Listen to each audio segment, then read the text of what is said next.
The sky is clear and wide above an old temple that sits between the mountains. Sunlight pours through the clouds and paints the worn stone walls in a golden color. Inside the temple, an old bald monk in gray clothes kneels on the wooden floor. His eyes are calm and he looks completely relaxed. This is living Buddha Master Musan. The old monk lifts his gaze toward the young woman sitting across from him and asks her if she really wants to know about Yahello. The young historian is wearing blue traditional robes and she straightens her back and nods. She confirms that yes, she is putting together materials to document history and Yahello is a big part of it. Musan lets out a soft chuckle and the sound echoes gently through the quiet room. His lips curl into a warm smile and he calls Yahello the radiant martial sovereign. He says the guy was an extraordinary figure. His voice is full of deep respect as he adds that Yahello was a very magnificent and different kind of man. He pauses for a moment and taps his fingers lightly against his knee. Then he says with quiet amazement that the Buddha himself must have sent such a person down to them. The historian leans forward a little and her eyes sharpen with interest. She murmurs that this lines up with what she already suspected. She presses further and asks what Yahello was like in his everyday life, his daily behavior and his usual appearance and the small details that history books always leave out. However, Musan's expression shifts when he hears this. The warmth in his eyes flickers. He repeats her words slowly under his breath. Daily behavior, usual appearance. It is like he is chewing on something bitter and his gaze drifts down to the floor. A long silence fills the room after that. Then all of a sudden his calm composure just breaks apart. He slams his palm hard against the wooden floor and blurts out that he cannot do this. His voice cracks with frustration and he excuses himself and storms right out of the room.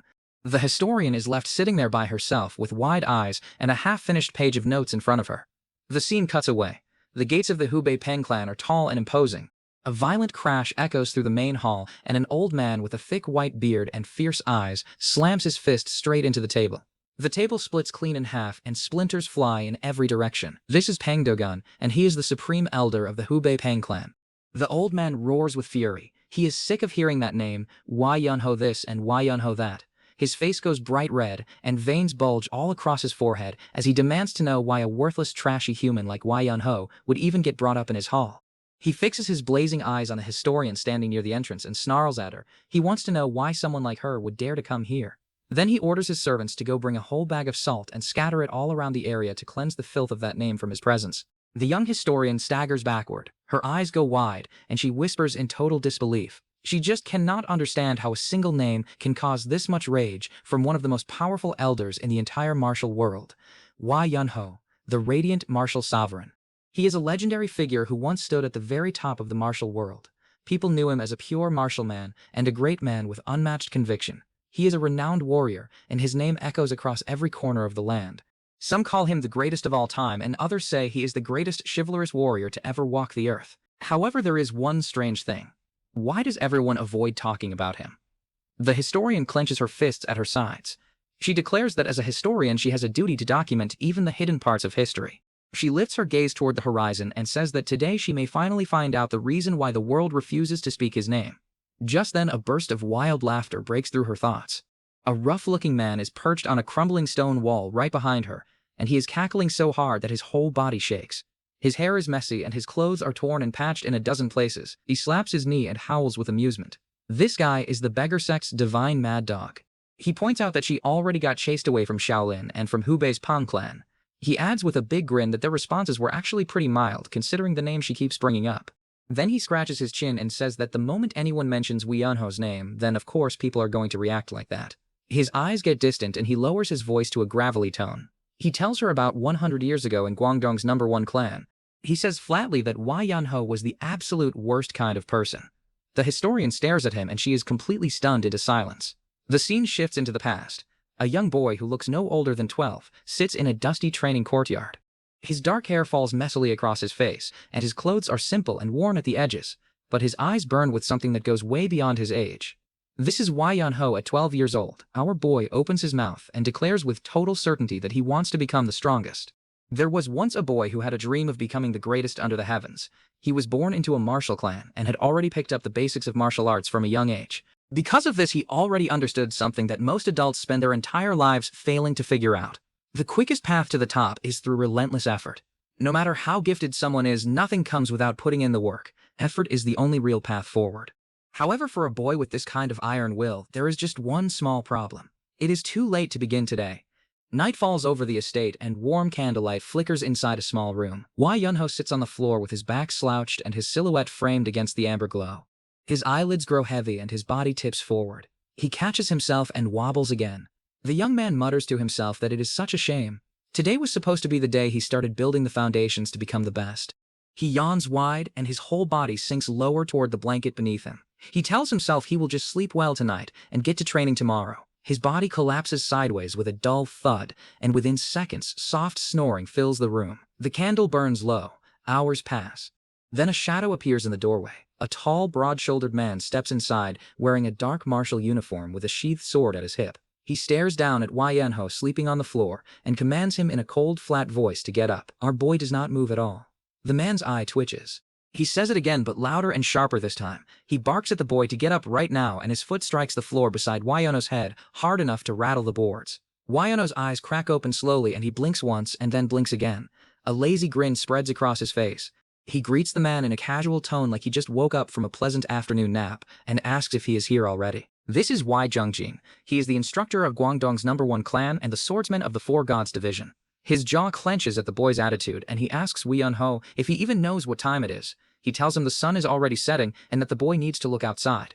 Then he demands to know how long the guy has been holed up in this room. Wai Yunho scratches his head and squints up at the ceiling like he is genuinely trying to remember. He guesses about 2 days. Then he changes his mind and says maybe 3. Jungjin explodes. His face turns deep red and he roars that it has been 4 days. 4 entire days. He calls our boy a useless brat and shouts that the kid has been rolling around wrapped in a blanket for 4 straight days doing absolutely nothing. He throws his arms up and yells that even a bear would wake up from hibernation after 3 days. The young man tilts his head and seems more impressed by this information than ashamed of it. He tells when he opens his eyes, the sun has already set, and when the sun set, he has to sleep. He nods thoughtfully and responds that this is exactly why he makes sure to get up every now and again. Jungjin freezes. His mouth opens but nothing comes out. He lets out a low dangerous hum and his eyes narrow into slits. He just stands there staring at Wai Yunho, who is still sprawled across the floor with zero urgency and absolutely no shame. The scene shifts to the main office of Guangdong's #1 clan. Wai Jungjin stands near the desk, one hand pressing against his forehead. He lets out a heavy groan, the kind that carries years of exhaustion behind it. This is Zhou Bang, the administrator of Guangdong's #1 clan. He asks cautiously if this is about the second young master again. Jungjin drops his hand and glances back at him with tired eyes. He asks who else in the world would he be worried about. Zhou Bang bows his head slightly and tries to reassure him, saying that the boy will mature soon enough. Jungjin does not look reassured. He covers his face with his palm and exhales a long, shaking breath. His shoulders slump forward as he murmurs that all of this is his fault. The reason runs deep. When Wai Yunho was just 2 years old, Jungjin left the clan on a martial arts pilgrimage. At his side stood his family, his wife, the matriarch of Guangdong's #1 clan, Han Sang-ai, and his 2 sons, Wei Sun-ho and the infant Wai Yunho. At that time, Jungjin believed the journey would only last 2 years at most. He would train, sharpen his blade, and return before his children could even notice his absence. But fate had other plans. He got caught up in various incidents along the way, one after another, each pulling him further from home. It was not until 8 long years later that he was finally able to return. During that time he earned the honorary title of Righteous Chivalrous Swordsman, a name spoken with respect across the martial world. But what he lost was far too great. When he returned home, his once gentle wife had become fiercer than a tiger, and his beloved son, whom he thought would never be a problem at all, had grown into a lazy sloth. Jungjin pinches the bridge of his nose and lets out a defeated sigh. Zhou Bang tells him not to worry because there must still be a way to fix this. Zhou Bang lifts an eyebrow and asks what way he is referring to. Jungjin's eyes flicker with a sudden spark of realization. He mentions that after 3 years, Wai Yunho will be joining the academy. Zhou Bang tilts his head, confused about who Jungjin is referring to. Jungjin's expression sharpens. He mutters that Wai Yunho, that little brat, is actually scared of one person. He narrows his eyes and adds that he is not entirely sure if that person is still around, but there is one person who Wai Yunho genuinely fears, and that person is Wai Sanho, the eldest son of Guangdong's Wai clan. The scene snaps to Wai Yunho's room. Sanho stands in the doorway, his tall frame silhouetted against the fading light. His long dark hair drapes over his shoulders, and a sheathed sword rests at his side. His gaze is cold and sharp, locked directly onto his younger brother still sprawled on the floor. Wai Yunho's blood runs cold. He whispers his brother's name, barely able to get the word out. Sanho steps inside and asks flatly how long Yunho has been asleep. Yunho scrambles to sit up, his voice cracking as he fires back asking when Sanho got here. Sanho does not flinch. He responds that he asked first. He throws both hands up and blurts out that it is not what it looks like, that he actually trained really hard, and that he just felt a little tired today so he took a quick nap. Yunho's face goes pale, his pupils shrink and sweat breaks out across his forehead. His mind races, cursing silently and wondering when his brother got back. He throws both hands up and blurts out that it is not what it looks like, that he actually trained really hard, and that he just felt a little tired today so he took a quick nap. He swears it is the truth. His voice rises with every word, each excuse tumbling out faster than the last. Sanho's eyes narrow into razor-thin slits. He studies his brother's face for a long, uncomfortable moment, then asks in a low voice if Yunho actually trained. Yunho nods frantically and confirms that he did. Sanho gestures toward a candle burning on a wooden stand across the room. He tells Yunho to use a technique to split that candle into two. He adds calmly that he wants to see how much Yunho has improved over the past 3 years. Yunho's confidence drains from his face in an instant. He glances at the candle, then back at Sanho, and protests that they are indoors and that it could be dangerous. Sanho grips the hilt of his blade and declares that he will take care of any collateral damage, so Yunho should just show him what he has got. Yunho swallows hard. He mutters a weak agreement and slowly draws his sword. The steel catches the candlelight as it leaves the sheath. He tightens his grip, exhales, and tells himself that here goes nothing. Sanho remains perfectly still. His feet press firmly into the wooden floorboards, his posture relaxed but grounded. A faint shimmer of energy pulses along the edge of his own blade, barely visible but unmistakably present. He watches Yunho with the patience of a man who already knows the outcome. Yunho launches forward. His body twists as he swings the blade in a wide, sweeping arc, channeling every ounce of strength he has into a technique called Soaring Dragon. The sword slices through the air, and a crescent of pale blue energy trails behind the edge, spiraling outward as it races toward the candle. The energy dissipates before it even reaches its target. The candle sits perfectly intact, the flame flickering gently as if nothing happened at all. Yunho's sword arm drops to his side. His eyes go wide, and he mutters to himself that he screwed up.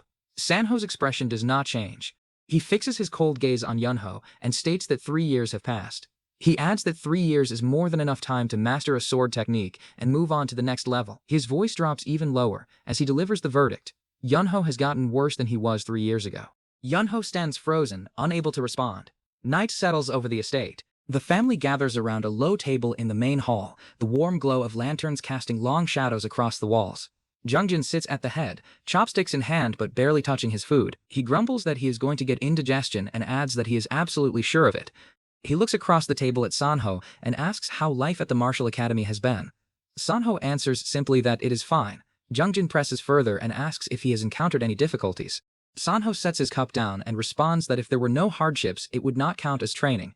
He explains that he believes hardships are essential in order to overcome himself. Jungjin's stern face softens just slightly. He tells Sanho that the boy has suffered a great deal during his absence. Sanho's expression remains flat. He replies that Jungjin is the one who left everyone behind and disappeared for no reason, so he should not act apologetic now. He asks if there are any other issues he should know about. He sets his chopsticks down against the edge of the bowl with a quiet clink. Jungjin raises an eyebrow and asks what it is. Sanho locks eyes with his father and says that it is about Yunho. Across the table, Yunho chokes on his food. He blurts out in panic, asking what about him. Sanho ignores his outburst entirely and continues. He tells Jungjin that he believes they need to bring Yunho to his martial academy. The weight of those words lands like a boulder. Jungjin's eyes widen and his chopsticks hover motionless in the air. He starts to respond, but the words catch in his throat. He manages only a stunned whisper, trailing off before finishing his sentence. Even now, 100 years later, Master Musan and Pengdogu grind their teeth at the mere mention of Wei Yunho's name. The young historian stands in the wind. Her notes clutch to her chest, and she realizes that this was the moment it all started. This was when the great history began. Back then, no one could have imagined that this lazy boy who could not even split a candle would one day shake the entire world. On a dusty road stretching toward the horizon, Wei Yunho rides a horse alongside Sanho. He calls out to his brother and asks if they can rest for a bit before continuing the journey. Just like that, Wei Yunho gets half-forced into leaving for the martial academy. His family does not take the news quietly at all. Wei Suyan, who is his younger sister, wails at the top of her lungs and begs him not to go. Tears stream down her round face as she clings to him. An older man standing behind her bellows with way less sympathy and commands Yunho to come back a man. The whole send-off is loud and messy and completely on brand for this household. They are upset, but not a single one of them actually tries to stop him. The journey stretches out ahead of them. On horseback, one of the escorts warns Yunho not to catch a cold or hurt his back, while another one cackles behind him. Our boy grumbles and tells them to stop laughing. The road rolls out smoothly beneath them, and the scenery is lush and green. Well, smooth for Wei Sunho, that is. Sanho strides through the forest with the ease of a man who was born on mountain trails. His dark robes barely shift as he moves, and his posture is relaxed and his breathing is even. Behind him, Yunho is a completely different story. The young man slumps forward with every step and groans under his breath. He whimpers and asks if they are almost there yet, and his voice is thin with exhaustion. Sanho answers without even breaking stride, and tells him they have 10 more days of travel ahead. Yunho nearly chokes on the air and shrieks in disbelief at the number 10. Sanho glances back and remarks that they would have arrived in 5 days if Yunho knew how to ride a horse. Our boy fires back and insists that he has told Sanho many times that he has never ridden one before.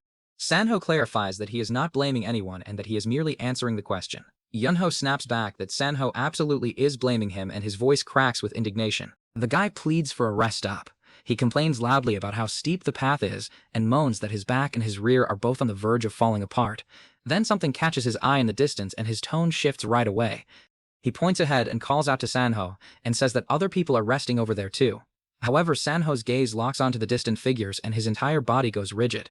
A cold tension hardens his jaw, and his expression darkens with an intensity that wipes every trace of casual composure from his face. Without saying a word, Sanho changes direction and marches straight toward the group of travelers on the hillside. Yunho blinks in confusion and calls after him, asking where he is going. Yunho catches up to his brother, still having no idea what is happening, and asks Sanho what he is doing. Sanho does not soften the answer at all. He states flatly that they are too late and that every one of those people is dead.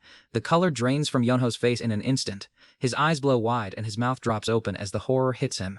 He screams in sheer disbelief because he cannot process what he is hearing. Sanho kneels beside one of the bodies and tells Yunho to look closer. He identifies the marks as a technique called the flower-holding palm, which is a signature move that leaves a floral pattern on the victim's skin. Then Sanho explains that this technique belongs to a bandit who is known for using it on common folk. A delicate flower-shaped bruise sits across the dead traveler's skin, and it looks both beautiful and horrible at the same time. Yunho stammers and repeats the word bandit like saying it might make it less real. He asks if Sanho is saying the killer is still around. Sanho nods and explains that this bandit targets women who climb the mountain. These bodies have been here for a while, and all the victims look like they were trying to protect a woman. Sanho's voice drops lower as the conclusion forms in his mind. What this means is that there is a woman in danger somewhere nearby right now. Without hesitation, Sanho announces that he will track the bandit down and orders Yunho to stay put. Then he vanishes in a blur of speed with his feet barely touching the ground as he sprints into the wilderness. Our boy stands frozen among the dead, and his face twists in panic. He shrieks after Sanho, demanding to know if his brother is seriously telling him to wait here alone, surrounded by corpses.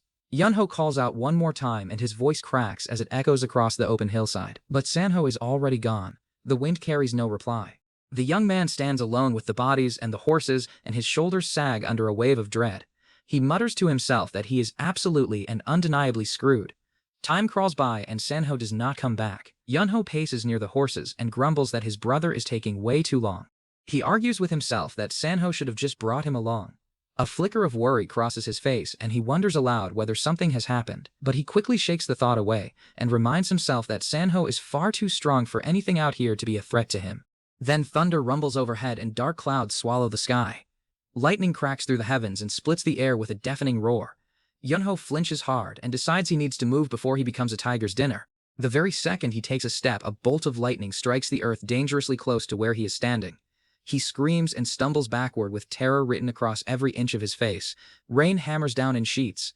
The dead travelers lie sprawled across the muddy ground, and our boy stands among them, drenched to the bone. He groans that he is truly and completely done for. A desperate shriek tears out of his throat as he wonders how he even ended up in this situation. He tries to get the horse moving by yelling and flailing his arms around in a sad attempt at bravery. The horse barely flinches.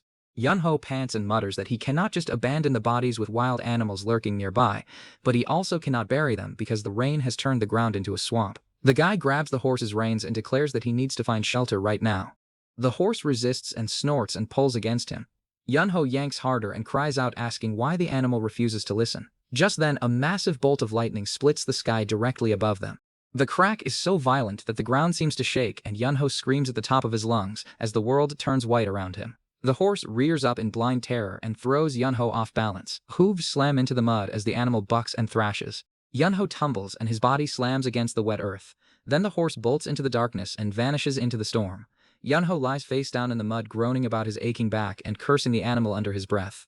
But then his eyes catch something in the rock face ahead, and the complaint dies on his lips. He squints through the downpour and murmurs in confusion, asking what he is looking at. A cave mouth opens up in the hillside, all dark and inviting. Yunho's face splits into a wild grin.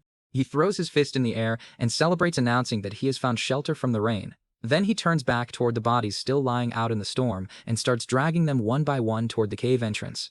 His arms shake under the weight and he grunts that he can barely lift a single one. After hauling the last body inside, he collapses against the cave wall, panting hard. He grumbles that some hero he is because he can barely carry a grown person 10 paces without his arms giving out. Our boy mentions that he left a mark outside the cave entrance so Sanho will know where to find him.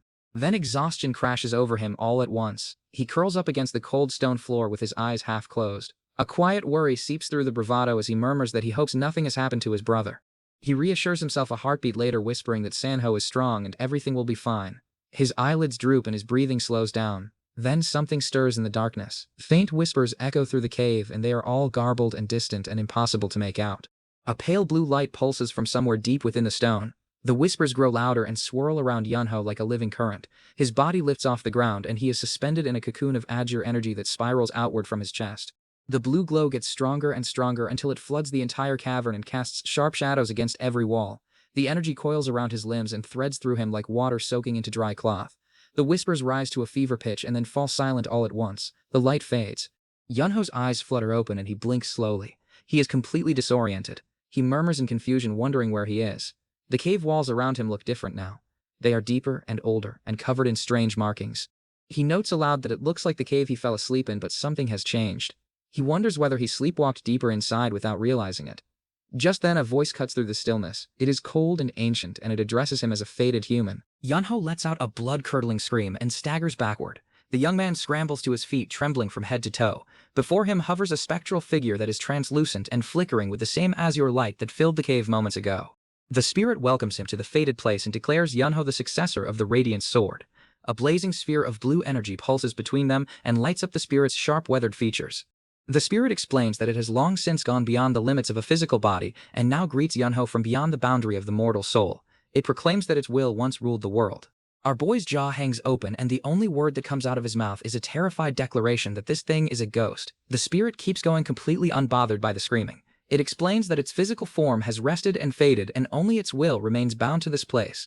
It declares that it has prepared everything for the one who would eventually find this cave and commands Yunho to accept its legacy without any doubt. Yunho raises a trembling finger and stammers for the spirit to wait. His eyes narrow as something clicks in his head. He mutters that this situation feels deeply familiar. A cave and an old man's lingering will and a grand inheritance. This was no ordinary encounter. He gasps and asks if this is a fateful chance. The gears turn behind Yunho's eyes. He convinces himself that the heavens are rewarding his kindness and that he will never need to suffer through the martial academy if he can grow strong right here and right now. The spirit lays out the terms with solemn gravity.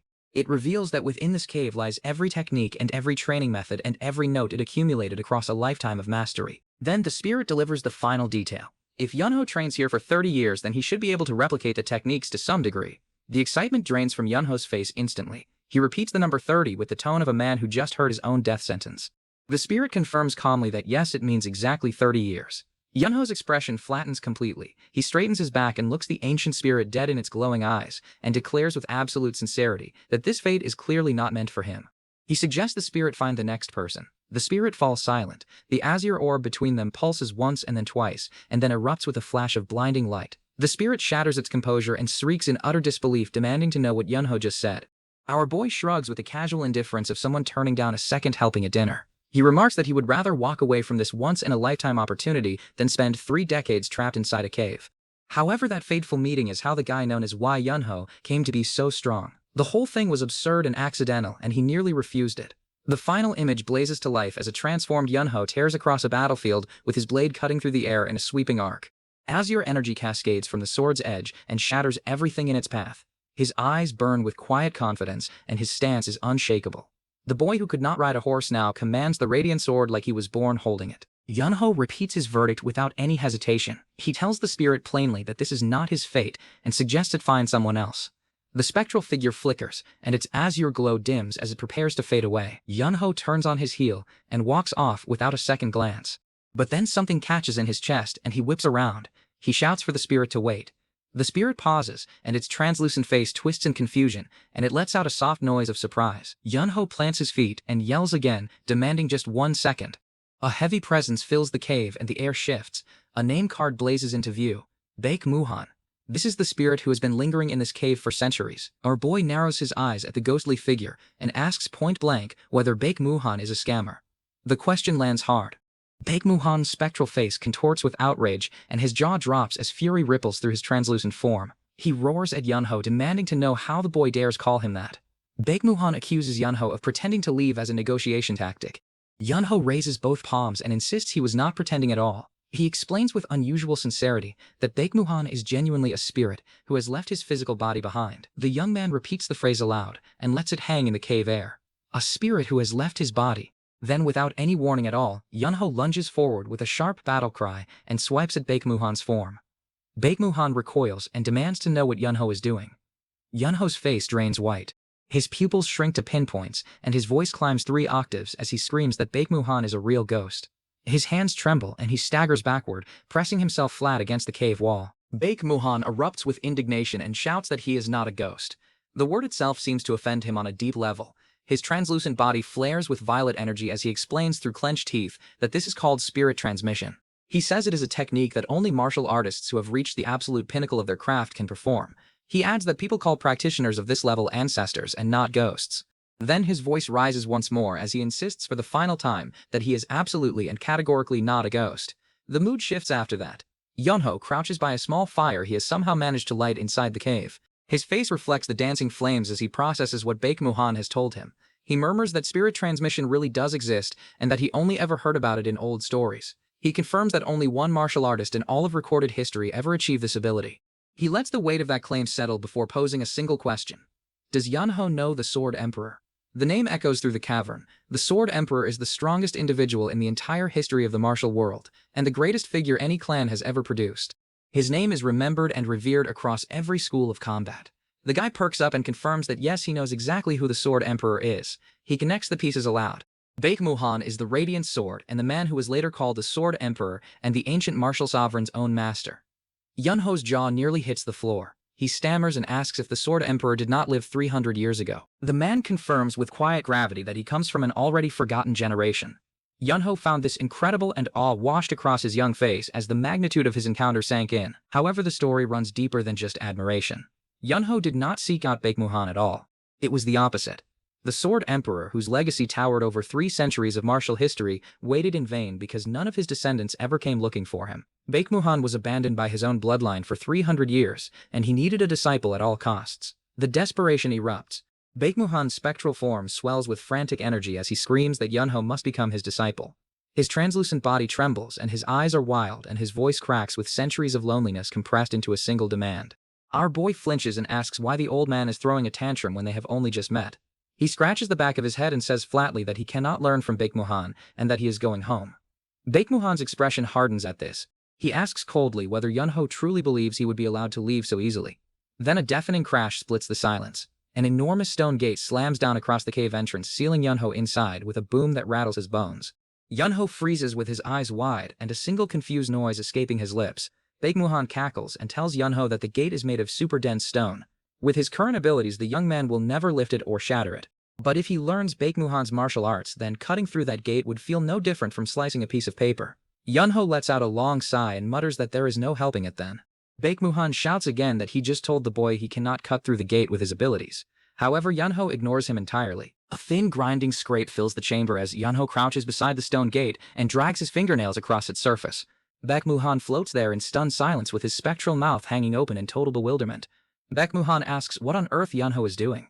Yunho answers without looking up and explains as casually as someone discussing the weather that he is digging a hole. He reasons that no matter how thick the gate is, it is still stone. He figures he will break through in about a year or 2.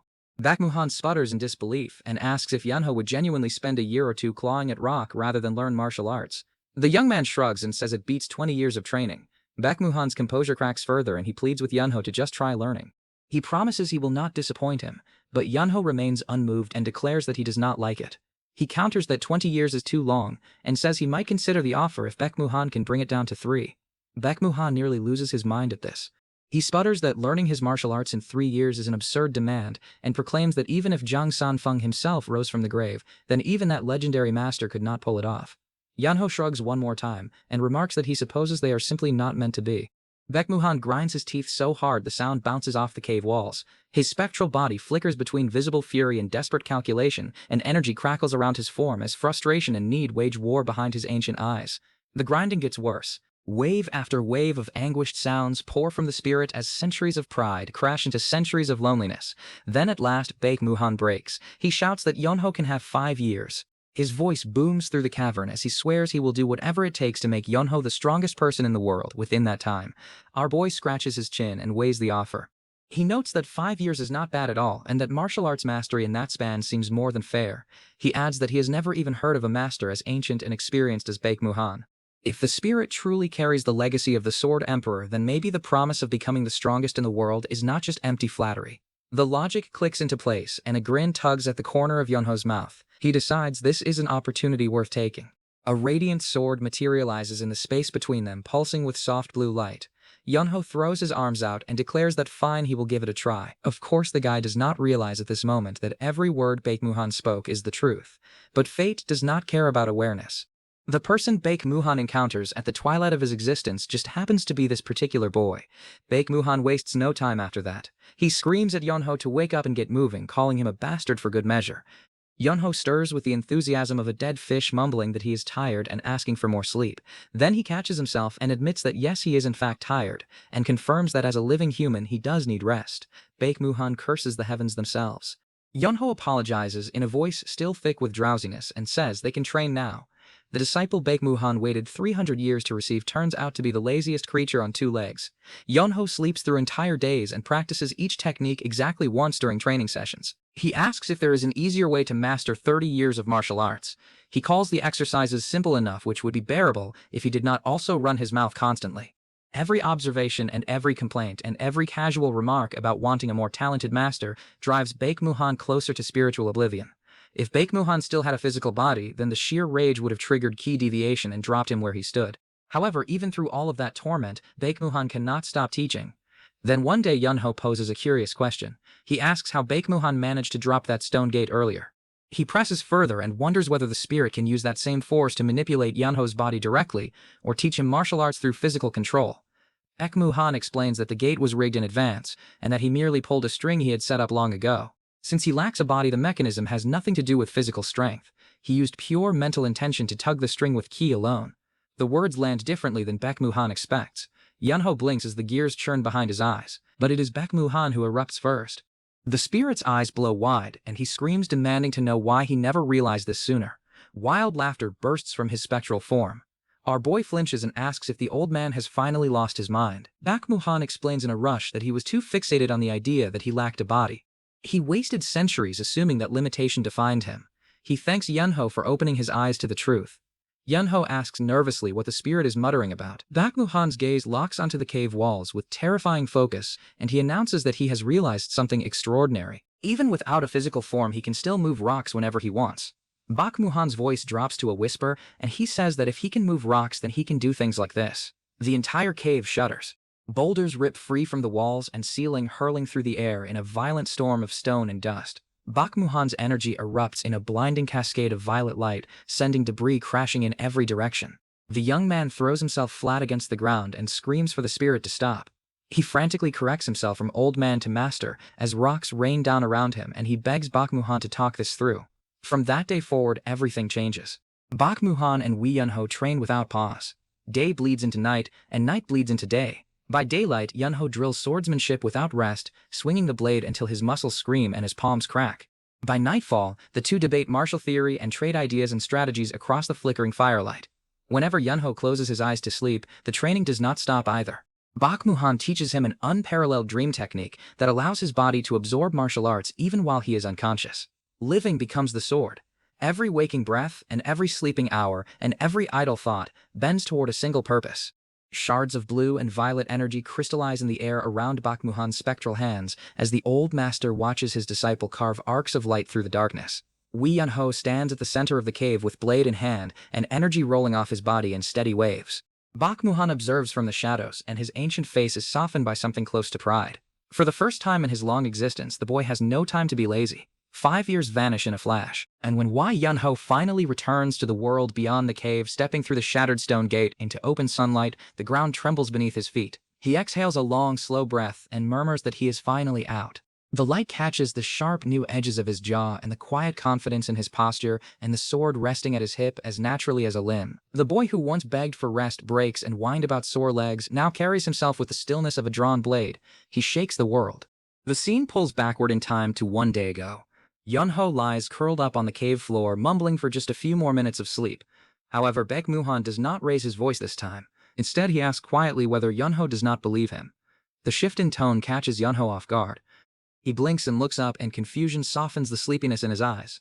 Baekmuhan tells him to come closer. Yunho rises to his feet, still rubbing his face, and asks what is going on. Baekmuhan's spectral form flickers with a dim blue glow as he reveals that he has trained in martial arts his entire life. His only hope was to reach the very end of that path, and to see what lies beyond the summit of mastery. Baekmuhan's translucent face fills the frame, and every crease and line is heavy with centuries of accumulated solitude. He confesses that because he chased martial arts with single-minded devotion, he never bothered with anything else. At the end of that long road, all he became was a crabby old man, and one whose own clan treated him with cold distance. Our boy watches from below with his brow furrowed. He murmurs to himself that something feels different about his master today, and that Baekmuhan is acting so unlike himself. Baekmuhan continues, and his voice drops lower. He admits that he did not think much of it at the time because the obsession consumed him completely.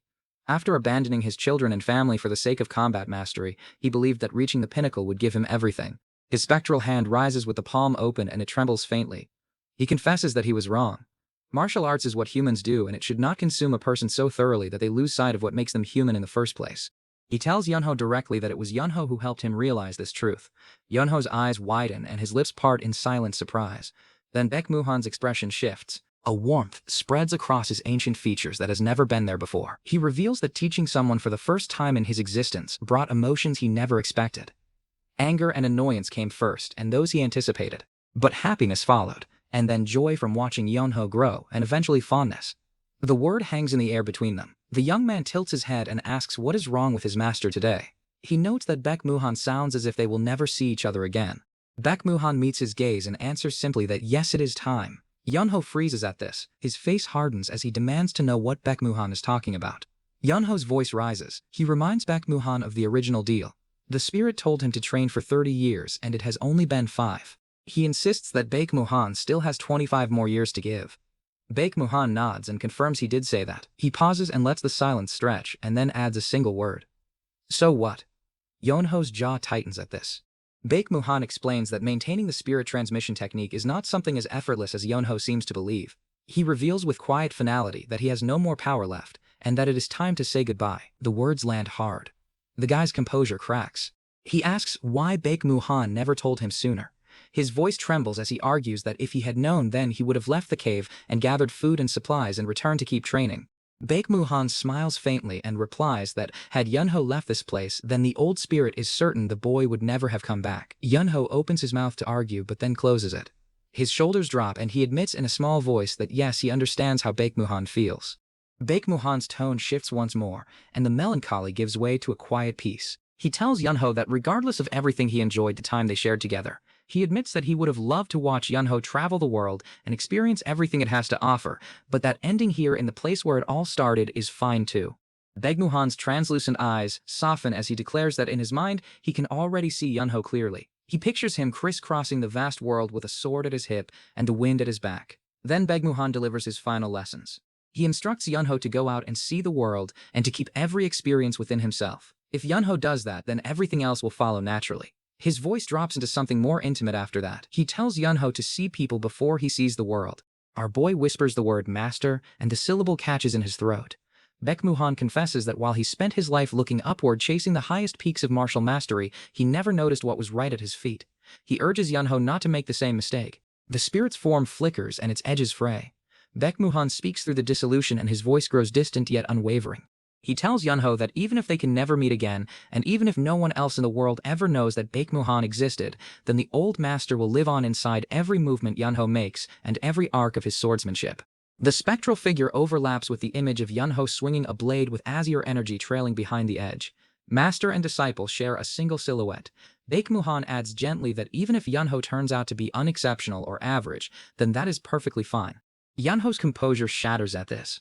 He screams that Pak Muhan cannot leave yet, and that there is still so much he has not learned. He begs for just a little longer. Just one more day. Baek Muhan's final words float through the cave. He tells Yunho simply to be happy. The azure light stretches upward and thins into a single wisp that curls toward the ceiling. Yunho reaches out and his fingers grasp at nothing but cold air.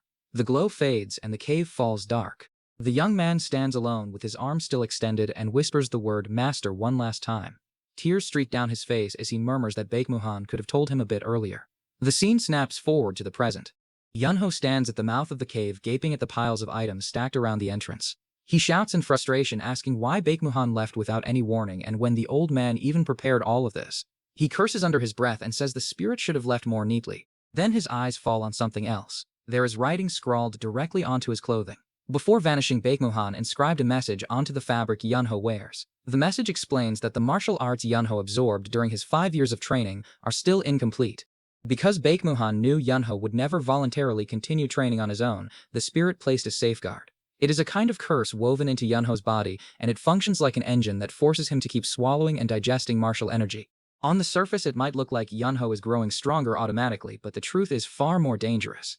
If the speed at which his body absorbs martial arts outpaces the speed at which he trains and refines those techniques, then his inner energy will be consumed by Baek Muhan's residual force, and Yunho will die. The summary is blunt. If Yunho gets lazy with his training, he drops dead.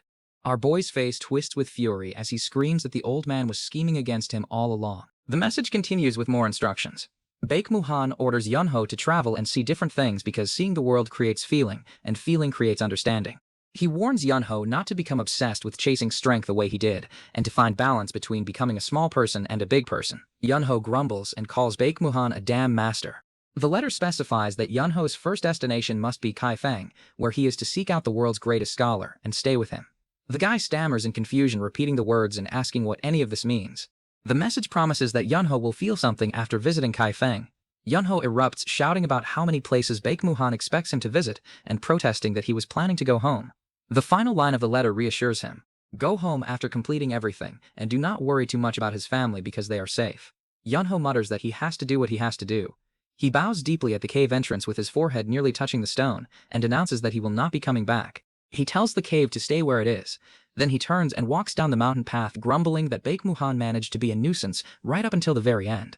Behind him, far beyond where mortal eyes can see, Baek Muhan's spectral form lingers one final time. A low chuckle rattles through the spirit's chest, growing into a full roaring laugh. Baek Muhan howls that if Yunho does not learn about the world, then the boy will end up shriveling into a mummy and dying. He cackles about what kind of absurd martial arts curse works like that. He insists he cannot allow Yunho to waste away in some random canyon in the middle of nowhere. The world, Baek Muhan declares, is far too broad to let that happen. He calls Yunho a bastard one final time, and his voice brims with affection disguised as insult. The spirit whispers that he was happy thanks to Yunho and repeats his last wish. Be happy. Leaves drift across the open sky. Time passes. The city of Kaifeng sprawls across the landscape with its rooftops packed tight under a wide blue sky. Yunho approaches the outskirts barefoot, and his clothes are tattered and dusty from weeks of travel. He calls out to a passerby and asks if this is Kaifeng. A stocky man in dark robes turns and confirms it with a hesitant nod. This is Jang Il, and he is the branch leader of the beggar sect's local division. Jang Il studies Yunho from head to toe and notes that the traveler's voice sounds around 20 years old, but his face looks far too youthful for that age. Yunho explains that he came because he has something to ask about. Jang Il perks up and asks if Yunho means money. Yunho clarifies that he needs to pay for information. Jang Il responds that of course that costs money around here. The young man wants to pay the fee since it is the proper thing to do, but Jang Il points out the obvious. They are both beggars. Yunho pauses and asks with genuine confusion how he looks like a beggar. Jang Il answers without missing a beat that Yunho is obviously a beggar. Yunho protests and insists he is not one, and that he merely does not carry anything on him. No money, and no belongings, and nothing at all. Jang Il sighs and suggests Yunho come with him to earn some money first, noting that he will pay Yunho big once the job is done.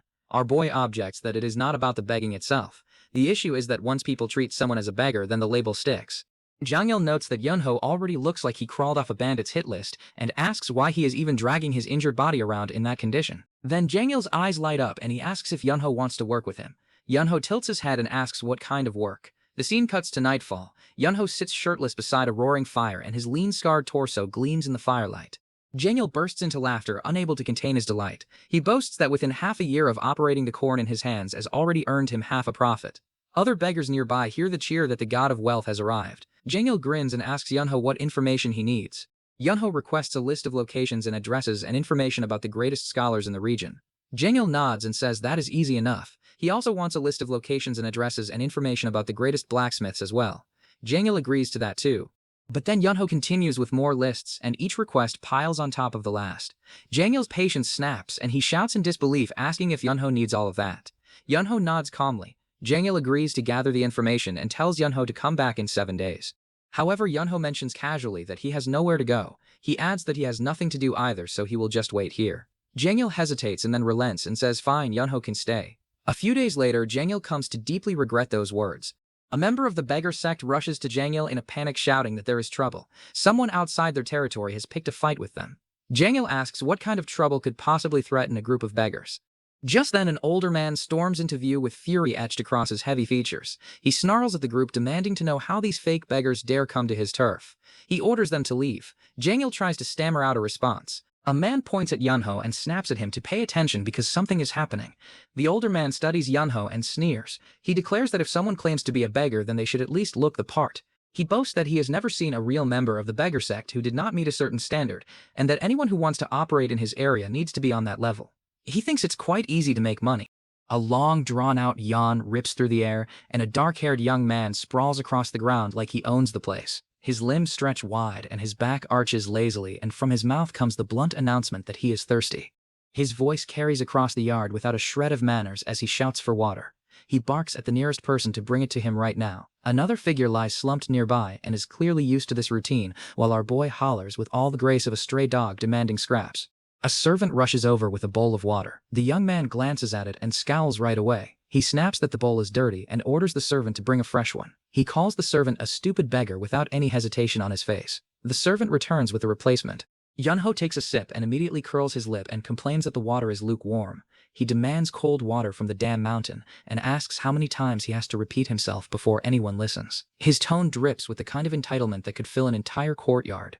He finally drinks the cold water and lets out a satisfied sigh. He murmurs that it is nice and how pleasant it feels. Behind him, the servant grits his teeth hard enough to crack stone and is barely holding back his frustration at the endless complaints. A man with sharp features and a weary expression sits apart from the group. He mutters under his breath and reminds himself that he is a branch leader of the Jiran sect. He wants to act as a decent person for once. He recalls agreeing to let the young man stay and assumes it would cause no trouble. His brow furrows as the dilemma sinks deeper. He admits to himself that if he kicks the young man out, then his sister will stage a fit. The prospect of her anger hangs over him and he cannot shake it. His subordinates huddle nearby and their faces are lined with frustration. One of them growls and asks where the damn information they paid money for is. Another responds that it is no good. A third mutters that they are all going to end up dead at this rate. Someone fires back that the speaker will end up dead first from his own jokes. Just then a breathless voice cuts through the bickering as someone sprints toward the group. The messenger shouts for the branch leader and announces that the information has finally arrived. His chest is heaving from the run. The branch leader's face lights up and his jaw drops. He bellows that it is finally here and his voice cracks with raw relief. A long exhale follows as the tension drains from his shoulders and he lets out a slow, trembling breath. The scene shifts to a dimly lit space where a figure examines a bundle of documents. A cold voice asks flatly if this is all there is. The disappointment is obvious. The person across from him flinches and confusion flashes across his face. He stammers and asks what the other means. The guy presses harder and questions whether someone would really try to sell this kind of garbage for actual money. Our boy locks eyes on the documents and responds with a single flat command to hand them over. His tone leaves no room for negotiation and his palm extends forward without a trace of patience. A rush of thoughts floods through the mind of the man holding the documents. He realizes that these people are actually trying to sell them scraps disguised as intelligence. The stack in front of him amounts to barely half of the original collection. This is bad. His jaw tightens as panic sets in. He curses internally and admits that the situation is dire. If the information keeps flowing at this pitiful quality, then everything falls apart. His eyes sharpen with resolve, and he swears to himself that he will move before this guy gets the chance to act first. The weight of the decision settles across his face. Someone grabs the dark-haired young man and warns him that they cannot afford to have him collapsing on the streets. The voice urges him to pull himself together and give it everything he has. The young man straightens up, and his eyes blaze with sudden intensity. He throws his arms wide and announces that he will provide information. His voice booms through the space as dark silhouettes of crows scatter behind him. Just then a sharp venomous voice pierces through the air. A woman with long raven black hair and lips painted crimson steps into view. Her presence fills the room and she hisses that how dare he show his face in this place. She calls him a fool, and the venom in her voice is enough to make everyone flinch. The woman stands tall in a dark flowing outfit with a single red rose tucked between her fingers. Her posture radiates authority from every angle. A nameplate reveals her identity as Gol Nangmyung, and she is the Hao sect Kashun branch leader. Her eyes sweep the room as though everything in it belongs to her. The Duran sect branch leader drops to one knee and offers his greetings to branch leader Gol. His voice is careful and measured. Nangmyung glances down at him and asks if that is the best he can offer. She mocks him openly and calls him a foul name with a laugh that echoes off the walls. The branch leader stiffens and his face twitches with barely concealed annoyance. He grumbles under his breath that the woman is as infuriating as ever. The frustration crawls visibly up his neck. Our boy steps forward and announces that he needs information.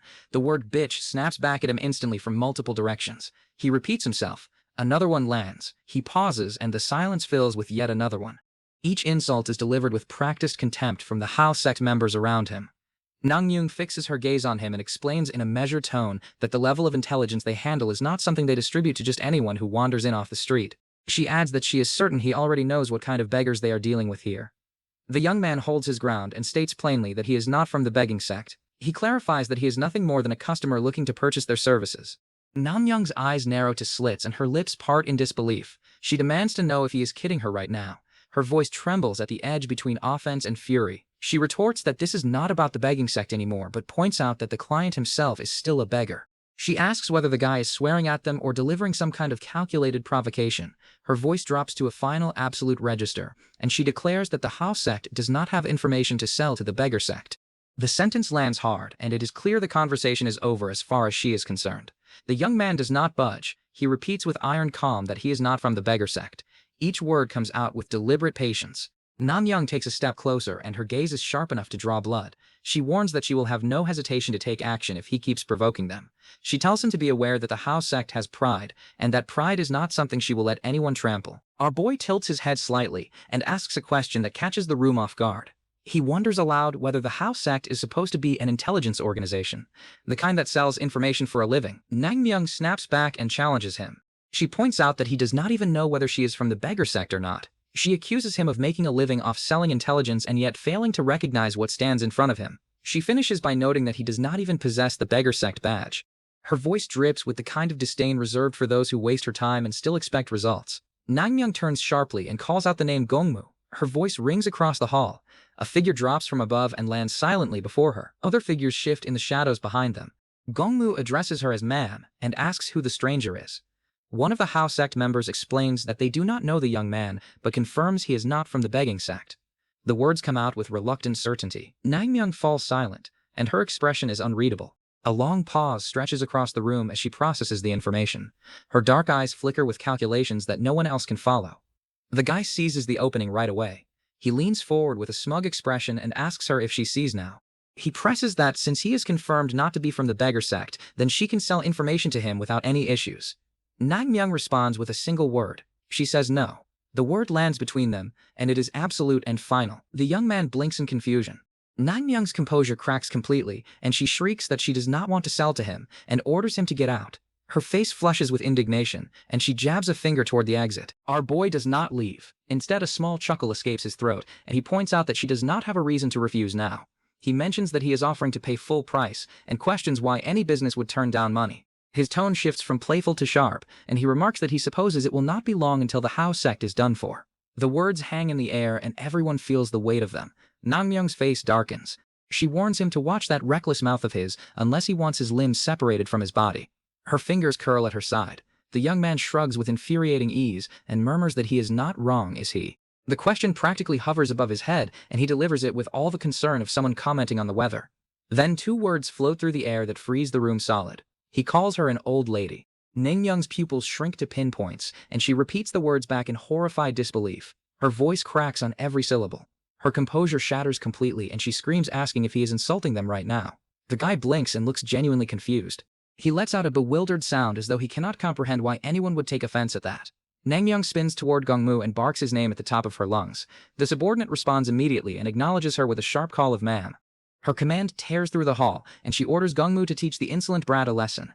Gungmu nods without hesitation and confirms the order. His body already coils with lethal intent. Gungmu launches forward in a blur of motion. Energy erupts along the edge of his strike as he closes the distance, and his dark cloak flares wide behind him.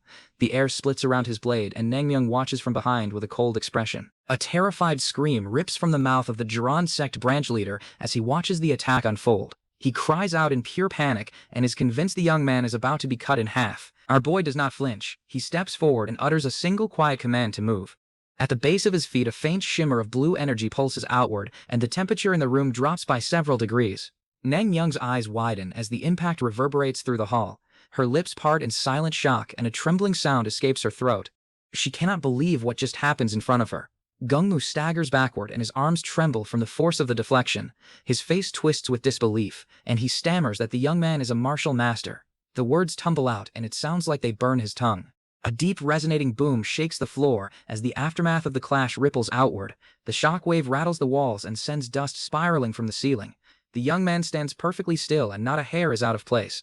He explains casually that it is just an impact from a counterattack, a reflexive response to aggression, and there is never any need to actually strike. Gungmu grits his teeth and admits through the pain that he would have been done for much more easily if the guy presses the attack further. He confesses that he underestimates the young man, and notes that he can sense personally enhanced martial arts coming from him. Gongmu's voice drops lower, and he adds that despite expecting a capable fighter, he does not anticipate this level of raw power.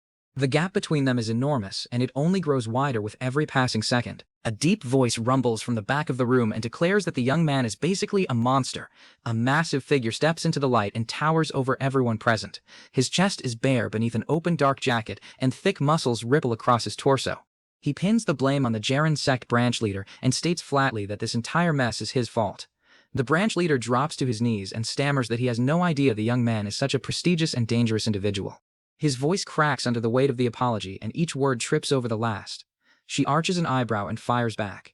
She points out that the branch leader is mocking him the entire time and asks what changes.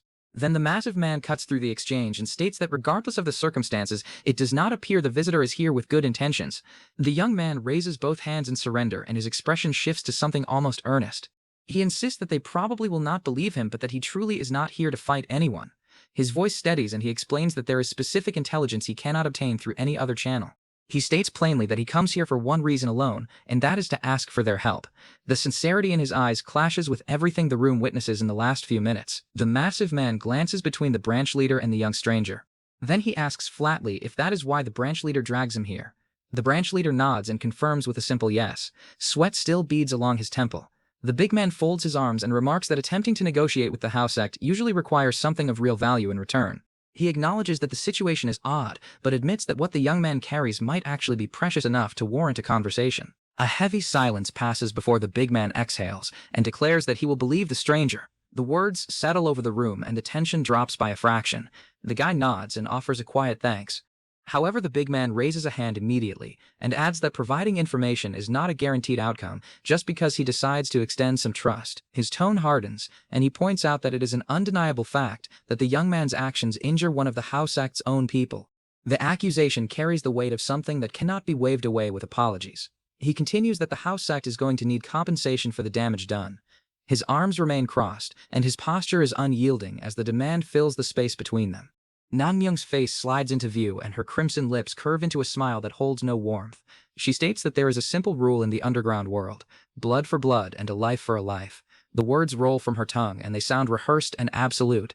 4 figures drop from the shadows above and land in formation with weapons drawn. Blades gleam under the dim light as they take their positions around the young man. The announcement echoes through the hall as their title is revealed: 4 Shadows.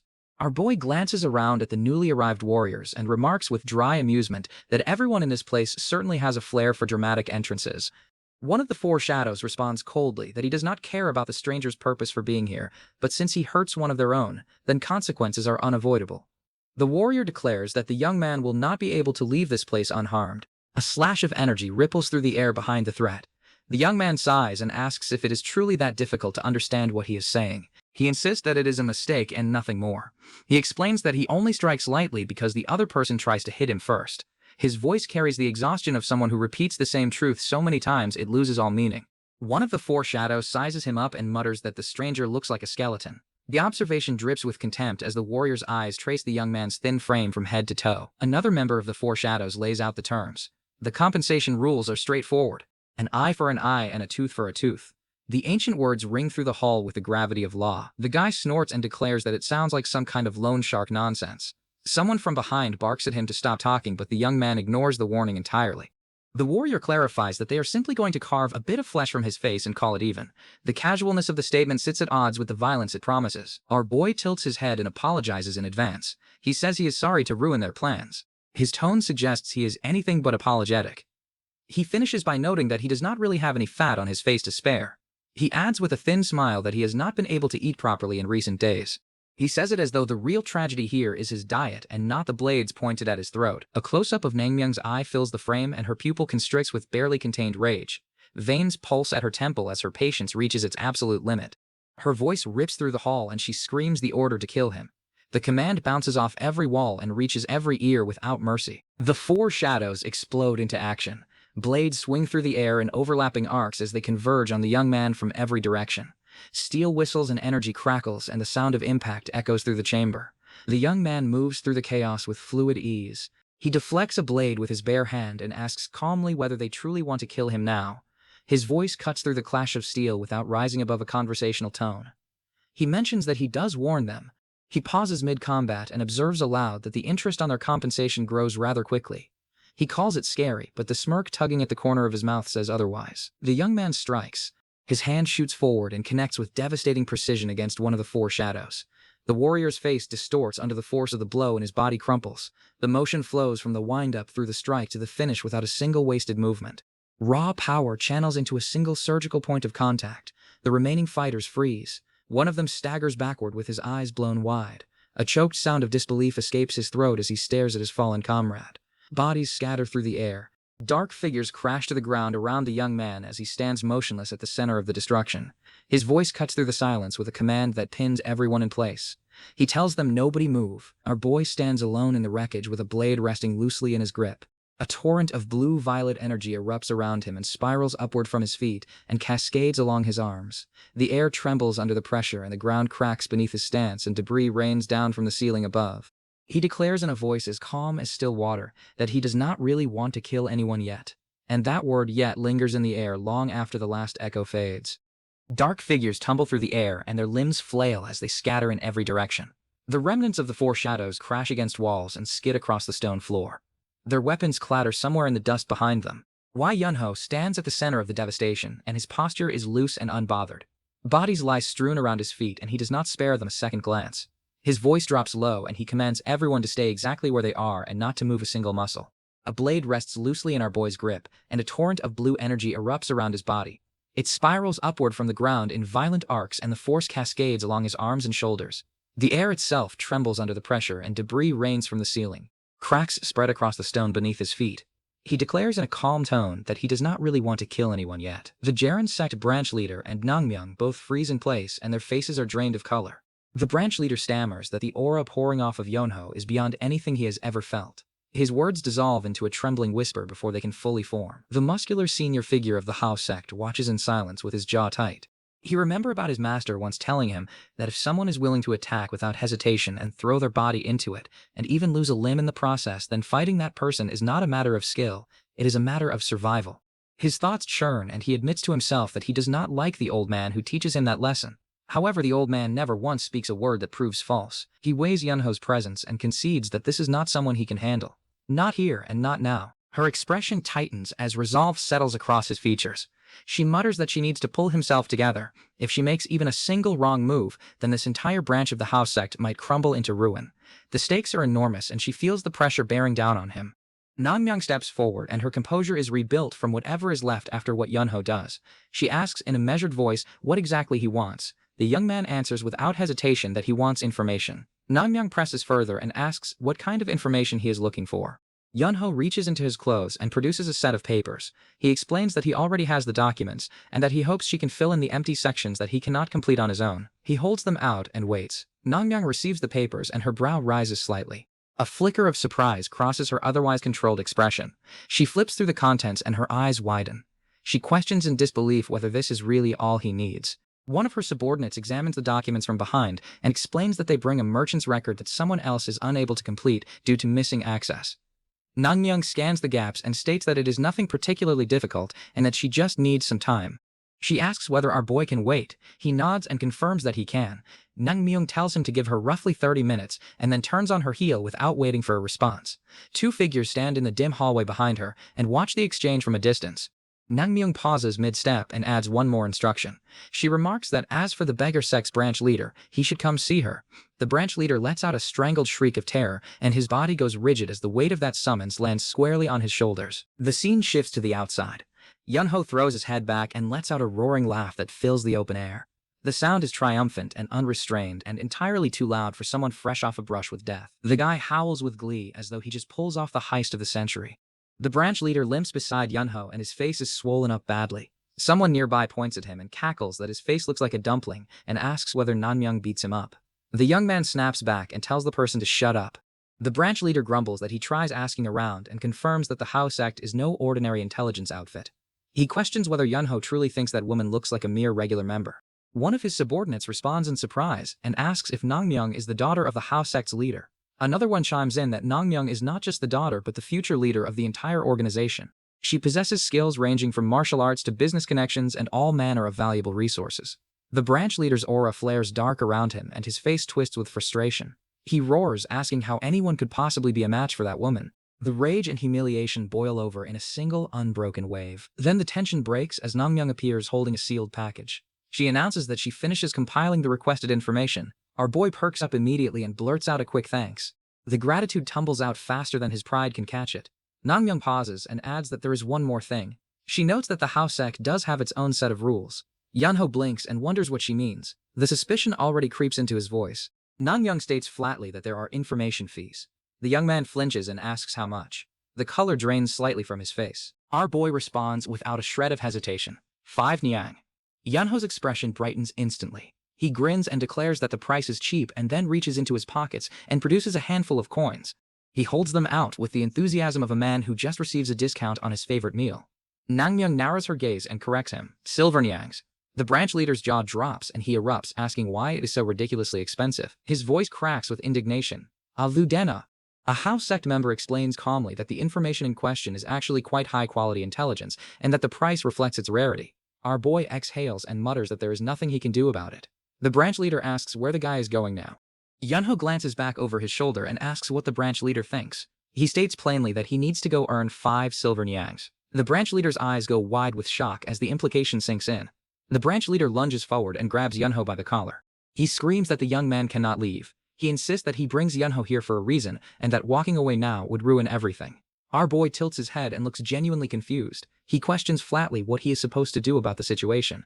His tone carries all the helpfulness of a cat watching someone drown. The branch leader drops to his knees and howls for Yunho to wait. His voice cracks into an agonized groan as the reality of his financial situation hits him all at once. The branch leader empties every coin he has ever saved. He burns through the money he earns and the money he hides, and even a secret stash tucked away for emergencies. To cover the remaining gap for the 5 silver niangs, he borrows what he does not have and signs an IOU with his own trembling hand. His shoulders sag forward, and his voice drops to a hollow murmur. He whispers that his heart aches. Then in the next breath he erupts and screams at Yunho and calls him an evil bastard for forcing him to drain every last coin of his hidden savings. The young man scratches the back of his neck and admits that he owes the branch leader big. He promises to repay him on an entirely different level someday. Then he adds as casually as ordering tea that he would also like to send a letter to Guangdong. He asks whether that will be expensive too. Naengmyung tilts her head and replies that the letter will cost more than a standard escort service. She pauses and adds that she will do it free of charge, but only in exchange for Yunho answering a few of her questions. The guy agrees without hesitation. Naengmyung asks for his name. He answers that it is Yunho. She asks his age. He responds that he is 17 now. The exchange carries the rhythm of a merchant tallying up items on a ledger. Naengmyung's composure cracks. She blurts out in disbelief that he is younger than her and her voice climbs several octaves. She repeats the number 17 as though the word itself betrays her. Naengmyung's eyes sharpen as her mind races behind them. She murmurs the name Wee Yunho under her breath once and then again. Each repetition is heavier than the last. She notes that no martial prowess of that caliber should belong to a 17-year-old. The pieces click into place. Naengmyung locks her gaze on our boy and asks whether he is the second son of Guangdong's Wee clan, the one named Wee Yunho. The young man blinks and is caught off guard for the first time all day. He asks how she knows who he is. Nanyoung responds that the Guangdong Y clan actually requests the Hao sect to locate him. She confirms that Y Yunho, the second son who goes missing, is a name that circulates through their network. Yunho stares at her and asks if she means his older brother orders the search. The branch leader smiles and declares that of course he knows his brother. He calls herself his friend, and the word rolls off her tongue with the ease of someone who collects powerful connections the way others collect coins. She asks if the guy is sending the letter to the main clan. One of her subordinates notes that it will take at least 10 days for the delivery to arrive. Yunho waves his hand and replies that it is fine and that a few extra days will not cause any harm. Nanyoung reaches into her sleeve and produces a small token. She holds it out and mentions that there is one more thing she would like to offer him. Her eye fills the frame in a dramatic close-up, and she explains that the token will designate Yunho as an official guest of the Hao sect. She adds that wherever he goes, any member of the Hao sect who sees the badge will recognize him and offer assistance without question. The young man's face lights up and he asks if the badge is free. Nanyoung's expression goes flat and she replies that no one in the entire Central Plains has ever received anything from the Hao sect for free. The silence that follows says everything. Nanyoung leans toward Yunho and mutters that building a relationship with Nanyoung could only benefit them in the long run. Our boy scoffs and dismisses the idea as useless. His interest evaporates before it ever has a chance to form. Nanyoung interjects and offers a different arrangement. She mentions that the next time Yunho requires information, she will waive the fee entirely. The young man's eyes go wide and a spark of hope flickers across his face. He asks if she is being serious. The branch leader leans forward with a smile that carries the precision of a merchant closing a deal. He explains that the offer is exclusively for him and that the Hao sect does not want to lose him as a customer over what happens earlier. Yunho tilts his head and asks innocently whether anything actually happens. He points out that his face is swollen up badly and that he is currently somebody who is completely broke. The branch leader grumbles from behind that this kind of thing tends to happen when you live as a loser.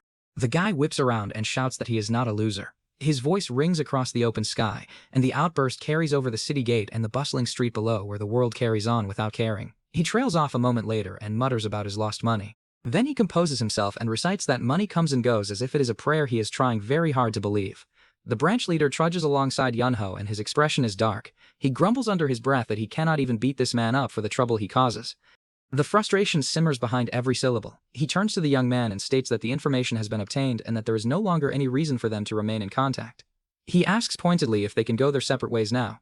Our boy raises a hand and tells the branch leader to hold on. He mentions that there is one small problem he forgets to bring up. The branch leader's face contorts and he snaps, asking what it is now. The exhaustion in his voice barely conceals the rage beneath it.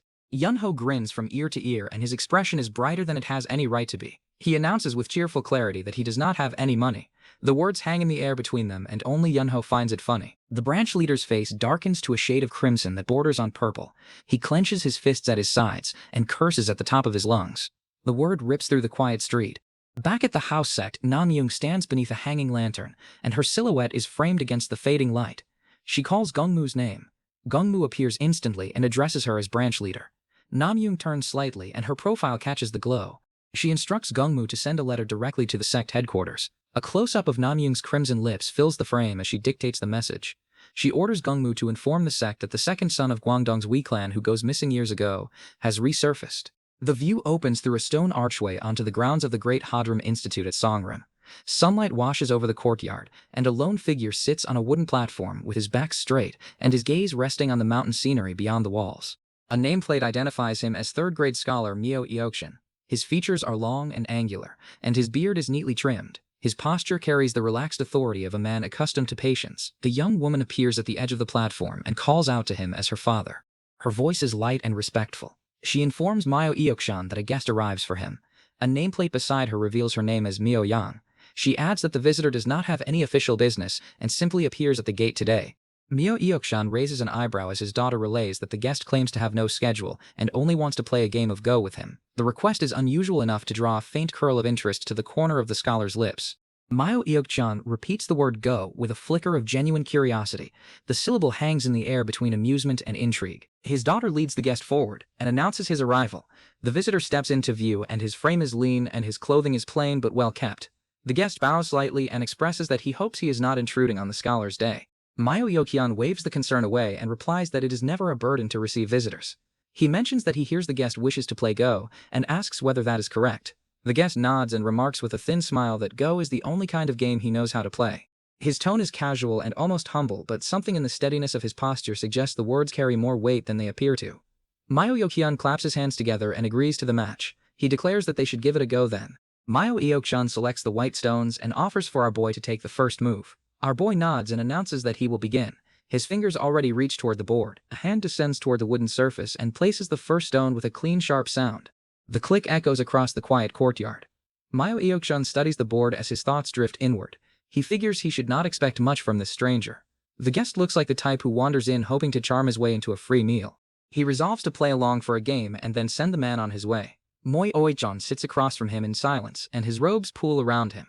His long dark hair falls past his shoulders, and his expression is unreadable. His hands rest in his lap with the patience of someone who has no intention of leaving anytime soon. He remarks aloud that the position is interesting and murmurs that he would like to see where it leads. A tension threads through his voice now, and it is entirely new. A hand reaches down and sets a stone with a decisive tap against the board. The sound rings crisp and clean through the courtyard air. Another stone lands in response, and the placement is precise and unhesitating. The rhythm accelerates, and each move arrives faster than the one before. Myo Yeokhyun leans forward and observes that there is a particular way of playing that reveals whether someone treats the board as a battlefield or a conversation. He adds that it is rare to encounter someone who does both at the same time. The exchange intensifies. Stones land in rapid succession and the sounds punctuate the silence. The two figures sit hunched over the board, and their shadows stretch across the courtyard as the afternoon light shifts. A close-up fills the frame as fingers lower a single stone into position with absolute precision. The click reverberates outward and the board trembles faintly beneath the weight of a move that changes everything. Myo Yeokhyun's face fills the frame, and his jaw is tight and his eyes are wide with a mixture of disbelief and dawning recognition. He whispers, asking what the hell is happening on this board. The question is directed more at himself than at his opponent. The guest lifts his gaze from the board and asks with perfect calm whether Myo Yeokhyun is going to place his next stone. The simplicity of the question cuts deep.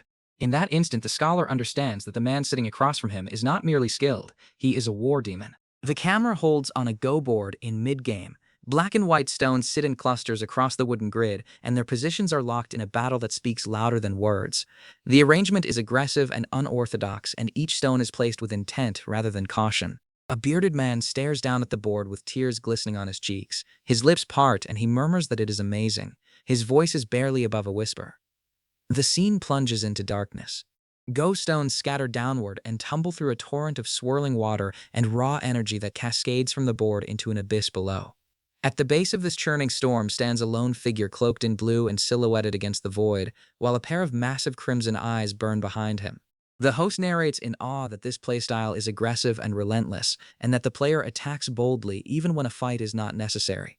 The narration continues with an edge of disbelief. The Go Master explains that if the opponent shows even a slight opening, then there is no hesitation and no mercy. A monstrous maw splits the darkness wide with fangs bared and snarling. The atmosphere shifts entirely. The image bleeds downward into a pair of blazing red eyes that bore through the shadows, and beneath those eyes the board itself ignites with a pale ghostly light. The host declares that this player charges forward and does not stop. He is a war demon. The swirling energy dissolves, and the camera settles on the close-up of a young man with dark wild hair and sharp features. His expression remains calm and utterly untouched by the storm that rages in the minds of everyone watching. Two men sit across from each other in a warm candlelit room with a go board between them. The bearded man smiles gently and remarks that it is a good game and quite a unique one. The young man across from him dips his head slightly and offers his thanks. The host presses further with genuine curiosity and notes that the young man plays with a style that suggests formal training. He asks whether our boy has a master. The young man pauses for a moment and his gaze drifts downward. He answers quietly that yes, he has one. A very strict old man. Yunho lifts his eyes and adds that if it is not too rude, he would love to stay and play a few more rounds. He explains that his master tells him to remain in Rulin for a while. The Go Master nods thoughtfully. He notes that the young man is following his master's teachings and offers his help without a second thought. Warmth fills the host's expression and he announces that he will prepare a room. He tells the guy that he is welcome to stay as long as he wishes. The bearded man calls out to his daughter standing nearby and instructs her to prepare a room and fresh clothes for the guest and to guide him to the bath as well. The young man's face shifts with unease and he admits quietly that he does not have any money. A hearty laugh escapes from the Go Master. He waves the concern away and explains that he would never expect payment from a guest. He is actually going to invite the young man to stay even before the request is made. In return, he asks only that our boy plays Go with him on occasion. Not as a monitored guest, but as a willing companion. The host rises to his feet and tells the guy to follow him.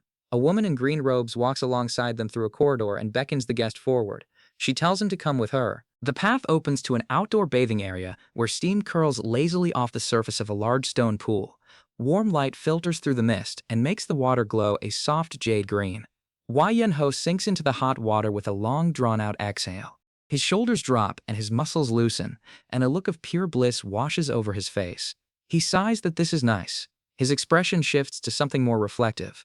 Our boy murmurs that he hates baths when he is younger, and a faint memory flickers behind his eyes as the image of an old figure materializes in the rising steam. The memory takes shape more clearly. Yunho recalls the old man who raises him, the strict master who forces baths and routines on a reluctant child. A phantom of that figure looms in the mist above the water.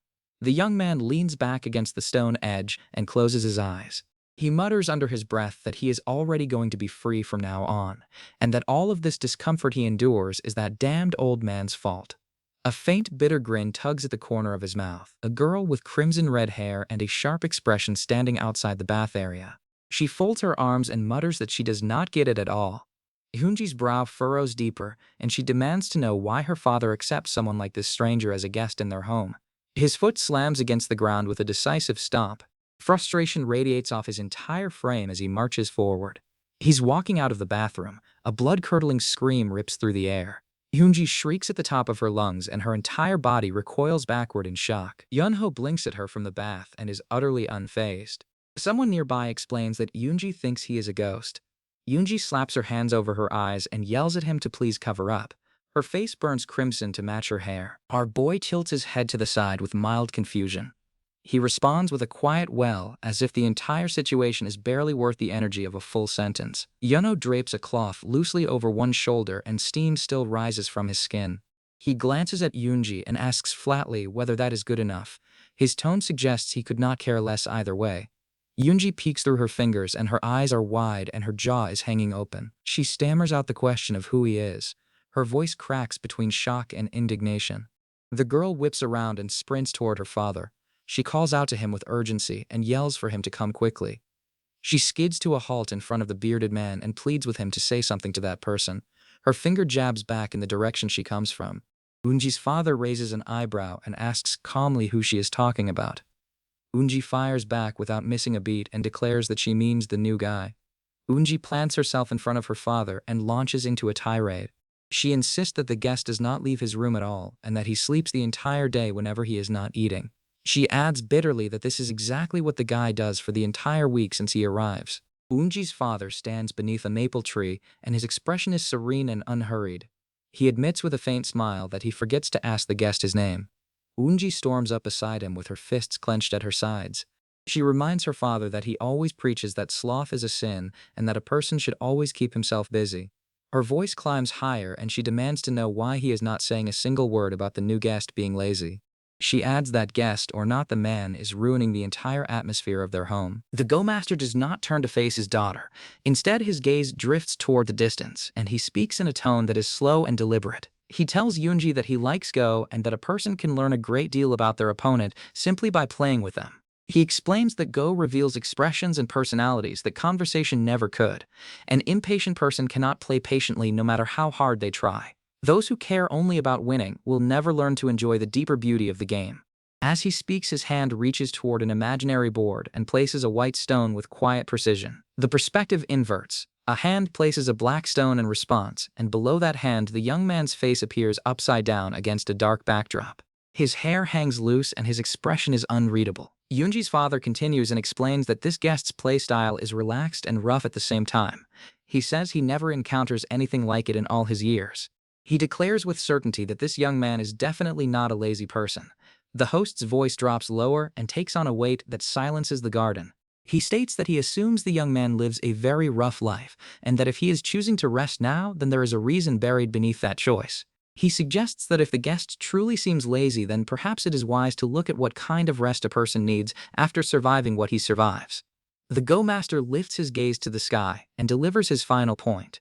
He tells Hyunji that one should never chase away a bird that comes under the roof to hide from the rain, nor should one question the bird about why it refuses to fly through the downpour. He lowers his eyes back to Hyunji and says simply that they should let the guest rest. Hyunji's shoulders sag and she answers with a reluctant all right. The scene dissolves into the interior of the home. Shadows stretch across the hallway and the light dims. Yoonji stands alone, and her expression is completely transformed. Her eyes narrow into slits and a dark aura practically radiates off her frame. She mutters under her breath that all right is what she says. The words drip with sarcasm. She thinks Yunho looming over her father, who is now peacefully asleep. She hisses that her father has been deceived and that there is absolutely no way this lazy freeloader is anything like what her father describes. She vows through clenched teeth that she is going to get that man kicked out of this place. Morning light floods through the window. Yoonji stands over Yunho's sleeping body and grabs his shoulder. She shakes him violently while barking at him to get up. Our boy barely opens one eye. His face is half buried in his blanket, and his voice comes out rough as he mumbles a single drowsy question asking why. Yoonji rips the blanket away and roars that the sun is up. Her patience is long gone. The young man does not even flinch. He responds with perfect deadpan that if the sun is up, then she should let him know when it sets so he can go back to sleep. Yoonji grabs the edges of the blanket and yanks again. She demands to know what the hell is wrong with him and accuses him of doing nothing but wandering around and stuffing his face. Yunho protests weakly and complains that her fingers are ice cold. He asks why she is obsessing over something so trivial. Yoonji towers over him with her arms crossed and her red hair practically crackles with fury. She asks point blank how he thinks his reputation looks to the other residents and what he intends to do about it. Our boy blinks and seems to process this new information. He asks in a tone that is almost sincere what exactly he should do then. Yoonji leans forward and her shadow falls across his face. She answers in a voice that leaves zero room for negotiation and orders him to do the laundry. Yunho stands before a mountain of dirty clothes and linens piled higher than his waist. He stares at it and asks if she really means all of this. Yoonji fires back that it is not much. The young man mutters that this load alone should cover his meals for the next month. Yoonji scoffs and replies that he would think she is putting gold flakes in his rice by the way he is complaining. Yoonji spins on her heel and marches away with a wave of her hand. She calls back over her shoulder wishing him good luck and warning him to make sure every piece comes out clean. She adds that she's going to make him earn every grain of rice from now on.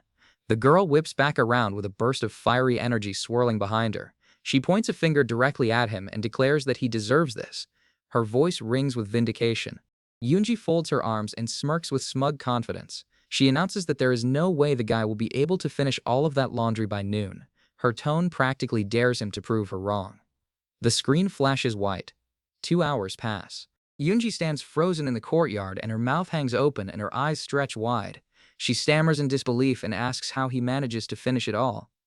Yoonji runs her fingers across one of the freshly washed linens and holds it up to the sunlight. She whispers to herself and asks whether the fabric is always this white. Genuine confusion creeps into her voice. She whips around and her jaw is still slack. She demands to know how the hell he pulls this off. Determination reignites behind Yoonji's eyes. She clenches her fists and mutters that she cannot let him go back to lazing around after just one task. She vows under her breath that she will get him with the next one. Yoonji's feet pound against the dirt path as she marches toward the outer grounds with renewed purpose. Each step lands harder than the last. She stands in the middle of an overgrown field and sweeps her arm across the landscape.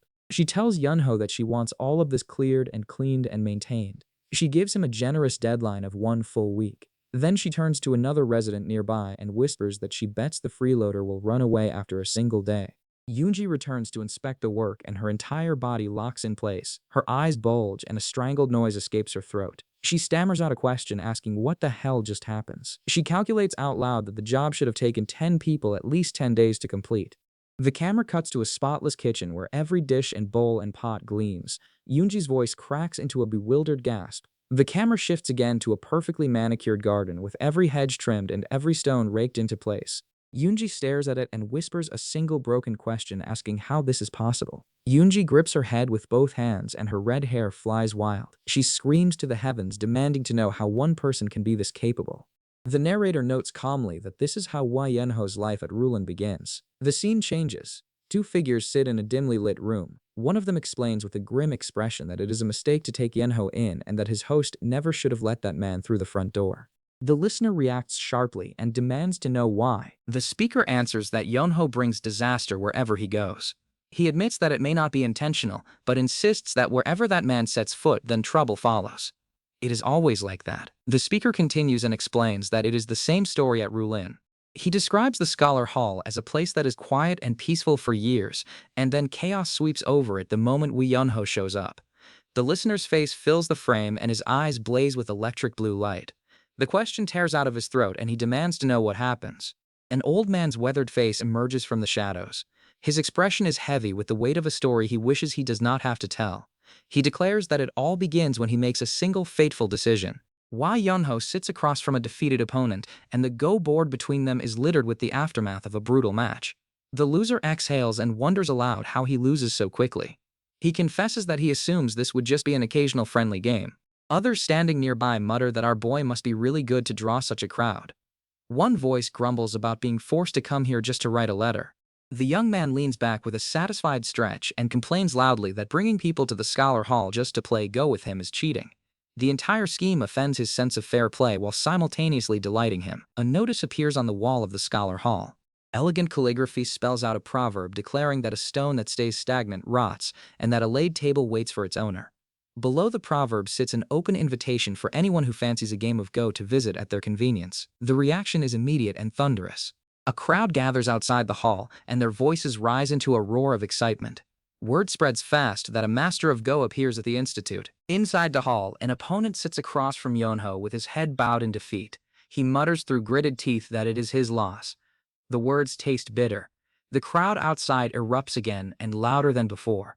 People jostle for position and voices call out for the next challenger to step forward.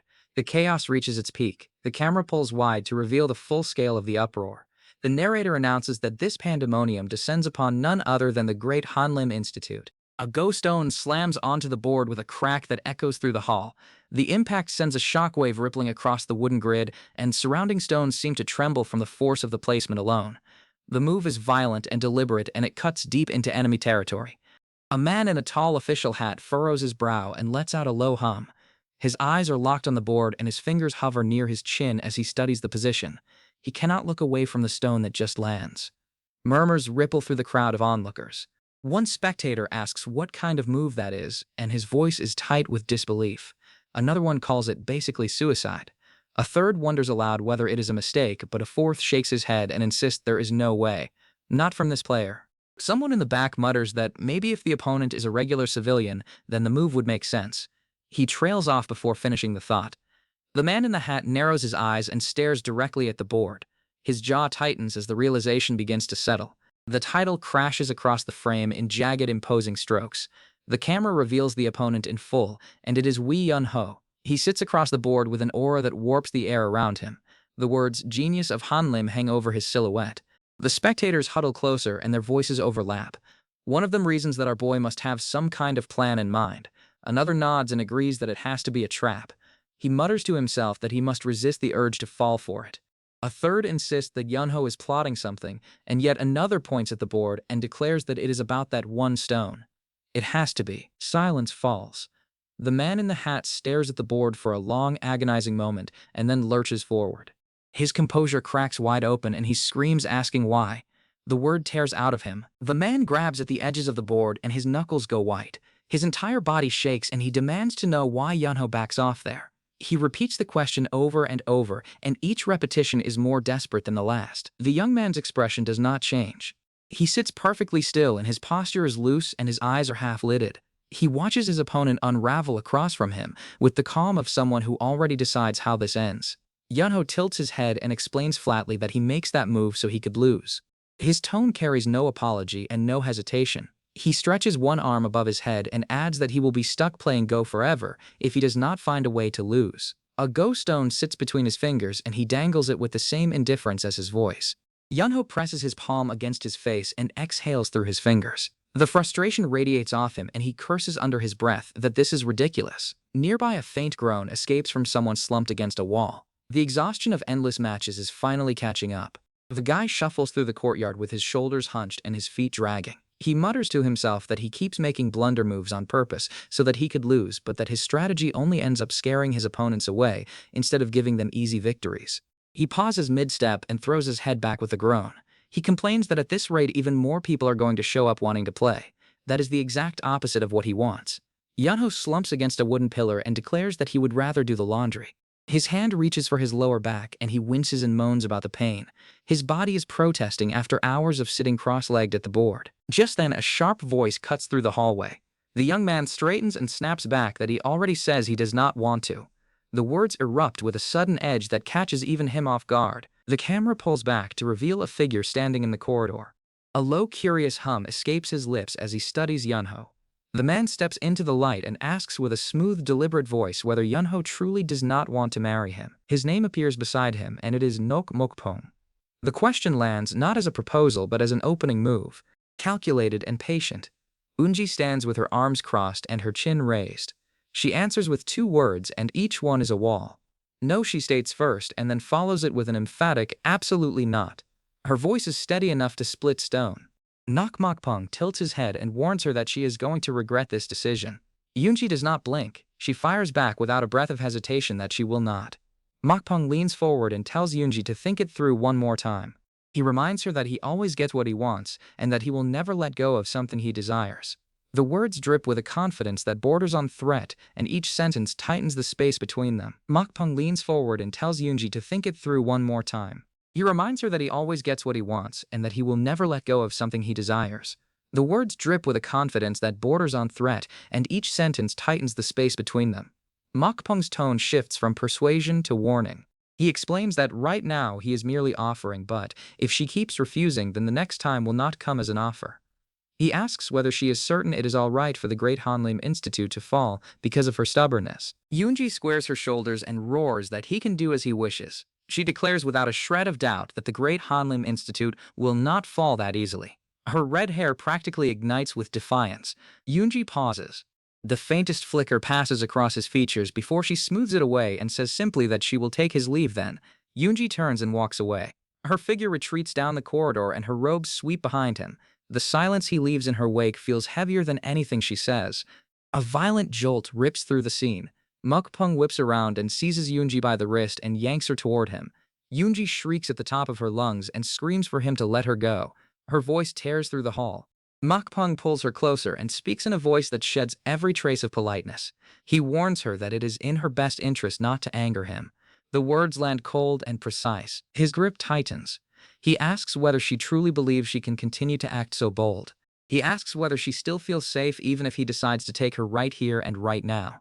The question is not hypothetical, and his eyes make that perfectly clear. 2 faces fill the frame in sharp contrast. Mokpong's expression is stone and unreadable and dangerous. Beside him, another figure watches from the shadows, and his eyes narrow as the tension reaches its peak. Just then a voice slices through the standoff from behind. It remarks coolly that what Mokpong is doing is not the kind of behavior appropriate for someone else's house. Mokpong freezes.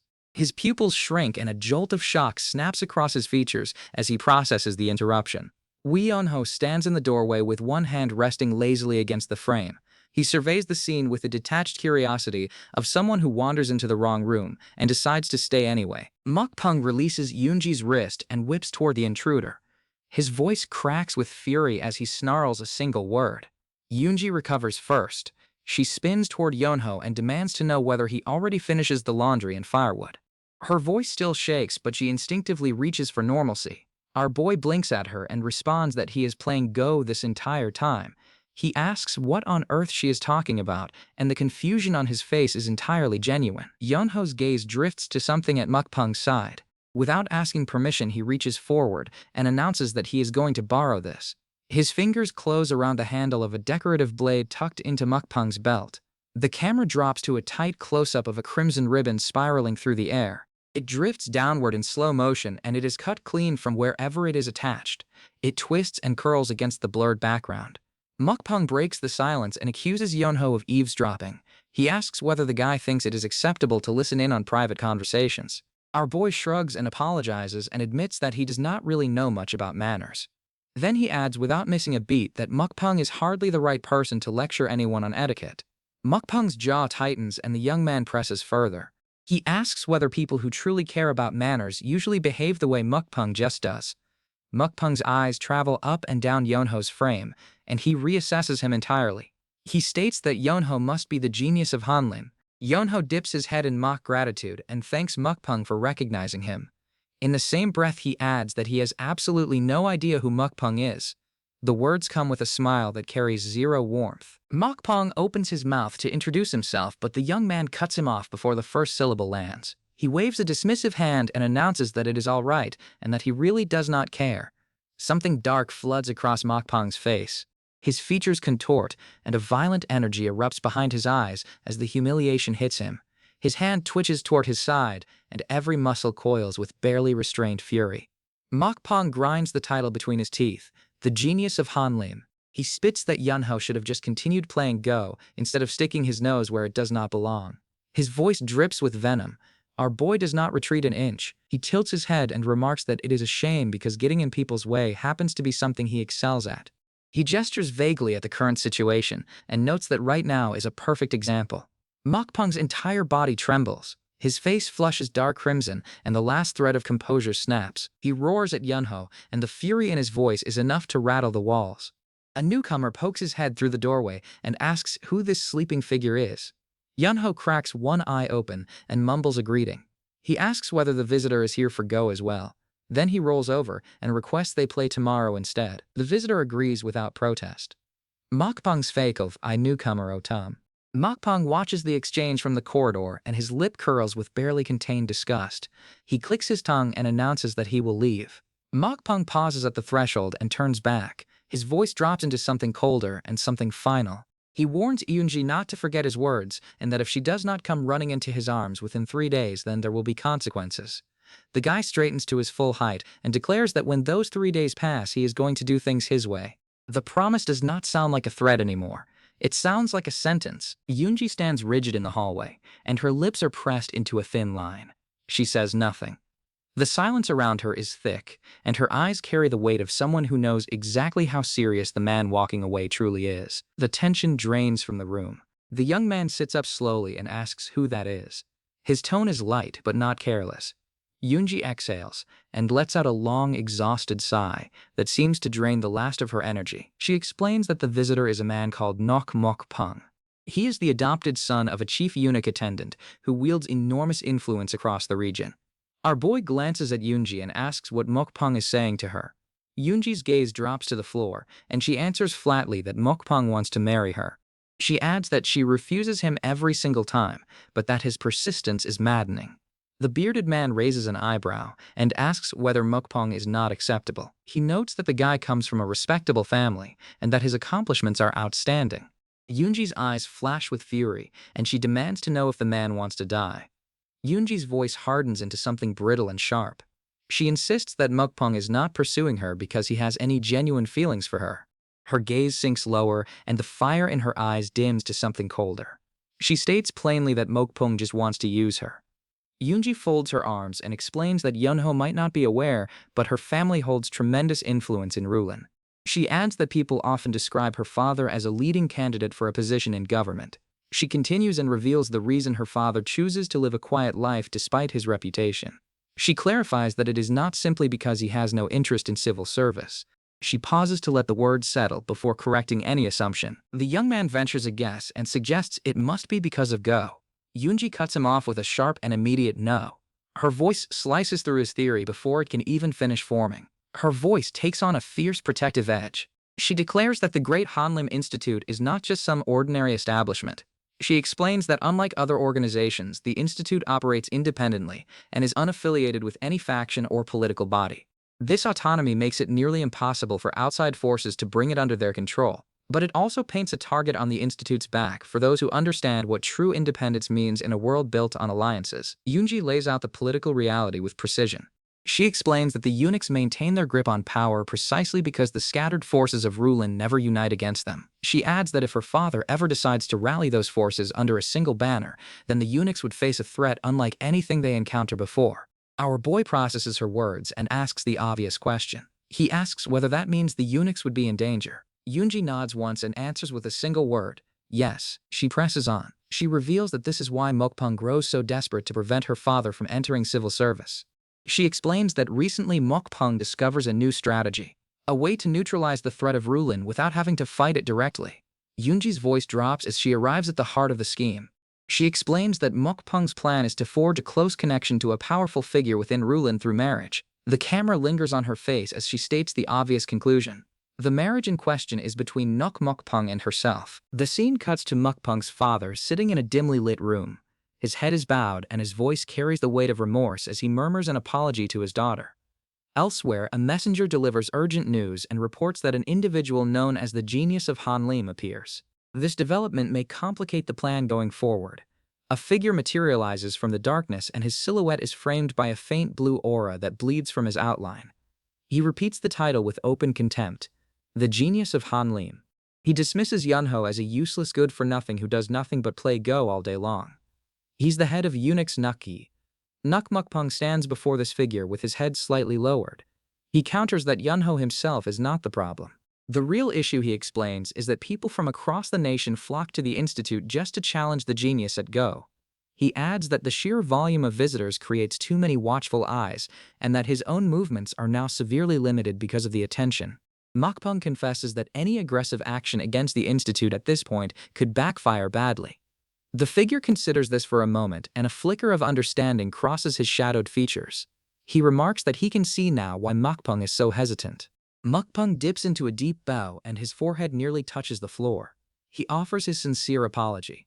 The word carries the tone of a subordinate who knows failure is not something his superior tolerates lightly. The shadowed figure's voice cuts through the darkness. He asks whether Mokpong truly believes this mission exists solely for Mokpong's benefit.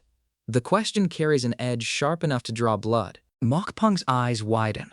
A single sharp inhale escapes him as the implication behind those words slams into his chest. His body goes rigid and every nerve is suddenly alight with the understanding that this conversation just shifts to territory far more dangerous than a failed marriage proposal. The Nokgi steps forward and speaks with the authority of someone who answers to only one person in this world. He declares that taking over the imperial palace is a mission handed down by that one individual, and that failure is simply not an option. The weight of the words presses down on the room and bends the candlelight and thickens the shadows. The Nokgi lowers his voice further. He tells Mokpong that the stakes apply to both of them equally, and that he personally fears disappointing their master far more than he fears death itself. He fixes Mokpong with a hard stare and asks whether Mokpong understands what he means. Mokpong drops to one knee and shouts his answer with absolute conviction. He declares that yes, he is well aware. The words ring through the chamber with the force of an oath sworn on blood. The Nokgi's tone shifts. The severity remains, but a new, colder pragmatism slides into place beneath it. He states that sometimes violence is necessary. Mokpong lifts his gaze and asks cautiously what the figure means by that. The answer comes without hesitation. Nokgi instructs Mokpong to use the crowd gathering at the Hanlim Institute to his advantage. He tells him to turn their presence from an obstacle into a weapon. Nokgi's voice drops to its lowest register and each word lands heavy. He commands Mokpong to kill them all, every last person, and to make sure the genius of Hanlim is included among the dead. Mokpong absorbs the order in silence. A low hum escapes his throat. It is neither agreement nor protest, just the sound of a man recalculating the weight of everything he is about to set into motion. Sunlight pours through the canopy of autumn leaves and spills across the rooftops of the great Hanlim Institute. A bird drifts lazily through a blue sky, and the grounds below sit in quiet, dignified peace. A tall figure stands at the center of the courtyard, and his posture is rigid with authority, and his robes are immaculate. This is the royal head inspector Gyu Yongpan, and he is the emperor's elder brother. He fixes his gaze on Unji's father and asks directly whether the man is still not interested in taking a government position. Unji's father lowers his head and offers a quiet apology. The word carries weight, but no promise. The royal head inspector steps closer and presses his case. He argues that someone of this caliber should be standing at the center of the political stage. There is no one more qualified to stop Nokgi than a man who commands the respect of all ruling. Just then a voice calls out from across the courtyard and breaks the tension. Someone beckons Yunho by name and the casual tone cuts through the formal atmosphere.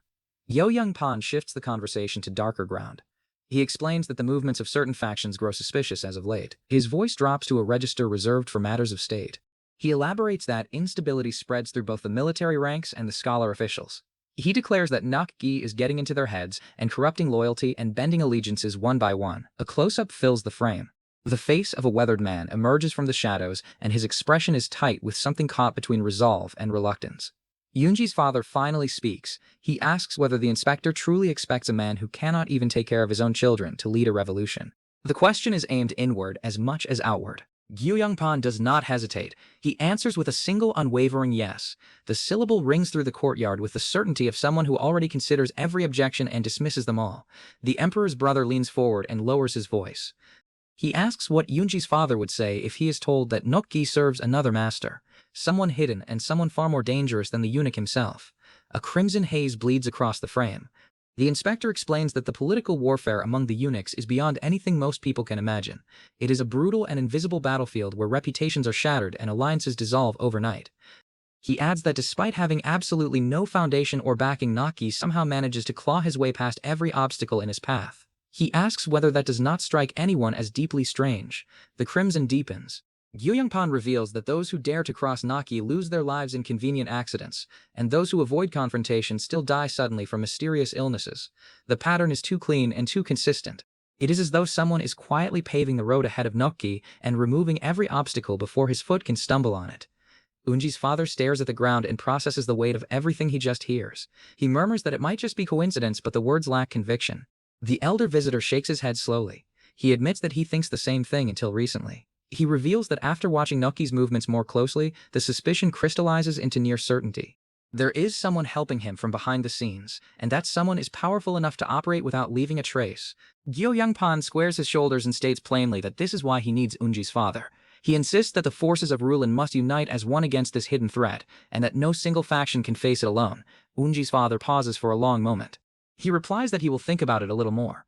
The answer is neither acceptance nor refusal, but a door left deliberately open. A soft cough follows. The tension dissolves into something warmer. The inspector shifts topics and asks with genuine curiosity about this new genius the institute takes in.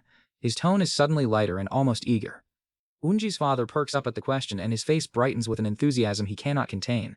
Unji's father breaks into a wide grin that stretches from ear to ear. He gushes that the young man is amazing and that he feels certain the genius is still hiding his true potential. The words tumble out with excitement. The inspector's interest sharpens. He remarks that he is curious about this genius and asks when he can meet him. His eyes gleam with the focus of a man who assesses everyone he encounters. Unji's father glances over his shoulder and mentions that Unji should have already gone to pick the young man up. At that moment, Unji's voice rings from the entrance and announces that they arrive. Unji's father turns toward the door and welcomes them with an open smile. He invites his guest to come inside. Woo-Yeon-ho steps through the doorway and his dark hair is loose and his posture is as relaxed as a man who just wakes from a nap and cannot remember why he is summoned. He glances around the room and asks simply whether someone calls for him. The old visitor stares at Yeon-ho and a visible question mark practically materializes above his head.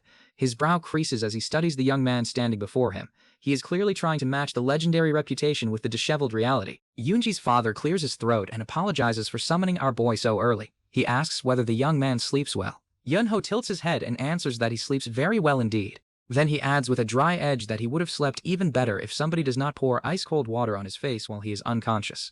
A chuckle escapes the father as he concedes the point. He says he is glad the sleep is good regardless, and then announces that he calls Yeon-ho here because he wants to introduce him to someone.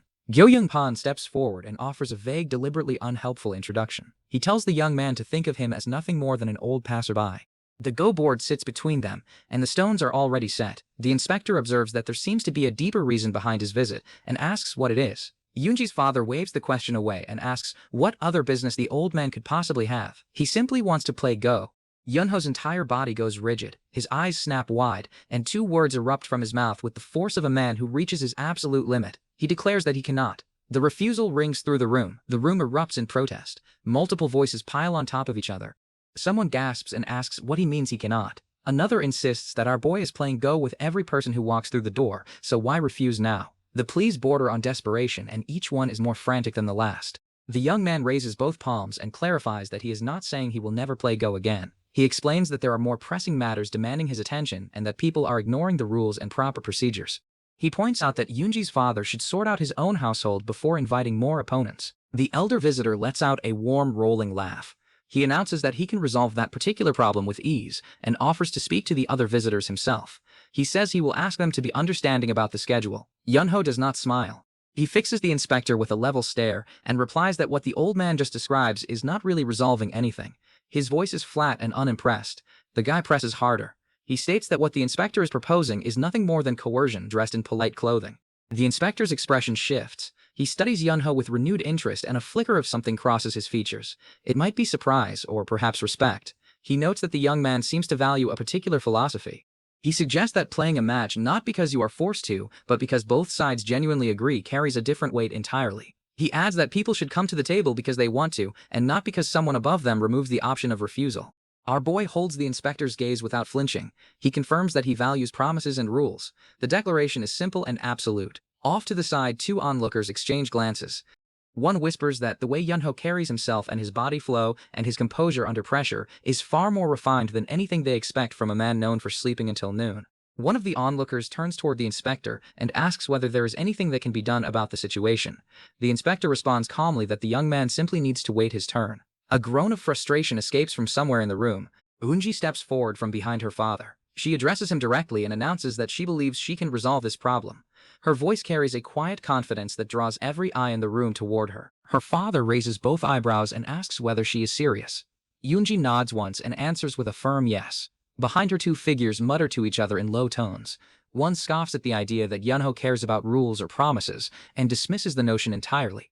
Yoonji turns toward the young man and presents her offer. She tells him that if he agrees to play just this one game, then she will cancel something in return. Our boy blinks and is caught off guard for the first time.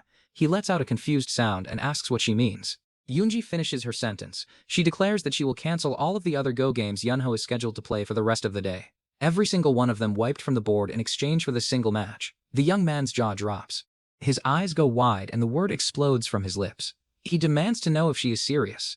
The shock on his face is genuine and unguarded for the first time. Yunho's resolve wavers visibly. He admits that the offer is tempting, but he catches himself and insists that he too has morals. He pauses and then adds a flat nope. He tries to rebuild the wall. Yoonji just puts a crack in. Someone in the background mutters about throwing in a few extra games to sweeten the deal. Yoonji crosses her arms and shuts the door on further negotiation. She warns the guy not to try bargaining for more if he wants any rest today. There is no room for discussion. He either takes this deal or plays every match on the schedule. Yunho exhales through his nose and surrenders. A lazy grin spreads across his face and he announces that they should get started. The Go board sits between him and the inspector, and the stones are at the ready. Gyo Youngpan settles into his seat and his inner thoughts surface. He grumbles silently that this is the worst. The young man is clearly not a man of his word. The promise about rules and principles is already bent before the game even starts. The old man considers leaving but catches himself. He reasons that he comes this far, and that he might as well see the match through to its end, regardless of his reservations. A shift passes across the inspector's features. His posture straightens and his eyes narrow with focus. He murmurs that he intends to see exactly what kind of player this so-called genius truly is. A stone strikes the board with a sharp crack. The sound echoes through the room and the board seems to pulse with energy as the first move establishes territory with aggressive, uncompromising intent. The camera drops to the surface of the Go board. Stones spread across the grid in a formation that is equal parts beautiful and brutal. Each cluster of black and white is locked in a territorial war that mirrors the political tensions swirling far beyond the walls of this room. The game ends. Someone leans toward the inspector and asks whether he enjoys the match. Gyo Youngpan does not respond immediately. His eyes remain fixed on the empty board and his lips are slightly parted. The silence stretches long enough to become its own answer. A vision floods the old man's mind. Swirling crimson and violet energy erupts across his memory of the game, and it is raw and violent and alive. He observes that the play style is ferocious and quick, the kind of aggression you would never see from someone who simply enjoys Go as a pastime. He notes that this is the play of a person who lives through something most men never survive. The old man murmurs the question to himself. Just what kind of life has this young man lived? The words trail off into the shadows that gather around Yunho's silhouette. Gyeongpan delivers his verdict. He states that despite everything he witnesses, Yunho is not the right one. He explains that the laziness and the casual violence woven into every move are not the qualities he is searching for. They are not what he wants. Unji's father frowns. He replies that it is a waste of time, and then admits that he cannot understand why the inspector would dismiss someone so gifted. The confusion in his voice is genuine and almost wounded. The elder visitor holds up a hand. He answers that the reason he still sees value in our boy is because of something he sees, something specific and unmistakable. The father asks what he means. Gyeongpan explains that during one of his own games against the young man he makes what he considers a prophylactic move, a defensive play designed to shut down future threats before they materialize. He continues and notes that he believes the move is strong, perhaps even the decisive blow that would seal the match in his favor. The inspector's voice slows. He reveals that because he is so confident the game is effectively finished, he allows his attention to drift away from the board for just a moment. His gaze wanders from the stones to the young man sitting across from him. He leans forward and the room holds its breath. He declares that what he sees in that unguarded instant is something remarkable. The memory crystallizes. Yanho sits with one hand resting against his temple, and his eyes are half closed and his entire body is perfectly still. Every muscle in his frame goes slack. There is no tension and no calculation, and no trace of the lazy indifference that normally clings to him. The camera pushes into an extreme close-up of Yunho's eye. A deep, luminous violet light pulses within the iris. It is otherworldly and serene.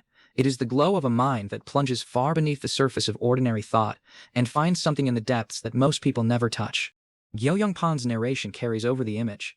He describes it as the face of a man who falls deeply into a rare trance, a state of total absorption that martial artists and scholars spend entire lifetimes chasing without success. The scene returns to the present.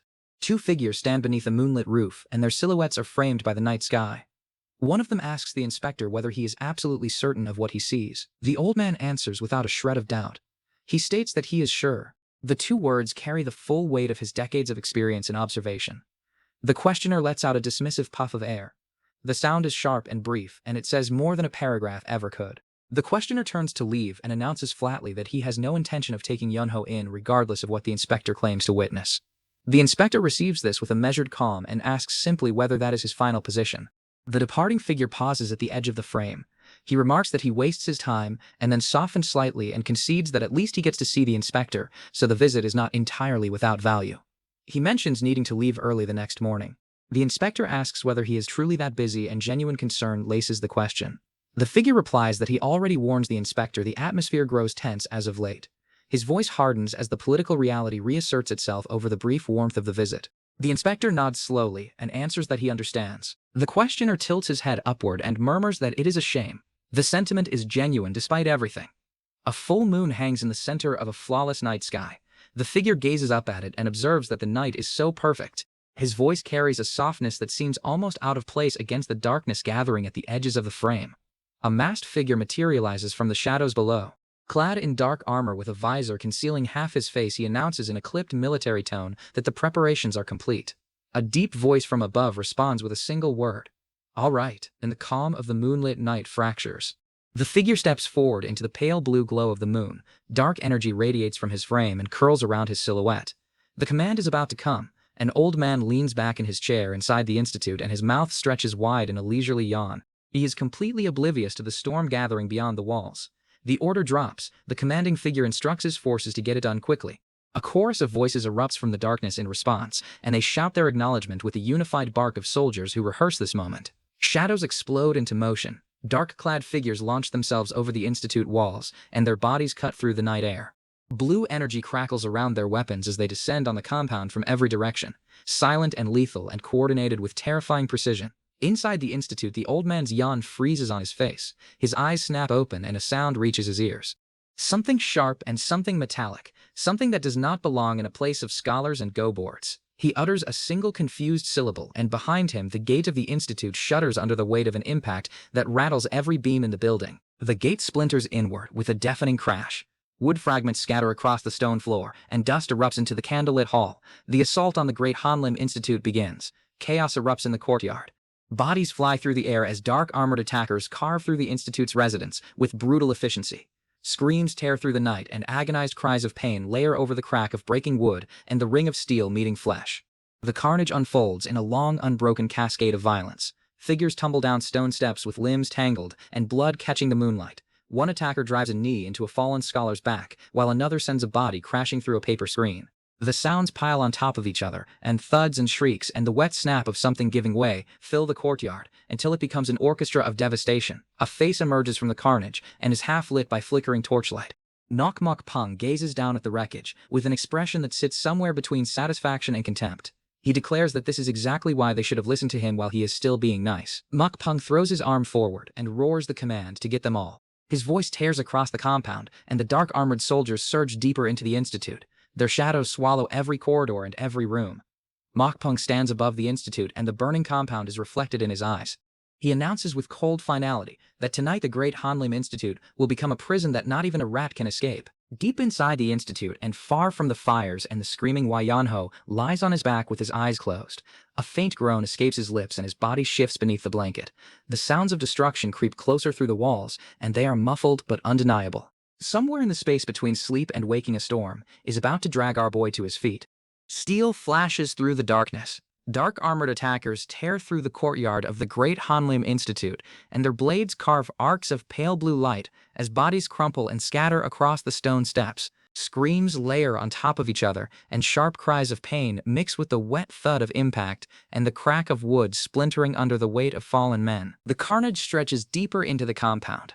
More figures tumble down the steps with limbs tangled and blood catching the moonlight. The attackers move in coordinated waves, and each strike is precise and merciless.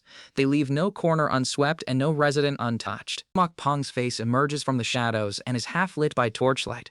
His lip curls upward, and he mutters that this is why they should have listened to him while he is still being nice. He is completely satisfied with himself. Mok Pong throws his arm forward and roars the order to get them all. His voice rips across the compound, and the armored soldiers surge forward with renewed ferocity. At the edge of the chaos, a figure stands frozen in the corridor. Yoonji stares into the courtyard, and her red hair whips in the wind. A single word escapes her lips. Today. It is the beginning of a sentence she cannot yet finish. Mok Pong's face contorts into something feral. He snarls under his breath that he is going to teach that woman a lesson. A line of armored soldiers stands in formation outside the institute gates, and their silhouettes are rigid against the blue-black night sky. Torches flicker at intervals along the perimeter and cast long shadows that stretch across the compound. Yoonji's father steps forward into the courtyard and confronts the intruders directly. He demands to know the meaning of this assault, and his voice carries the authority of a man who builds this institute with his own hands. One of the soldiers responds that they receive information about suspicious activity at the Hanlim Institute. He says they hear reports of large numbers of people gathering under questionable pretenses. The father's expression hardens with disbelief. He fires back and asks how gatherings at a scholarly institute could possibly be considered suspicious. He demands to know what reason anyone could have for treating visitors to a place of learning as criminals. The soldier presses on and is unmoved. He explains that with both political and military tensions rising, any large assembly draws scrutiny. He adds that they intend to conduct a thorough investigation whether the institute cooperates or not. The accusation lands hard. One of the soldiers declares that there is only one explanation for such a gathering: a revolution. The word detonates in the courtyard, and the scholars recoil as shock ripples through every face. Panic erupts. Several of the detained scholars scramble forward, and their voices crack with terror. One screams that this is insane and asks whether they really think this is a revolution. Another cries out that they are only here to play Go. Mok Pong's armored silhouette looms over the crowd. He asks with theatrical incredulity whether they truly expect him to believe that this many people gather at a single location just to play a board game. He already knows the answer he wants, and the question is just for show. The father attempts to reason with the soldiers. He mentions that they must have heard about the genius of Go who resides at the institute, and that the visitors come because of his reputation. One soldier concedes that he hears the rumors. The father seizes the opening and argues that rumors can be easily fabricated, and implies that the so-called evidence of revolution is just as flimsy. The soldier cuts him short with a single word, and the syllable hangs in the air and promises something worse to follow. A voice from the ranks demands to know where the genius actually is. Another soldier asks who exactly they are looking for, and a third clarifies that it is the one everyone keeps talking about. The genius at the center of all this commotion. A soldier reports that there are no more people remaining inside the building.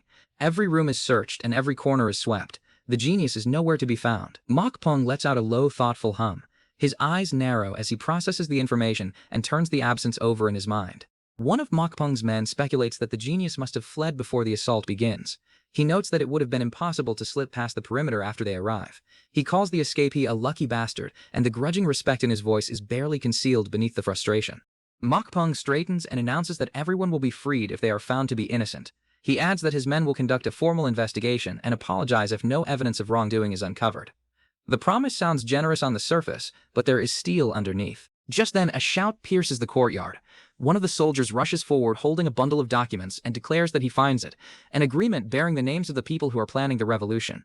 The father's face drains of color as the fabricated evidence is thrust into the torchlight for everyone to see. The father lunges forward and his voice cracks with outrage. He shouts that they never do such a thing.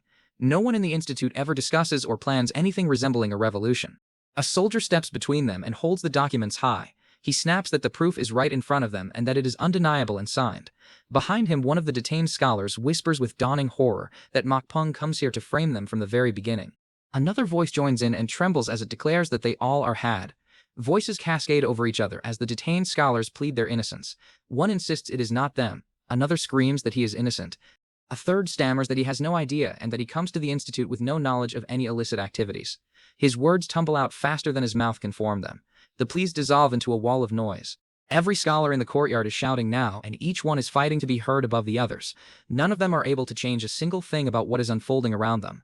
When a new figure arrives at the gate, Mokpung pauses mid-stride and glances toward the entrance. He remarks with a grin that this is quite an interesting incident. The father's eyes widen, his breath catches, and a single trembling word escapes him. You! Recognition floods his features. The figure steps into the torchlight, and the frame erupts with his name. Li Wangya. He stands tall and immovable, and his robes are pristine, and his expression is carved from granite. The title beneath his name reads Royal Head Inspector Gyo Pan, and he is the Emperor's elder brother. Gyo Pan's face splits into a thunderous snarl. He roars at Mokpung to address him properly, and commands that he be called the Royal Head Inspector. The sheer volume of his voice rattles the paper screens along the corridor. The effect is instantaneous. The detained scholars gasp and cry out in relief. One stammers the inspector's name with shaking lips, another whispers that they are saved. Off to the side, someone murmurs that the inspector is conducting investigations here, and that his presence changes everything. Mokpung dips his head in a shallow bow.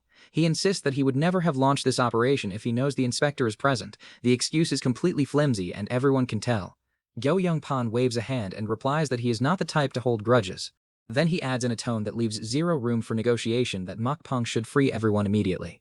Mokpung shifts his weight and is ready to comply, but the inspector raises a palm and stops him.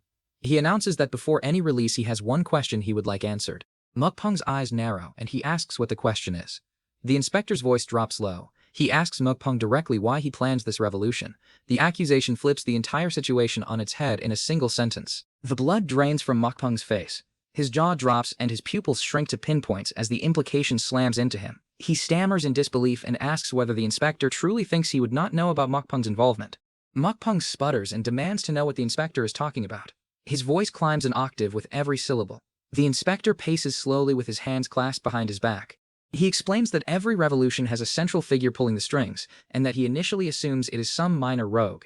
Then he notes that the most logical suspect is always someone close to the emperor, someone with access and ambition and the arrogance to believe they could succeed. Mokpung erupts. His face flushes crimson and veins bulge across his temples. He screams that the inspector's arrogance knows no bounds, and demands to know how the inspector dares frame him. He threatens that he will not let this go unpunished and vows to report every detail of this outrage to His Majesty. His voice tears through the night with fury. The inspector does not flinch. He responds calmly that Mokpung seems to be misunderstanding something fundamental. He states that Mokpung will not be reporting anything to the emperor because Mokpung is never going to see the emperor again. The inspector reveals the full scope of the trap. He explains that the punishment for planning a revolution regardless of rank or position is execution. He adds that his people already secure the signatures of the whistleblowers and that every legal formality is completed with meticulous care. The net is closed and there is no escape. Mokpung's composure disintegrates completely. He curses the inspector and screams that the heavens will not forgive this injustice. The inspector tilts his head and responds with lazy dismissal. He tells Mokpung to keep begging if it makes him feel better. The inspector's tone shifts. The amusement drains from his voice and something far colder takes its place. He adds that before any sentences are carried out, there is someone who needs to die first. The name drops through the silence. Mun Yunji. The camera holds on the letters as they fill the frame. Each character is carved with the weight of a death warrant. Mokpung turns toward Yunji with slow deliberation. He reminds her that he warns her he would do things his way. He adds with poisonous calm that thanks to her refusal to marry him, everyone present is going to end up dead. Mokpung leans closer and asks whether Yunji is willing to change her mind now. Yunji clicks her tongue. The sound is sharp and defiant, and it cuts through Mokpung's threat. She lifts her chin and roars that she would rather die right here than marry someone like him. Every syllable launches with the force of a woman who weighs death against submission and chooses without hesitation. Mokpung's expression shifts. The anger melts away, and something far worse surfaces. A grin spreads across his face, and it is wide and grotesque. He leans in close enough for Yunji to feel his breath. He whispers that she should not worry because he has no intention of killing her. He promises instead to make her wish death as an option. He tells her to imagine the worst scenario her mind can conjure, and then assures her that the pain he will inflict will be 100 times worse than anything her imagination can produce. The threat hangs between them, and it is heavy and suffocating. Mokpung's grin widens further. Yunji does not retreat. She snaps that he should not assume she would simply allow that to happen. She declares that she would sooner take her own life than suffer humiliation at his hands. Mokpung's grin does not waver. He asks with chilling softness whether she really thinks that solves anything. He explains that if she kills herself, then her father will be the one to bear the torment in her place. A blade glints in the darkness behind him. The threat expands further. Mokpung adds that if her father also chooses death, then the rest of the people gathered at the institute will inherit the suffering. His soldiers stand in formation behind him, a wall of armored bodies ready to carry out every word. Mokpung spreads his arms wide and delivers the killing blow. He warns Yoonji not to think for a moment that the torment ends with her or her father. He explains that all family members connected to those accused of revolution are condemned under the law. If she chooses death, then the others will simply pay for her sins instead. A laugh tears out of him, and it is wild and jagged and utterly devoid of mercy. The full horror of the trap settles over the courtyard. A figure stares down from the shadows above, and his eyes burn with cold fury. He screams at Yoonji to do it then, to kill herself if she dares. The taunt is delivered with sadistic glee, and he adds that he would not mind having more people to entertain him. He lets out a cackling laugh that scrapes across the night. A piercing shriek rips through the air. Yoonji screams from somewhere in the compound, and the sound is raw and desperate. The father's voice follows immediately and roars his daughter's name with the anguish of a man watching everything he builds burn to the ground. Mokpung straightens his robes and asks with theatrical politeness whether they should begin. One of the detained scholars collapses to his knees. His voice cracks as he begs, "Please." The word barely forms before it dissolves into a sob. Another voice joins and calls out for somebody and anybody to intervene. The plea erupts into a scream that shakes the very walls of the institute. The word help tears from a throat rubbed raw by fear and explodes across the courtyard with the desperate force of a human being who runs out of every option except prayer. The camera holds on a face bathed in blue moonlight. Wai Yunho stands in profile and is perfectly still. His features are carved against the night sky, and his eyes are open but distant. He is fixed on something far beyond the compound walls. Something reaches his ears. Our boy's pupils contract, and a flicker of awareness crosses his face. He utters a single sound, a quiet, uncertain "eh?" The distant screams finally breach the wall of his detachment. His gaze drops to the courtyard below. Dark figures sprint through the corridors, and their movements are frantic and chaotic. Shadows collide with shadows in the pale moonlight. The violence registers in full. Armored attackers clash with fleeing scholars, and blades catch the light as they arc downward. The sounds sharpen, steel on flesh and wood on stone, and screams layered over screams. A body hits the ground. The impact echoes through the corridor where the young man stands. It is close enough now to feel the vibration through the floorboards beneath his feet. More figures pour through the corridors, and the chaos spreads fast. The full scale of the assault unfolds before Yono's eyes, and for the first time since arriving at the institute, the lazy genius is completely and unavoidably awake. Voices tear through the darkness and call his name. Wee Yono. The syllables crash into him from multiple directions at once. He stumbles into view and is still half-dressed, and his hair is disheveled. His expression is caught somewhere between confusion and mild irritation at being woken up. The moonlight catches the guy's face in a close-up. His eyes are sharp now and fully alert. He scans the compound with the rapid focus of a man processing a dozen variables in a single breath. A laugh bubbles out of him, low at first and then rising into a full rolling cackle that sounds absolutely deranged in the middle of a massacre. He throws his head back and lets the sound fill the night air as people around him stare in open-mouthed horror. Someone grabs his sleeve and demands to know what the hell he is doing. Our boy wipes a tear from the corner of his eye and responds with perfect sincerity that he is running away. He asks whether they cannot tell. His feet already carry him in the opposite direction of the fighting. The scholars erupt in protest. One screams that he cannot be serious. Another sputters about something happening to Yoonji and the others and insists that Yonho is their only hope. A third pleads that he should be helping them and not fleeing. The young man does not slow down. Yonho spins on his heel and fires back that it is hard enough keeping himself alive without adding other people to the equation. One of the scholars shouts that the guy learns martial arts and can fight. Our boy waves the claim away and insists they are massively overestimating his skill level. He continues jogging backward and announces that the best strategy in a situation like this is to act as though he sees nothing. He mimes blindness and gestures at the air around him. He declares that he does not see a thing and that everyone should simply continue doing whatever they are doing. Yoonji's face fills a frame beside him, and her expression is warped with absolute fury. She screams that he is a complete piece of garbage. A commanding voice booms from behind. The single word "stop" crashes through the corridor and halts every moving body in its path. The voice belongs to one of Mokpung's soldiers. He warns Yonho that he is already implicated in the revolution, and that the entire world will be hunting him after tonight. He adds that the young man will never be safe anywhere. Yonho pauses mid-step and glances over his shoulder.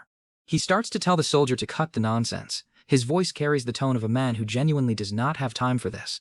The soldier presses harder. He snaps that the world may be vast, but eyes are everywhere, and that finding Yonho would not be difficult no matter where he hides.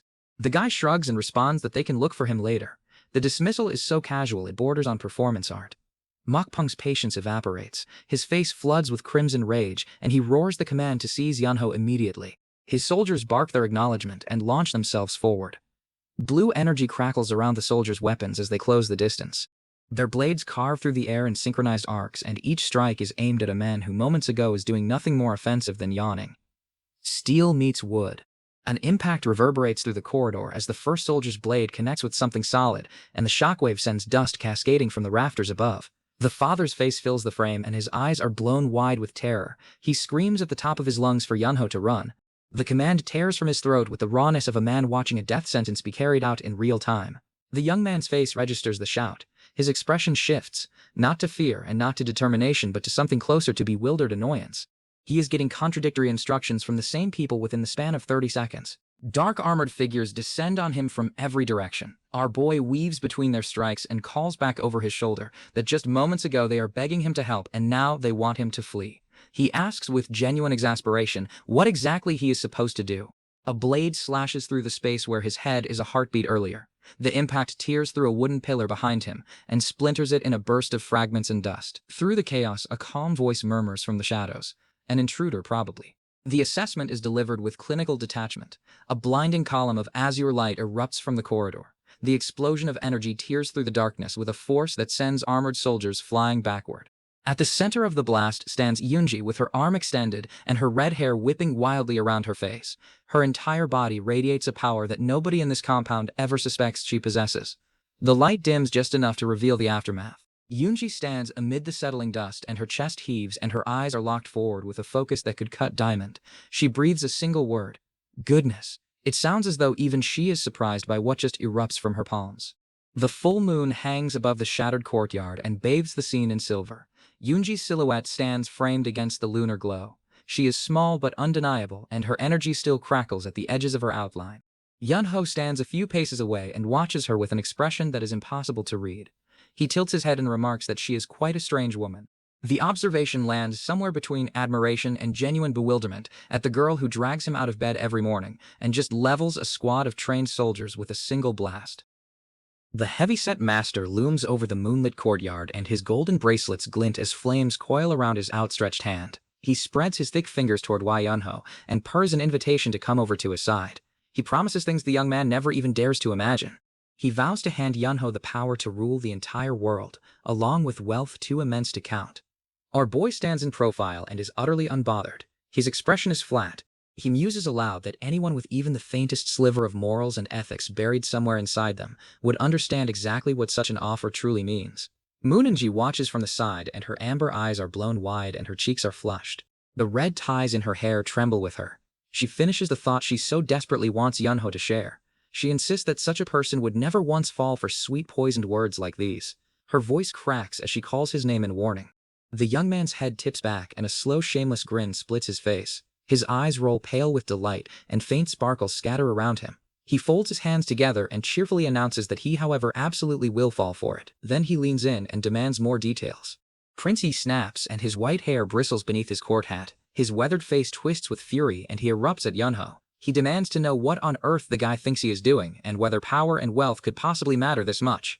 Standing on the cold tiles beneath the full moon, Yunho answers without a flicker of shame that, well, yes, they matter. He says the two of them most definitely are that important to him. Yunji squeezes her eyes shut and lets a single bead of sweat roll down her temple. She is mortified beyond words. Beside her, Prince E clears his throat with an awkward cough and stammers that, of course, technically speaking, that much is perfectly true. Then Prince E abandons all dignity and joins the bidding. He bellows and asks just how much that overgrown brute could even offer anyway. He swears that he himself will give Yunho everything and that he personally has the entire imperial palace standing behind him. Our boy perks up with an interested little gasp. The heavyset master snorts and dismisses the old man with a sneer. He asks what someone like Prince Yi could really do for the young man. He points out that the prince may indeed be the emperor's own brother, but he long since abandons any taste for wealth or power.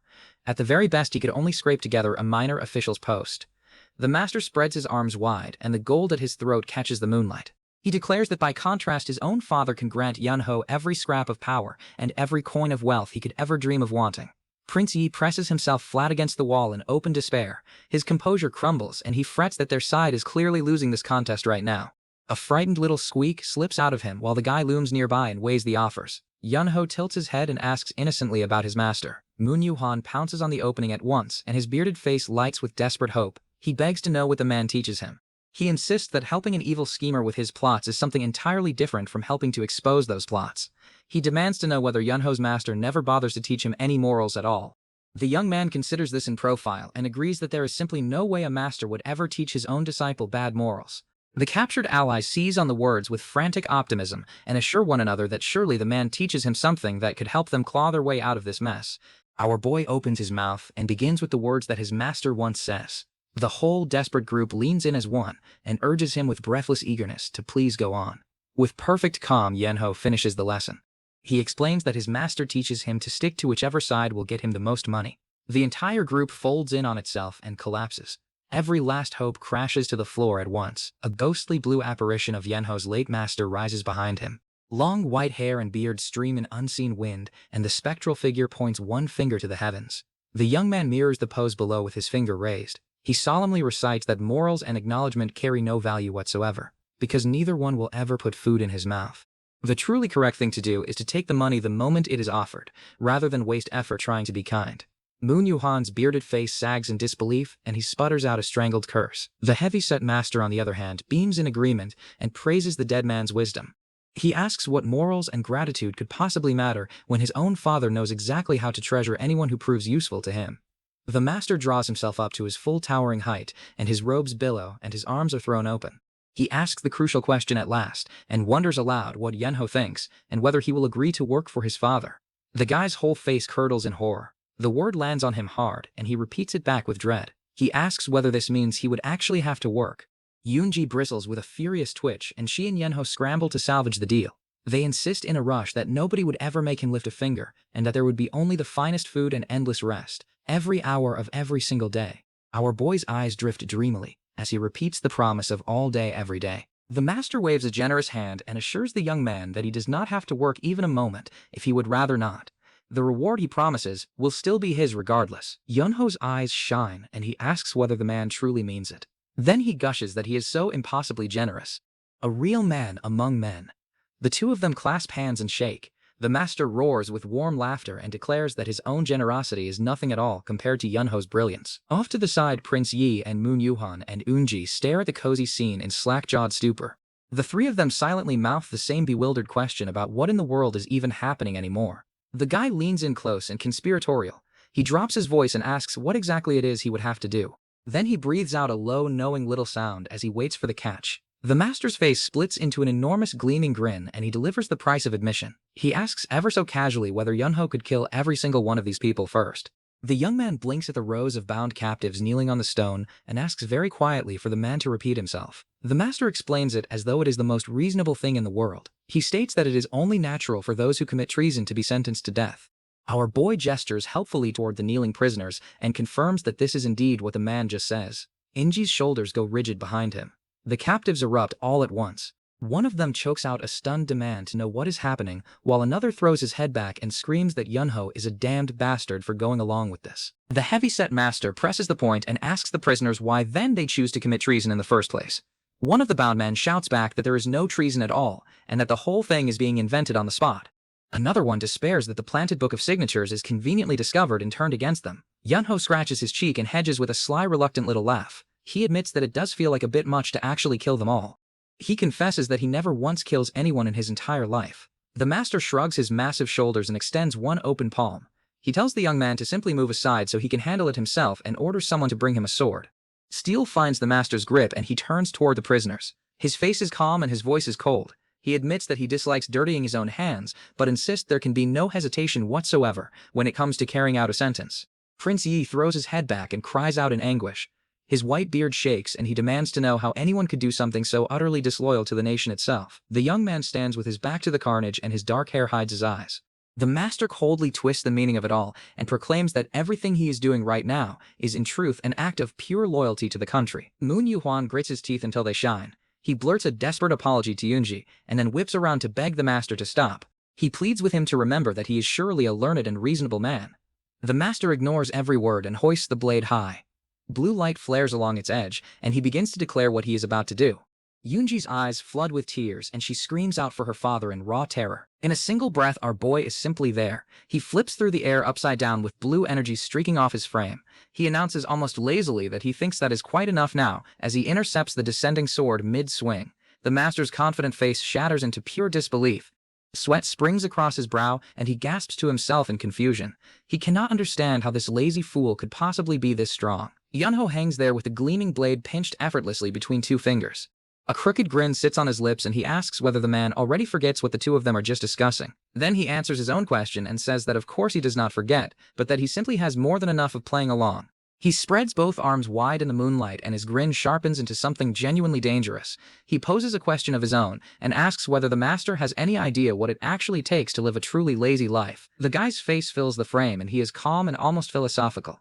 He supplies the answer himself and explains that the whole secret to laziness is avoiding trouble entirely. He drifts into memory and recalls how he once shatters an ink slab his father treasures deeply while the man is away from home. The broken shards scatter across a wooden floor with a sharp, panicked crack. A small younger Yunho gnaws frantically at his fingernails in the dark. He remembers that his father only returns 3 full agonizing days later, and that every one of those 3 days of waiting feels exactly like dying. The memory bursts into white light as the boy is struck. Yunho recounts that when his father finally does come home, he is beaten nearly to the brink of death for the crime.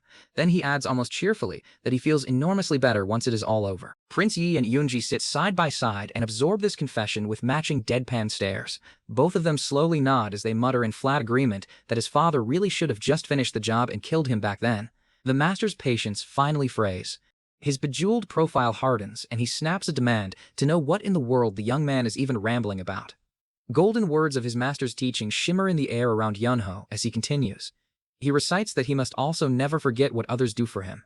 Moon Yuhan's bearded face surfaces in the glow and quietly adds the old advice to pay back what one owes before the interest has a chance to compound. Our boy's eyes settle into something quiet and certain. He distills the lesson down to its core and states simply that it means he always pays back his debts. He goes on and explains that his master also tells him that while he must never forget a kindness, he must equally never forget a hatred. Any man who fails to return what he receives will only end up paying far more for it in the end. Off in the corner, Prince Yi and Moon Yuhan and Yoonji fret comically about why they already seem to be fading out of the moment. The young man lifts his chin and his expression settles into cold resolve. He declares that he thinks the time to settle every account has finally arrived. The 3 captured allies jolt upright and their eyes snap wide in alarm. The master closes his eyes and lets out a long, knowing breath. He drawls that he sees and that all of those grand, pretty words are spoken just to inform him that Yunho intends to stop him. Then the master's head rolls back and he detonates into thunderous laughter. His enormous mouth yawns open and the roar of it shakes the whole courtyard.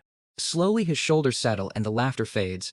His heavy profile cools back into stillness with a low exhale. A menacing violet light kindles in the master's eye, and he leans close.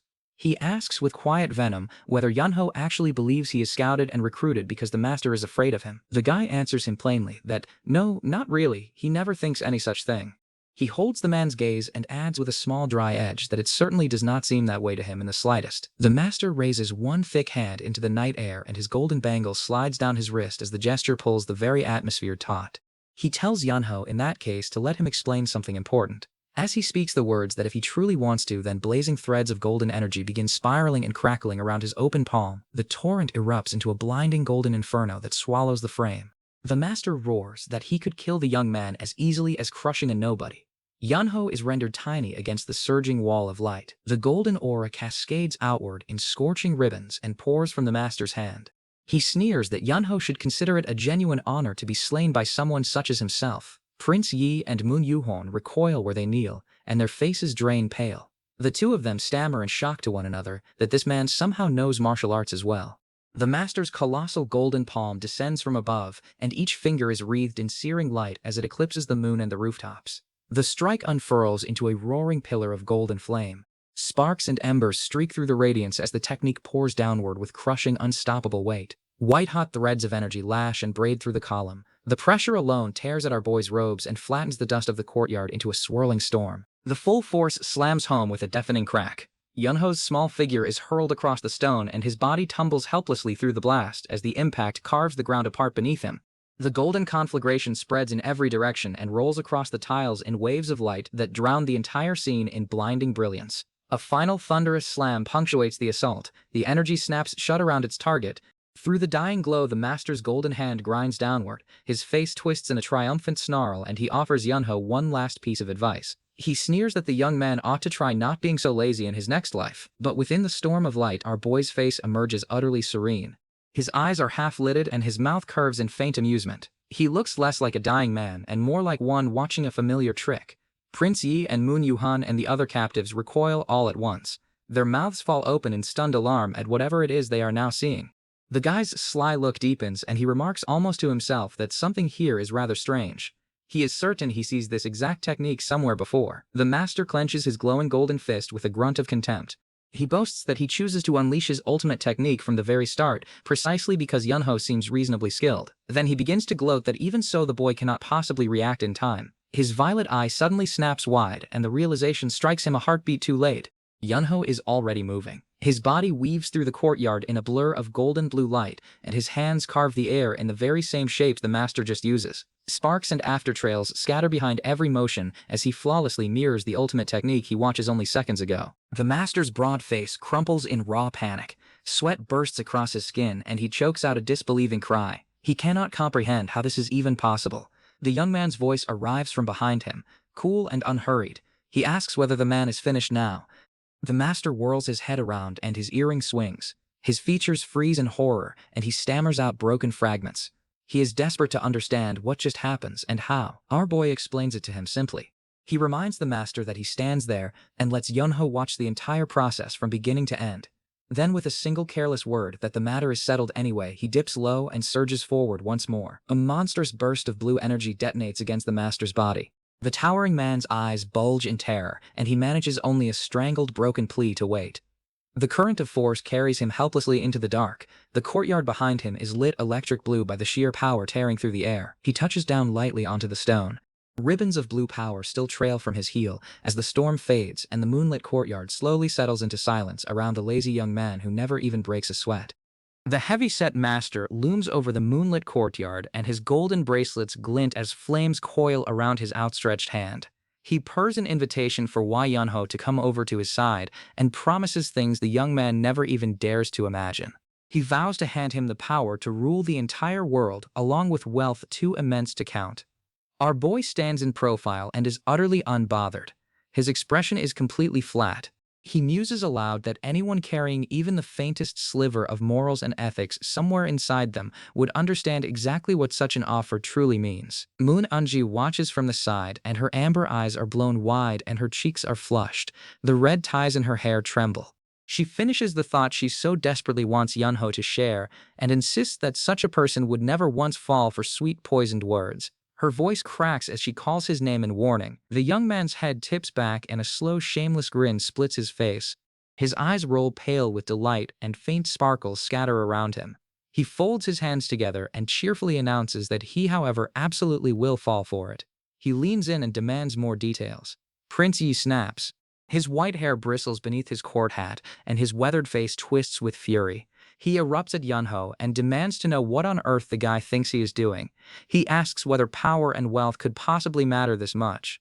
Standing on the cold tiles beneath the full moon, our boy answers without a flicker of shame that, well, yes, they matter. He adds that the two of them most definitely are that important to him. Yunji squeezes her eyes shut, and a single bead of sweat rolls down her temple. She is mortified beyond words. Beside her, Prince Yi clears his throat with an awkward cough and stammers that, of course, technically speaking, that much is perfectly true. Then Prince Yi abandons all dignity and joins the bidding. He bellows and asks just how much that overgrown brute could even offer anyway. He swears that he himself will give Yunho everything and that the whole imperial palace stands behind him. The young man perks up with an interested little gasp. The heavy-set master snorts and dismisses the old man with a sneer. He asks what someone like Prince Yi could really do for the guy. He points out that the prince may be the emperor's own brother, but he long since abandons any taste for wealth or power. At best, he could scrape together a minor official's post. Then the master spreads his arms wide and declares that his father, by contrast, can grant every scrap of power and every coin Yunho could ever dream of. Prince Yi presses himself flat against the wall in open despair. His composure crumbles, and he frets that their side is clearly losing this contest right now. A frightened little squeak slips out of him while our boy looms nearby and weighs the offers. Yunho tilts his head and asks innocently about his master. Moon Yuhan pounces on the opening at once, and his bearded face lights with desperate hope. He begs to know what the man teaches him. He insists that helping an evil schemer with his plots is something entirely different from helping to expose them. He demands to know whether Yunho's master never bothers to teach him any morals at all. The man considers this in profile and agrees that there is simply no way a master would ever teach his own disciple bad morals. The captured allies seize on the words with frantic optimism and assure one another that surely the man teaches him something useful for clawing their way out of this mess. Our boy opens his mouth and begins with the words that his master once says. The whole desperate group leans in as one and urges him with breathless eagerness to please go on. With perfect calm, Yunho finishes the lesson. He explains that his master teaches him to stick to whichever side will get him the most money. The entire group folds in on itself and collapses. Every last hope crashes to the floor at once. A ghostly blue apparition of Yunho's late master rises behind him. Long white hair and beard stream in unseen wind, and the spectral figure points one finger toward the heavens. The guy mirrors the pose below with his finger raised. He solemnly recites that morals and acknowledgement carry no value whatsoever, because neither one will ever put food in his mouth. The truly correct thing to do is to take the money the moment it is offered, rather than waste effort being kind. Moon Yuhan's bearded face sags in disbelief, and he sputters out a strangled curse. He cannot process what he just hears. The heavy-set master, on the other hand, beams in agreement and praises the dead man's wisdom. He asks what morals and gratitude could possibly matter when his own father knows exactly how to treasure anyone useful. Then he draws himself up to his towering height and asks the crucial question of whether the young man will agree to work for his father. Yunho's whole face curdles in horror. The word lands on him hard, and he repeats it back with dread. He asks whether this means he would actually have to work. Yoonji bristles with a furious twitch, and she and the guy scramble to salvage the deal. They insist in a rush that nobody would ever make him lift a finger, and that there would be only the finest food and endless rest, every hour of every single day. Our boy's eyes drift dreamily as he repeats the promise of all day every day. The master waves a generous hand and assures Yunho that he does not have to work even a moment if he would rather not. The reward he promises will still be his regardless. The young man scolds himself for having been so stupid before and then asks with shining eyes whether the man truly means it. The two of them clasp hands and shake. Yunho gushes that the master is impossibly generous and a real man among men.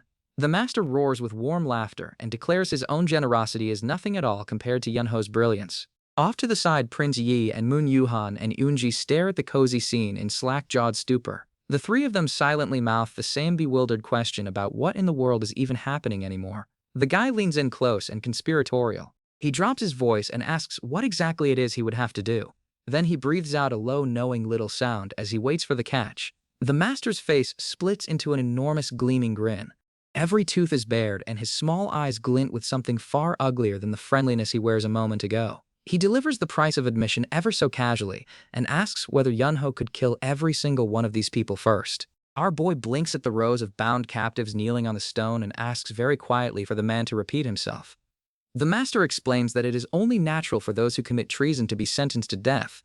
The young man gestures helpfully toward the kneeling prisoners and confirms that this is indeed what the man just says. Yoonji's shoulders go rigid, and someone behind them chokes out a furious cry of disbelief. The master presses the point and asks the prisoners why then they choose to commit treason at all. One bound man shouts back that there is no treason and that the whole thing is being invented on the spot. Another one despairs that the planted book of signatures is conveniently discovered and turned against them. A third screams that Yunho is a damned bastard for going along with it. The guy scratches his cheek and hedges with a sly, reluctant little laugh. He admits that it does feel like a bit much to actually kill them all. He confesses that he never once kills anyone in his entire life. The master shrugs his massive shoulders and extends one open palm. He tells the young man to simply move aside so he can handle it himself. He orders someone to bring him a sword. Steel finds the master's grip and he turns toward the prisoners. His voice is cold and he admits that he dislikes dirtying his own hands, but insists there can be no hesitation whatsoever when it comes to carrying out a sentence. Moon Yuhan throws himself forward in anguish. He begs the master to stop and insists he is surely a learned and reasonable man. He cries out and demands to know how anyone could do something so utterly disloyal to the nation itself. The master ignores every word and hoists the blade high.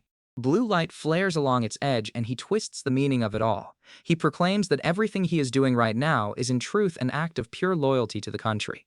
Our boy watches in silence with his back turned and his dark hair hides his eyes. Yoonji's face floods with tears and she screams out for her father in raw-breaking terror. Moon Yuhwan grits his teeth until they shine. His eyes are squeezed shut and he blurts a desperate, sorrowful apology to Yoonji for the fate about to fall on them both. In a single breath, the young man is simply there. He flips through the air upside down with blue energy streaking off his frame. He announces almost lazily that he thinks that is quite enough now as he intercepts the descending sword mid-swing. The master's confident face shatters into pure disbelief. Sweat springs across his brow and he gasps to himself in confusion. He cannot understand how this lazy fool could possibly be this strong. Yunho hangs there with the gleaming blade pinched effortlessly between two fingers. A crooked grin sits on his lips and he asks whether the man already forgets what the two of them are just discussing. He answers himself and says that of course he does not forget, but he simply has more than enough of playing along. He spreads both arms wide in the moonlight and his grin sharpens into something genuinely dangerous. He poses a question of his own and asks whether the master has any idea what it actually takes to live a truly lazy life. Our boy's face fills the frame. He is calm and almost philosophical as he supplies the answer himself. He explains that the whole secret to laziness is avoiding trouble entirely. He drifts into memory and recalls how he once shatters an ink slab his father treasures deeply, while the man is away from home. The broken shards scatter across a wooden floor with a sharp, panicked crack. A small younger Yunho gnaws frantically at his fingernails in the dark. He remembers that his father only returns 3 full agonizing days later. Every one of those days of waiting feels exactly like dying. The memory bursts into white light as the boy is struck. The guy recounts that when his father finally does come home, he is beaten nearly to the brink of death for the crime. Then he adds almost cheerfully that he feels enormously better once it is all over. Prince Yi and Yoonji sit side by side and absorb this confession with matching deadpan stares. Both of them slowly nod and mutter in flat agreement that his father really should have just finished the job and killed him back then. The master's patience finally frays. His bejeweled profile hardens, and he snaps a demand to know what in the world the young man is even rambling about. Yunho turns his gaze inward and his expression cools. He continues that his master also tells him that while he must never forget a kindness, he must equally never forget a hatred. Golden words of his master's teaching shimmer in the air around the gathered captives. Prince Yi and Moon Yuhan and Yoonji surface within the glow as the guy recites that he must never forget what others do for him. A man who fails to return what he receives only pays far more for it in the end. Every debt must be repaid before the interest has a chance to compound. Our boy lifts his chin and his eyes settle into cold certainty. He declares that he thinks the time to settle every account has finally arrived. That means quite simply that he always pays back his debts. The 3 captured allies jolt upright in alarm and their eyes snap wide. They are suddenly aware that something is about to break loose. The master closes his eyes and lets out a long, knowing breath. He drawls that he sees and that all of those grand, pretty words are spoken just to inform him that the young man intends to stop him. Then his head rolls back and he detonates into thunderous laughter. His enormous mouth yawns open and the roar of it shakes the whole courtyard. Slowly his shoulders settle and the laughter fades. His heavy profile cools back into stillness with a low exhale. A menacing violet light kindles in the master's eye and he leans close.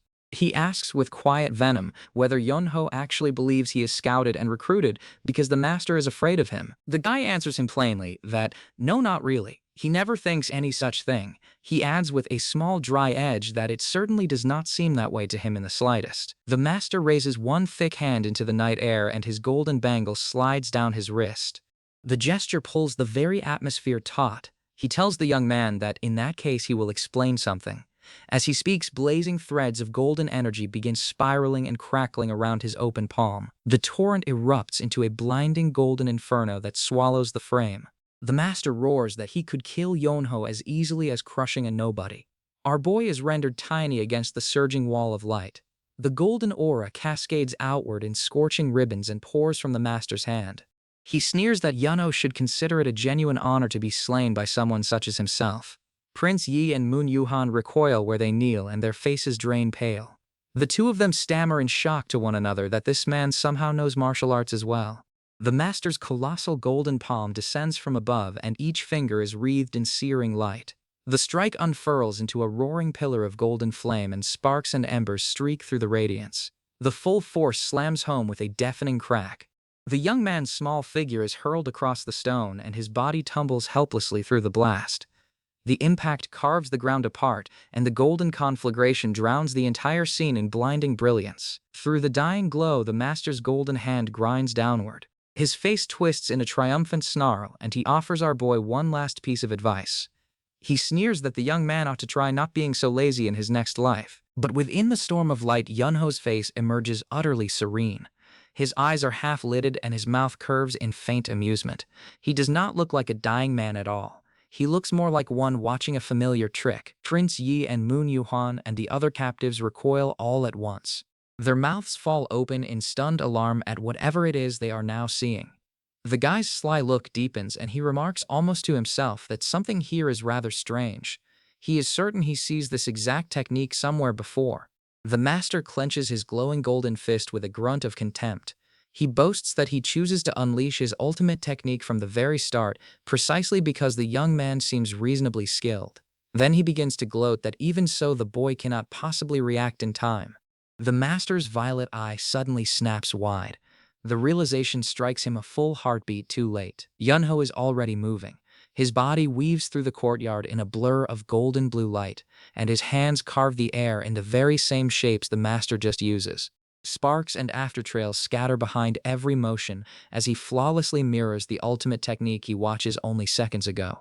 The master's broad face crumples in raw panic. Sweat bursts across his skin, and he chokes out a disbelieving cry. He cannot comprehend how any of this is even possible. A monstrous burst of blue energy detonates against the master's body. The towering man's eyes bulge in terror, and his strangled plea to wait is swallowed whole. The blow rips him off his feet and hurls his enormous frame backward through a roaring corridor of crackling blue light. Yunho slips low to the ground in a blur, and his form trails pale blue energy. With a single careless word that the matter is settled anyway, he plants his foot for the strike. A monstrous burst of blue power erupts against Nokmokpong's body, and the heavy-set master's eyes bulge in raw terror. He manages only a strangled, broken cry to wait. The blow rips him clean off his feet and hurls his enormous frame backward through a roaring vortex of crackling blue light. His protest is swallowed whole by the thunder of the impact. Our boy hangs at the heart of the storm with one leg fully extended. The blue energy coils down his body and pours off the edge of his foot. He states with flat, lazy finality that it takes just one kick. His expression is as bored as it gets. The watching martial artists jerk backward in shock and their mouths fall open. Twin exclamation marks practically hang in the air above their heads. Across the moonlit courtyard, the rows of bound prisoners kneel in stunned silence, while the young man's small figure settles back down onto the cold stone, amid the fading blue glow. Prince Yi grips the rope, binding the captives, and leans in. His weathered face is tight with disbelief, and he asks whether the man is actually dead. Nokmokpong lifts his head and sweat slides down his temple. He forces a sly, desperate smile and suggests that perhaps they could all just pretend that none of this ever happens. The entire group goes dead silent. A row of sweat drops pop into the air above them as they stare at the sheer audacity of the proposal. Prince Yi's patience snaps in an instant. He barks a flat refusal and orders his men to arrest the man on the spot. Prince Yi's patience snaps in an instant. He barks a flat refusal and orders his men to arrest the man on the spot. Nokmokpong sinks to his knees and begs to be let go. But Prince Yi spreads his arms wide before the gathered crowd and asks whether anyone ever in their life sees a royal inspector simply release a criminal. Nokmokpong's face darkens and he warns that if he does not return home, then his father will assume that everything goes wrong. He adds that the old man will then resort to a final desperate gamble beneath the cold light of the moon. Nokmokpong rises with one hand raised and a wisp of blue aura curls around him. He declares that no matter what the outcome of that gamble may be, the royal palace itself will suffer damage that can never be undone. Prince Yi's lip curls and he spits out that the man is an evil bastard. His white brows knit tight with disgust. But behind his glare, Prince Yi sweats and turns the problem over in his mind. He weighs whether he truly must send this monster back just to prevent a bloodbath inside the palace. Even if he refuses and tries to stop it himself, the man's powerful household would make it nearly impossible. And Naki would only answer with far more cunning and vicious methods. Standing among the captives, Nokmokpong smiles thinly. He asks whether Prince Yi really intends to just stand by and watch as villains tear the royal palace apart. Then he adds that this is exactly what politics always is. He suggests the prince treat it as a fragile piece bought by holding the eunuch's spy facility hostage as blackmail. Prince Yi answers the threat with venom of his own. He remarks coldly that he hears eunuchs dig 10 separate holes to escape through because they scurry around exactly like little rats. Prince Yi turns his back on the man and tells him flatly to screw off. Nokmokpong stands behind him with his hands clasped in mock politeness. As the dark-clad guards begin to drag the master away, our boy calls out lazily and asks whether the man would like a piece of advice too. The young man notes that the martial arts the master is using are genuinely impressive, but he points out that their force is bound to weaken whenever he relies on a technique to shrink his own physique down. Nok Mokpung's heavy profile goes still. His eyes narrow as he takes the observation in without a single word. Yunho stretches and adds that if the man ever truly wants to fight him properly, then he had better let go of that disguise of his first. Being led off into the dark, Nok Mokpung answers in a low, even tone that he will keep that piece of advice in mind for the next time the two of them meet. The guy yawns that he does not want to see him again though. The master's parting voice drifts back and assures him that he certainly will not. The reply lingers a moment longer. The master adds that Yunho will at the very least not see him in this appearance again. A quiet hint that the heavy face is never really his own. Our boy stretches both arms over his head and murmurs a vague little well as he watches the master and the guards shrink into the blazing light of the open gate. A warm wash of dawn spills across Yunho's face, and he muses almost to himself that he supposes it is all finally over now. In the golden sunrise, the survivors gather before the palace. Prince Yi and Moon Yuhuan and Moon Yunji and the freed prisoners stand together as the long night finally breaks. The young man rubs one eye and announces through a yawn that he is going to sleep now. He adds that everyone else can handle the rest of it. Moon Yunji whirls on him and her face contorts in outrage. She demands to know whether he seriously intends to sleep again. She insists that she has her rights and asks whether he somehow forgets them already. Yunho is already sprinting away at full speed and shouting back over his shoulder that nobody had better wake him. He warns them fair and square and declares that he is going to sleep straight through until tomorrow. Yunji slowly turns a flat, dead-eyed stare toward Moon Yuhan and Prince Yi. She asks in disbelief what the hell that even is. Then she mutters a hollow demand that they agree with her. Inside his room, the guy lies sprawled across the floor in blissful sleep. And from that day forward his life settles into pure, unbothered comfort. Yunho stretches across his bedding with a contented hum at how nice everything is. While Prince Yi and Moon Yuhan wear themselves ragged cleaning up the fallout from that night, none of it touches the young man in the slightest. He is brought delicious meals 3 times a day, and no one ever raises their voice at him for sleeping late. He drools in his sleep and his face is slack with joy. For him the whole arrangement amounts to nothing less than paradise. The quiet of the room breaks as a door slides open with a soft creak and daylight spills across the floorboards. A pair of feet steps inside the room where our boy lies dead asleep and sprawled out without a care in the world. Moon Yunji halts over his limp body and looks down at him. She orders him to get up. Yunho does not so much as twitch. He lies motionless and serene on his bedding. Yunji's eye twitches and she informs him that she knows perfectly well he is only pretending to be asleep. She tells him to quit the act and get up already. The young man cracks one eye and groans a confused what. He asks what happens to his guaranteed rest. Yunji explains that her father wants to see him and makes it clear she is not the one who asks for this. She points out that he can hardly claim he is too busy to go when he rolls around idle for 7 straight days. Yunho whines whether he could not just see the man some other day instead. Yunji's restraint finally shatters, and with a furious battle cry she hauls the guy up and slams him bodily to the floor. A pained yelp rips out of him. Dragging the dazed Yunho along, Yunji announces that the guest is here. From within the room, Moon Yuhan's voice answers that he should let him come in. In the chamber, Moon Yuhan and Prince Yi sit at a low table while Yunji and our boy step in through the doorway together. Moon Yuhan glances up and gives a small nod. He tells them thanks and that they are excused. Yunji and Yunho both press their hands together and bow politely. They turn to leave at once. Moon Yuhan's voice cracks out sharply and stops them cold. He clarifies that he does not mean both of them. Yunji elbows the young man and hisses that the man means him and that he is the one supposed to stay behind. Yunho is already edging toward the exit and points at his own face. He asks whether they really mean him. Off to the side, Prince Yi sits rigid and his shoulders shake as he visibly struggles to hold something back. Yunji slips out the door while Prince Yi clutches his aching head and groans about it. The guy settles himself down at the table without a shred of urgency. Moon Yuhan turns to the older man with a respectful "Sir." Prince Yi lets out a long, weary breath. Prince Yi reaches into his robe and draws out an ornate object sheathed in gold. The metal catches the light with a bright, deliberate gleam. Moon Yuan urges him on with another "Sir." Prince Yi answers with a clipped yes as he prepares to present the gift. With great ceremony, Prince Yi sets the golden item down on the table before the young man and tells him that here it is. Quick as anything, our boy's hand darts out and scoops the item up. A sly grin already curls at the corner of his mouth. Prince Yi blinks and asks whether Yunho even knows what that is. The guy answers a simple no. The prince demands to know why on earth he just grabs it without saying a single word.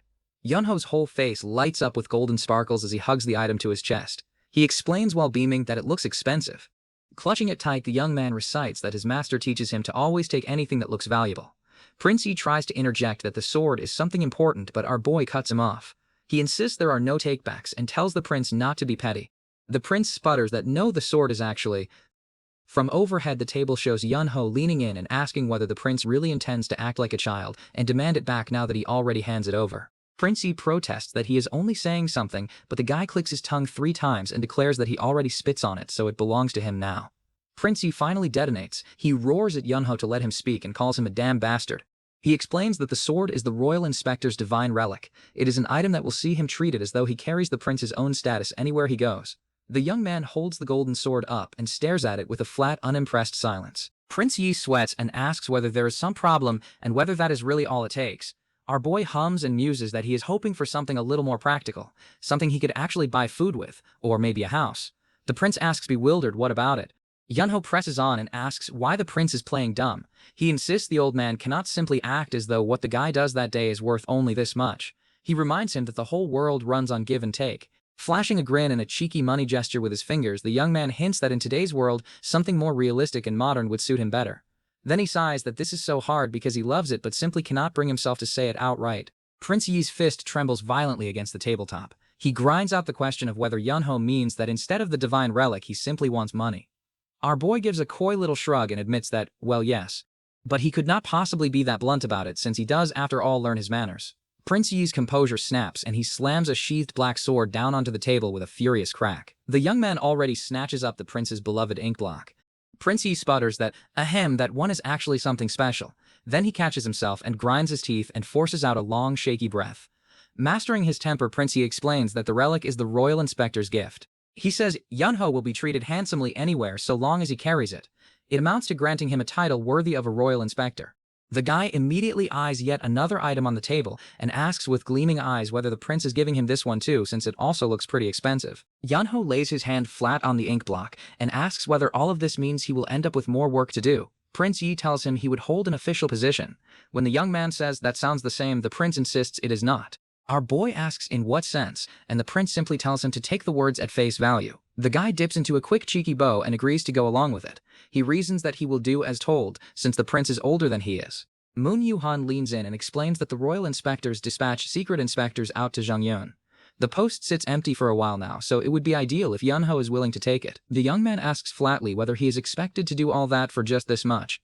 Prince Yi erupts that he never says that. He swears to give him more, and bellows that he will sell his own house if he has to.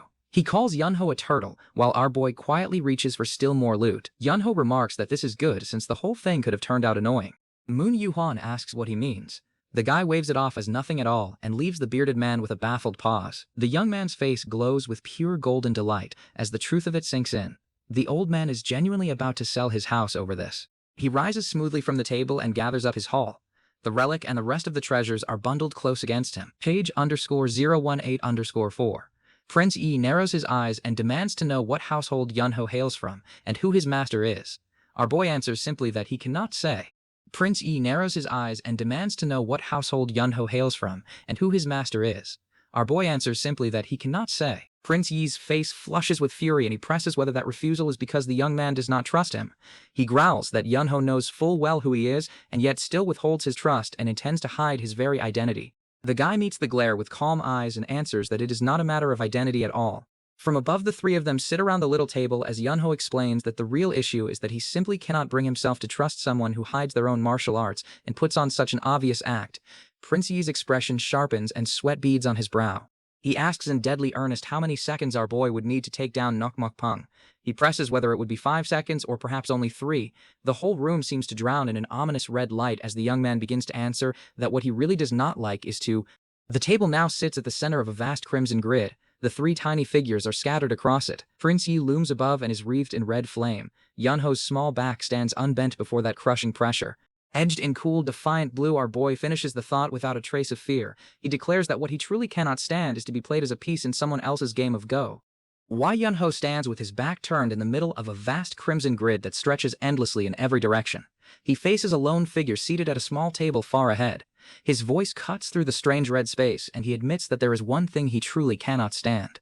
The view pulls back until our boy shrinks to a single speck against the enormous board. Pale ghost stones drift through the air around him. The whole world becomes a game laid out beneath his feet. The young man appears wreathed in a swirling blue aura. His long hair lifts and a sly smirk tugs at his lips. He finishes the thought he starts earlier and declares that he despises being played as a stone in someone else's game of Go.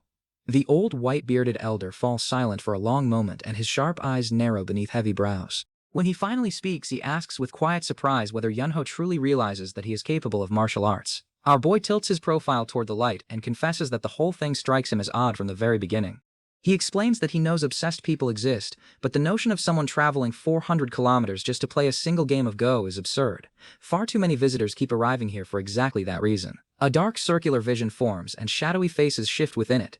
The young man recalls assuming some kind of hidden plot is unfolding and that he simply wanders straight into the middle of it. The elder's weathered face emerges from the gloom and is calm and unreadable. The guy describes the instant he is forced to make a choice, namely which side he ought to stand with.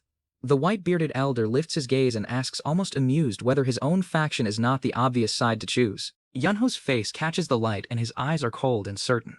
He lays out his reasoning that Nokmokpong is more likely telling the truth. He points out that the Book of Signatures could easily have been forged, but the royal head inspector is clearly gathering people to his cause in secret.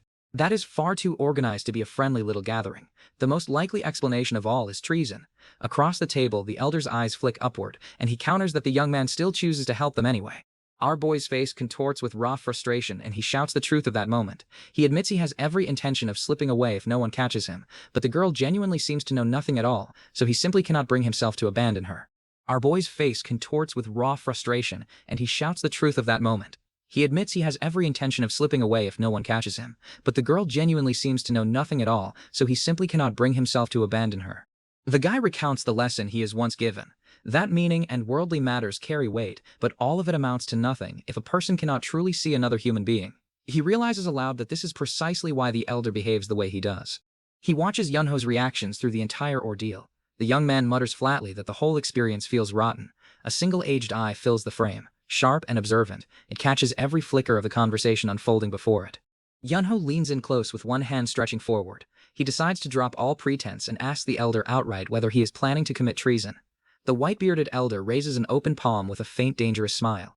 He asks in return what our boy intends to do if the answer happens to be yes. The world flips upside down, and Yunho hangs inverted amid a cluster of drifting words. He rattles off answer after answer without missing a beat. He tells the elder that if so he would simply go to sleep in peace, that no he would not pray for the elder's success, and that he holds no real loyalty to the emperor since the man never gives him a single thing. The young man's face brightens with sudden mischief and a faint sparkle dances in his eyes. He adds the one redeeming detail that at the very least the elder does give him gold. A thin strip of the elder's narrowed eyes lingers at the bottom of the frame. He studies the guy with steadily growing interest. The elder throws his head back and erupts into booming laughter. His white beard shakes and he roars that he always knows Yunho is clever, but that the young man proves far sharper than he ever anticipates. The gathering settles around the table once more. The elder swears upon his own head that they never plot treason, and insists they are merely assembling forces against Nogi. Our boy replies simply that he understands. A harsh red light falls across Yunho's face, and he warns that the real problem is that Nogi already catches on to everything they are doing. The elder turns his profile and his expression sobers. He asks whether the young man understands the true reason Nogi dispatches Nokmokpong in the first place. The guy's eyes go flat and grave. He reveals that the entire point is to bait him into killing the man. Red light pools around a single piercing eye as Yunho explains that Noki never actually wants to capture him. What he truly wants is for our boy to strike Nokmokpong down. A burst of golden energy flares across the frame as the young man continues. He lays out how such a killing would have exposed the fact that he is concealing his martial arts all along, and that he quietly gathers all of these people to himself. Yunho extends his hand once more and points out that this is the precise moment the elder chooses to step in. An armored helmeted figure bows his head in apology. He concedes that he is sorry if any of it is displeasing. He says that playing the guy upon the go board is never his intention, and that he and Yuhan are simply desperate in that moment. Our boy relents and tells the man it is fine. When the figure presses him to truly believe it, the young man repeats that he already says it is all right. From below, the elder's face tilts upward, and he asks whether Yunho will accept the role of secret royal inspector.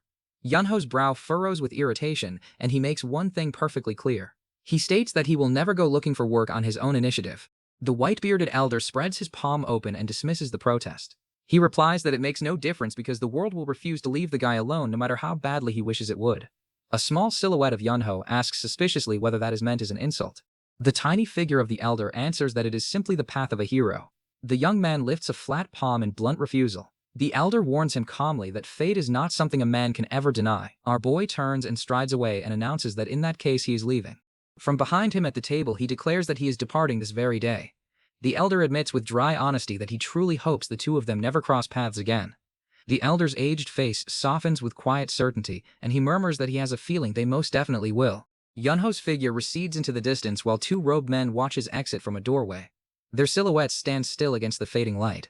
The two officials stand together in the corridor, and one of them turns to the other. He asks plainly what he makes of the young man. The white-bearded Prince Yi leans into close focus and confesses that the guy exceeds every expectation. He admits that he assumes the boy's martial arts would be strong. Blue energy coils dramatically around the memory of Yunho seated at the go table as Prince Yi goes on. He marvels that he never dreams the young man would be sharp enough to deduce that he himself secretly knows martial arts. He confesses that he believes he picks up a dragon when in reality the guy is closer to a monster.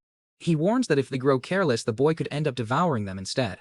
Moon Yuan responds evenly that the risk is well worth taking. His face is calm beneath his mustache. The two men walk slowly side by side. Moon Yuan reflects that if martial prowess is all there is to consider, then he would agree. But Yunho sees through everything that is happening and still refuses to make a single move until the very end. That proves he is far more than merely strong. Almost to himself he wonders aloud who on earth raises such a monster. Prince Yi gives a firm order to investigate everything there is to know about the young man. He concedes that they may never trace his dead master, but insists they must at least discover which family he comes from. Moon Yuan answers that he understands. A pale full moon hangs over a sweeping expanse of tiled rooftops and bathes the silent night in cold silver light. Up on the moonlit rooftops, a robed scholar stands watching as our boy's figure prepares to slip away into the dark. The scholar calls out softly and asks whether he is leaving. Yunho turns with a crooked grin and tells the man that he refuses to vanish without a proper farewell. He says he is allowed to stay here and is fed all this time, so a goodbye is the least he can do. The two figures stand together against the night sky. The scholar notes that the young man is planning to leave soon anyway. The guy admits that this is true. Yunho settles onto the rooftop beneath the glowing moon and remarks that, regardless of everything, he learns a great deal during his stay here. The mustached scholar tilts his head and asks him exactly what it is that he learns. Small figures from a remembered scene flicker beside the young man as he explains that the two most important lessons are that even scholars who read endlessly often fail to live by the words they study. The scholar agrees that this is right. Then our boy adds that Rulin turns out to be a rather frightening place. The scholar arches a brow and echoes the word back. He asks whether Yunho really finds it scary. The guy leans back with a lazy knowing smirk and remarks that he never once imagines the strongest person he encounters since stepping out into the Jianghu. A hand gestures lightly through the air as the young man finishes the thought. He says that the strongest turns out to be hiding here in Rulin. He adds that Li Wangya's martial prowess is undeniably impressive. Yunho's eyes sharpen into a sly narrowed gaze, and he suggests almost playfully that the man might as well drop the whole act. The scholar freezes and twin exclamation marks burst beside his startled face. He demands to know whether our boy truly knows all along. Sweat beads on the scholar's brow and a faint blue aura ripples around him. He admits that yes, this is bad. Then he quickly offers a request and swears he will tell no one. He pleads that he be allowed to keep living quietly as a humble scholar. Li Wangya raises a hand and adds that in exchange he would like the young man to tell him just one thing. Yunho invites him to go ahead and ask. The guy's face fills the frame as he opens up. He recalls that his master once tells him to go out and witness the world within Rulin, so he arrives expecting to find justice or something of the sort, but instead all he finds here is the sheer filthiness of the world. Yunho's profile catches the moonlight, and he reflects that every person learns and carries an ideal within their heart. But the shape of that ideal differs from one person to the next, and when those ideals collide, people come to a hard realization. His voice grows firmer and he states the lesson plainly. A person must first rise above reality itself before they can ever breathe life into their own ideal. The rooftops stretch out beneath the moon as the young man continues. He observes that everyone understands they ought to untangle their ties to the world. But undoing that knot takes far too long, and there is no guarantee the effort will even succeed, so those who lack the patience eventually start hunting for a way to simply cut the knot apart. A go board rests abandoned on a stone table, while our boy concludes that this impatience is exactly what breeds arrogant people with filthy consciences, the kind who throw away their own lives or send their own beloved sons to certain death. The scholar quietly asks whether the entire world is truly like that. Yunho replies that the palace is arguably even worse in some respects, though he doubts other places are much different. The young man gazes up into the night and confesses that he still does not understand what his master wants him to see, nor what he is meant to feel. He admits that the world simply moves far too fast for someone as lazy as himself to ever sort out. From across the rooftop, the scholar offers a gentle counter. He asks whether that is not good enough already. When Yunho blinks in confusion, the scholar suggests that if the world is fast, then he should simply chase after it slowly. Li Wangya's expression turns thoughtful, and he muses that the swift will see and learn a great deal. But perhaps those who are lazy are the ones who notice the finer details far better. The guy looks up again and asks what the point even is in knowing ahead of time what one is supposed to see and feel. The scholar delivers his parting wisdom. He urges the young man to walk at his own pace and view the world through his own eyes. He promises that the world itself will then reveal the path he should take. He tells him to experience the world exactly as it is with himself exactly as he is, and the single word feel lingers in our boy's mind as his small figure sits beneath the stars. A pair of cupped hands cradles a small orb bound in red cord. It is held delicately. The orb pulses with a soft pink and crimson glow within the cupped palms. The words echo through Yunho's thoughts, the me as I am. The young man sits in deep meditation beneath the full moon. Threads of brilliant blue energy spiral upward around his still form. The ghostly face of his old master surfaces in the dark, serene and luminous. He watches over his disciple from somewhere far beyond. The blue aura swells around Yunho as the towering shadow of his master looms behind him. The energy coils tighter through the night air until even the smallest details of his focused expression sharpen into view. The mustached scholar studies the guy in profile and asks whether he feels as though he learned something after all. Our boy rests an arm across his knee and answers honestly that he truly does not know. The wide moonlit rooftop frames the scholar among a few standing figures. He chuckles warmly and assures the young man that this is perfectly fine so long as he grasps it somewhere within his mind. Yunho rises and turns to depart. A soft tap of his feet breaks the quiet of the rooftop. The scholar's face draws close one final time, and he tells the guy that he hopes the young man will find his answer someday. Our boy bounds across the rooftops, and his body is light and swift. Footsteps patter rapidly over the tiles as he races into the night. His face fills the frame in close detail. It is set with quiet determination as he flies forward through the darkness. Yunho's body tumbles through the air mid-leap. He twists awkwardly as gravity yanks him down toward the rooftop below. He lands sprawled on his back with one hand pressed to his chest, where a faint red glow pulses beneath his palm. He wonders aloud whether he truly feels something now. He asks himself if the orb his master gives him finally does something to him. The pale moon hangs alone in the vast night sky, silent and watchful above the sleeping rooftops. The radiant ghostly visage of his master materializes once more and glows softly. It poses a single question, whether the young man understands it now. The guy gazes upward at the moon in quiet profile. The question still turns over and over in his mind. The moon presides over the tiny figure of Yunho lying flat upon the roof. He answers his master at last and admits that he does not get it yet. He calls out softly to the man he calls master. In a sunlit forest, our boy lies stretched out on the ground. A companion reminds him that he supposedly has items to transport. Yunho mumbles something vague about that very thing. A heavy wooden crate sits loaded onto a cart. The question hangs in the air, asking whether this is it. The young man is revealed, crammed inside the crate itself as it rolls along. A faint golden aura shimmers around him. The lazy young master is quite literally reduced to a piece of cargo being hauled away for safe transport. Yunho lies flat on his back in a dim room and is dead asleep. His face is slack and utterly unbothered by the world. A tall man in a blue robe stands over him with his arms at his sides and stares down at the unconscious heap with thinning patience. The man asks bluntly whether Yunho does not already say he would be leaving soon. Our boy mumbles from the floor without opening his eyes and replies that it is already late, so he will leave tomorrow. The man shoots back that the guy repeats that exact line for 2 straight weeks. Yunho waves the complaint off with a lazy shrug and remarks that things like this happen. The man lets out a strained sigh and concedes that yes, they do, but he still trails off as though patience alone will not carry him much further. The man suddenly shifts his tone and lowers his head. He thanks the young man sincerely for saving them from the Demonian Collect Ministry and its forces. Yunho blinks once and is caught off guard by the sudden rush of gratitude. The man leans closer with a new intensity and asks what exactly the item is that they need to transport. A finger jabs straight up toward the sky with commanding authority as a woman's voice rings out across the yard. She declares a single word. That thing. The group gathers around, and the escorts stare in disbelief at what is presented to them. One of them mutters that this is clearly a person. Another remarks flatly that it just looks human. The escorts explain that they do accept jobs involving people as well, but they note that they operate under a different set of guidelines for human transport. They are only permitted to temporarily escort each individual along a designated route. The woman waves away every objection without flinching. She tells them there is no need to worry about any of that and orders them to simply throw him onto a cart. She insists it will be fine and that she will pay them whatever it takes. Her voice rises as she offers to pay double and then triple. Each promise tumbles out faster than the last, and her desperation is barely masked by enthusiasm. She clasps her hands together and pleads with every ounce of charm she can muster. She begs them to please just take him away from here. The lead escort hesitates and reminds her that even if she says all of that, there are still rules that must be followed. The woman seizes his hand and cries out with theatrical urgency. Her grip is tight enough to make the point unmistakable.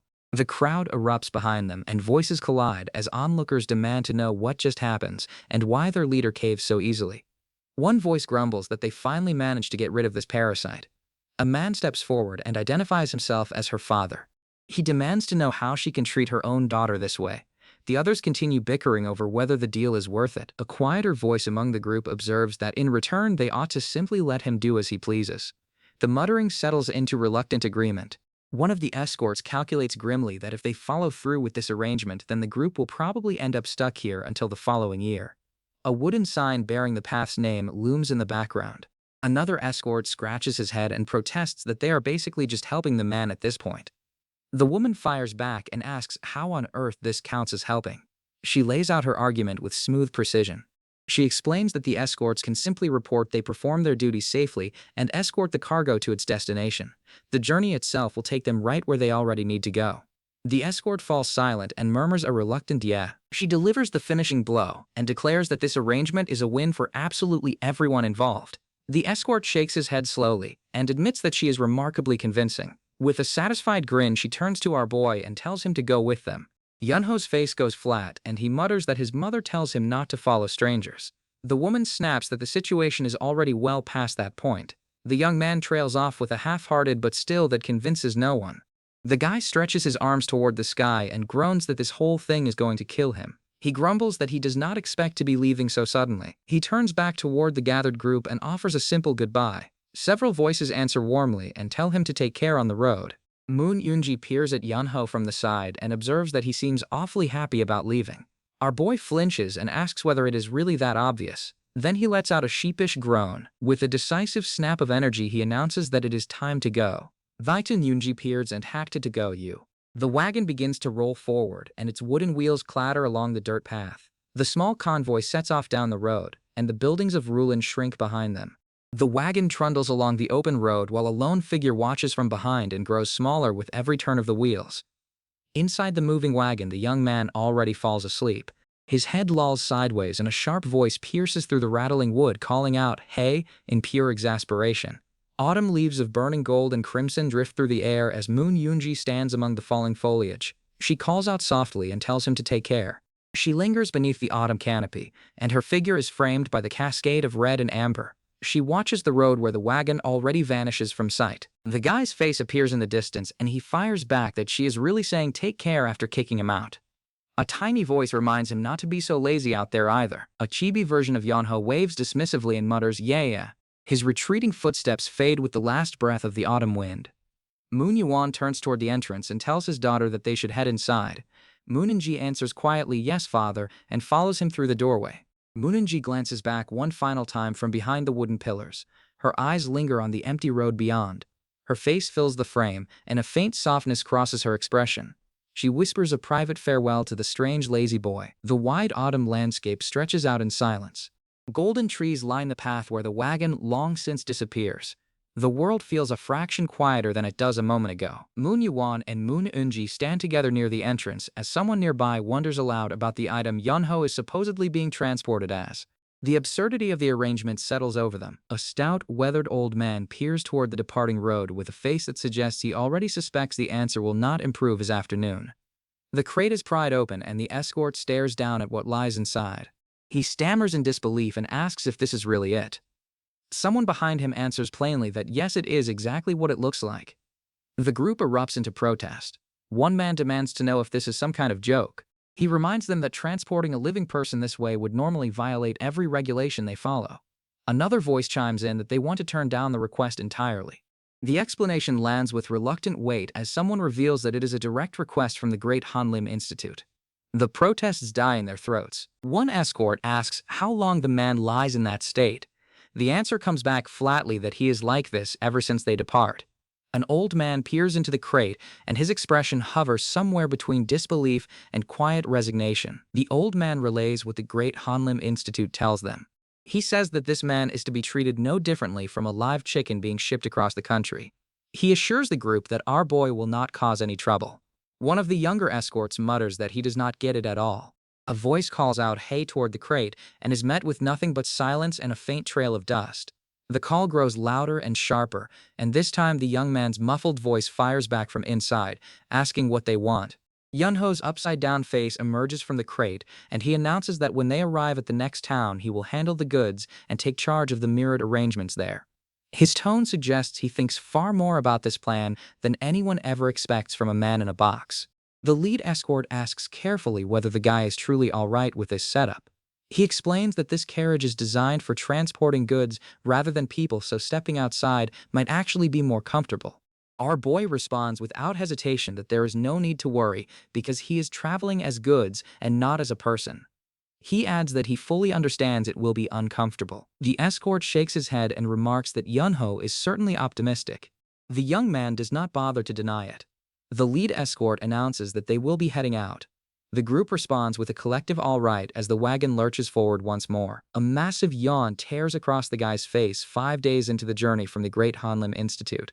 The kind of yawn that looks like it could swallow the sky whole. Yunho slumps deeper into the cramped crate and groans that he is getting truly tired of this entire arrangement.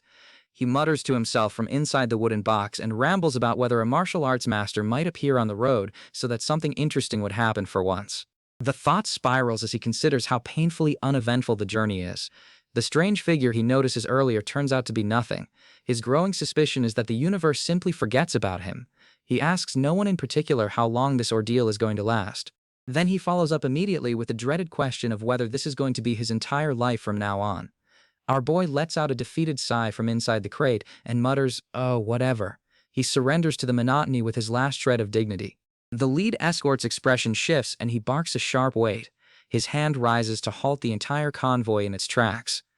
An eerie wind sweeps through the autumn forest and rustles the golden canopy as leaves scatter in unnatural patterns. The air thickens with a tension that is not there a heartbeat ago. Sunbyung squares his shoulders and bellows into the tree line. He demands to know who is lurking out there. His voice carries through the forest and he announces himself. Sunbyung of the 6th Dragon Escort Agency. He formally requests the hidden presence to reveal itself and state its intentions. The escorts exchange uneasy glances and someone whispers the word bandits under his breath.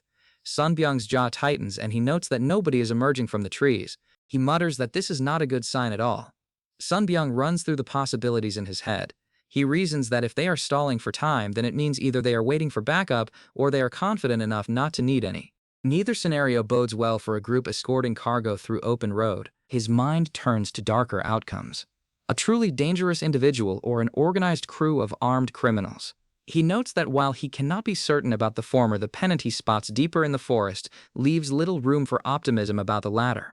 He mutters firmly that this is not the work of some amateur bandit outfit and decides to try once more. He calls out that he represents the 6th Dragon Escort Agency and asks whoever is hiding in those trees to please step forward peacefully. From the shadows of the autumn forest, a group of figures materializes. They step out from behind the trunks with weapons visible and expressions grim.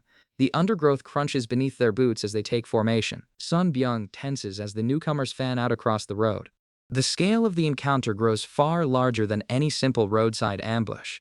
Sun Byung reacts with a sharp His instincts prickle as he sizes up the approaching group and calculates the odds in silence.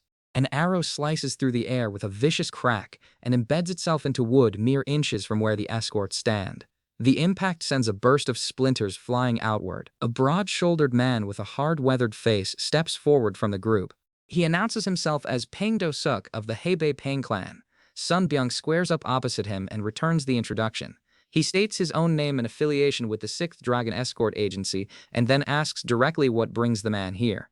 Peng Do-suk's composure cracks and desperation floods his voice.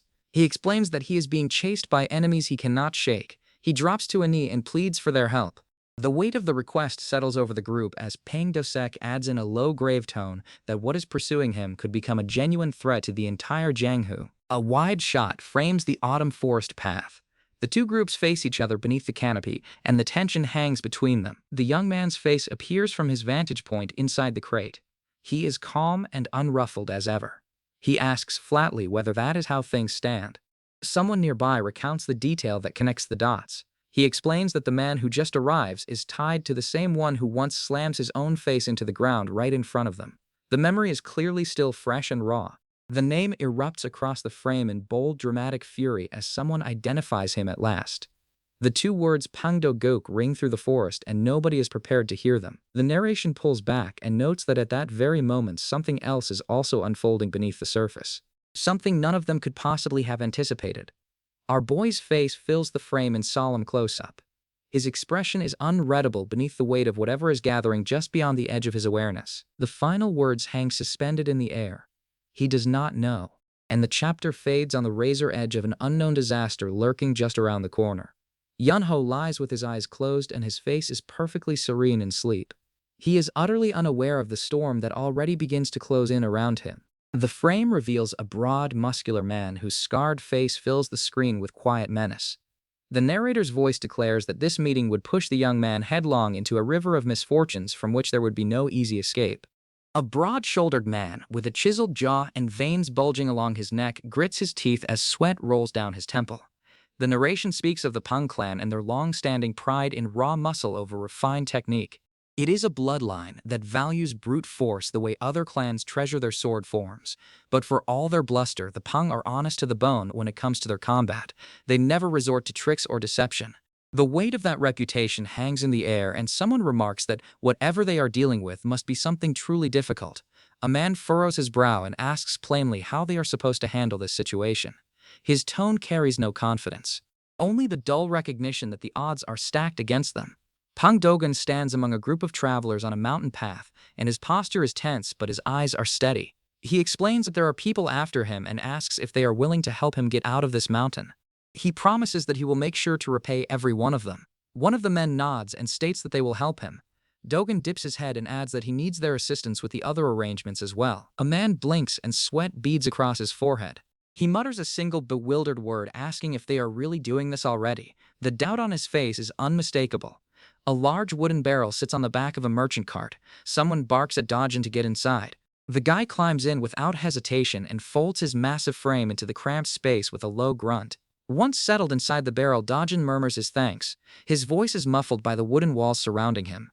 The cart driver leans close to the barrel and warns Dojin in a sharp whisper not to make a single sound. Dojin replies quietly that he understands. Two of the travelers exchange a glance as the cart rolls forward. One of them remarks under his breath that Dojin sure is a nosy fellow. The other shrugs and responds that it is not necessarily a bad thing. From inside the barrel, Dojin speaks again and his voice is heavy with guilt. He apologizes for putting all of them at risk because of his own problems.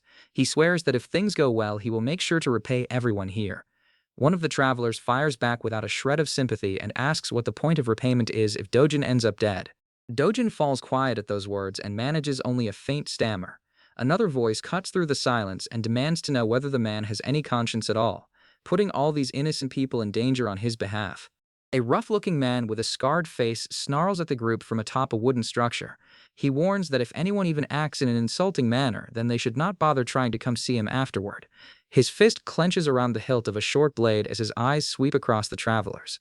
Dojin mutters from inside the barrel that it is better if the man keeps talking to him because he is about to fall asleep. His tone is flat and unbothered. The scarred man freezes for a moment and then spits the word jackass under his breath. His lip curls with irritation. The cart continues rolling down the mountain trail. One of the travelers glances over his shoulder and notes that they are almost out of the mountain. Another man beside him adds that they have not spotted anyone looking for them and asks whether they are finally through. Just then, a thunderous voice rips through the forest and roars for them to stop.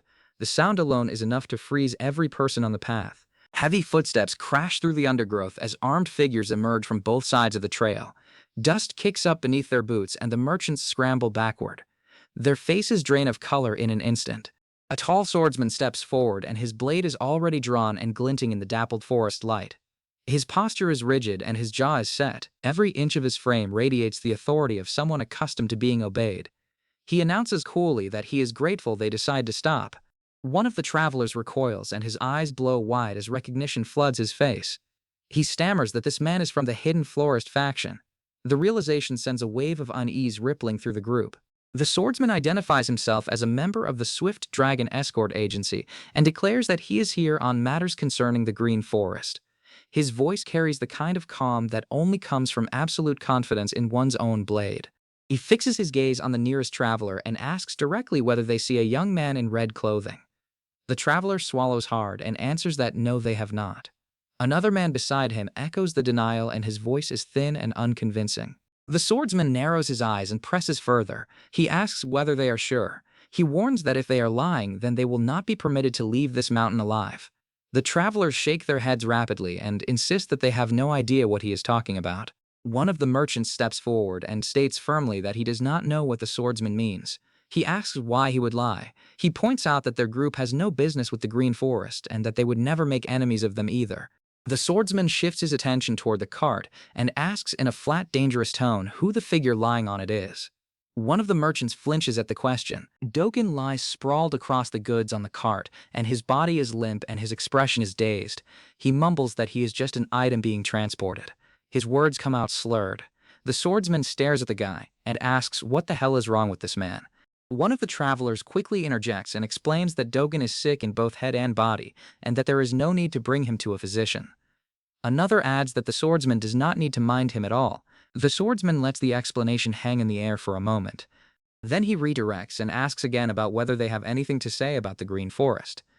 One of the merchants responds that of course they would never do something so stupid as to provoke the Green Forest. The swordsman tilts his head slightly and agrees that it sounds reasonable. Then his expression hardens, and he declares that this is exactly the problem.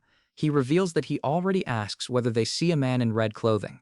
His tone makes it clear that he catches the inconsistency in their responses. Dogen shifts on the cart and mumbles that he is not wearing red, though. One of the travelers immediately backs him up and points out that the man on the cart is clearly not wearing red. The swordsman unsheathes his blade fully, and the steel sings as it clears the scabbard.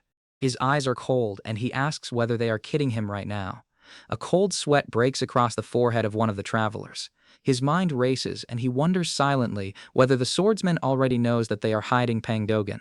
The swordsman makes his decision in a heartbeat. He announces that they will settle this the simple way.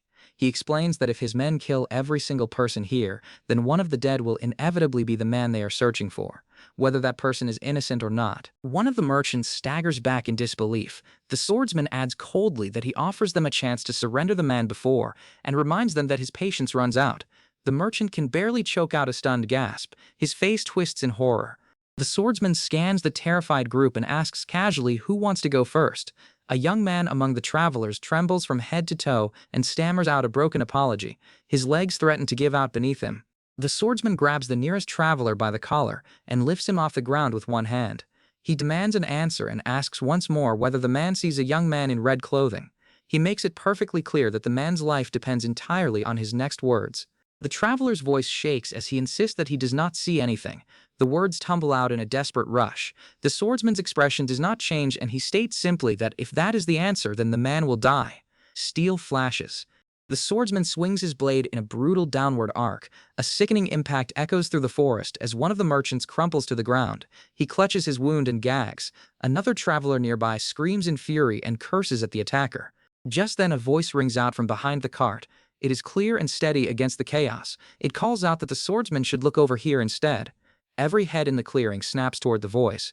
The swordsman freezes mid-step and his eyes narrow. The travelers stare in a mix of shock and confusion.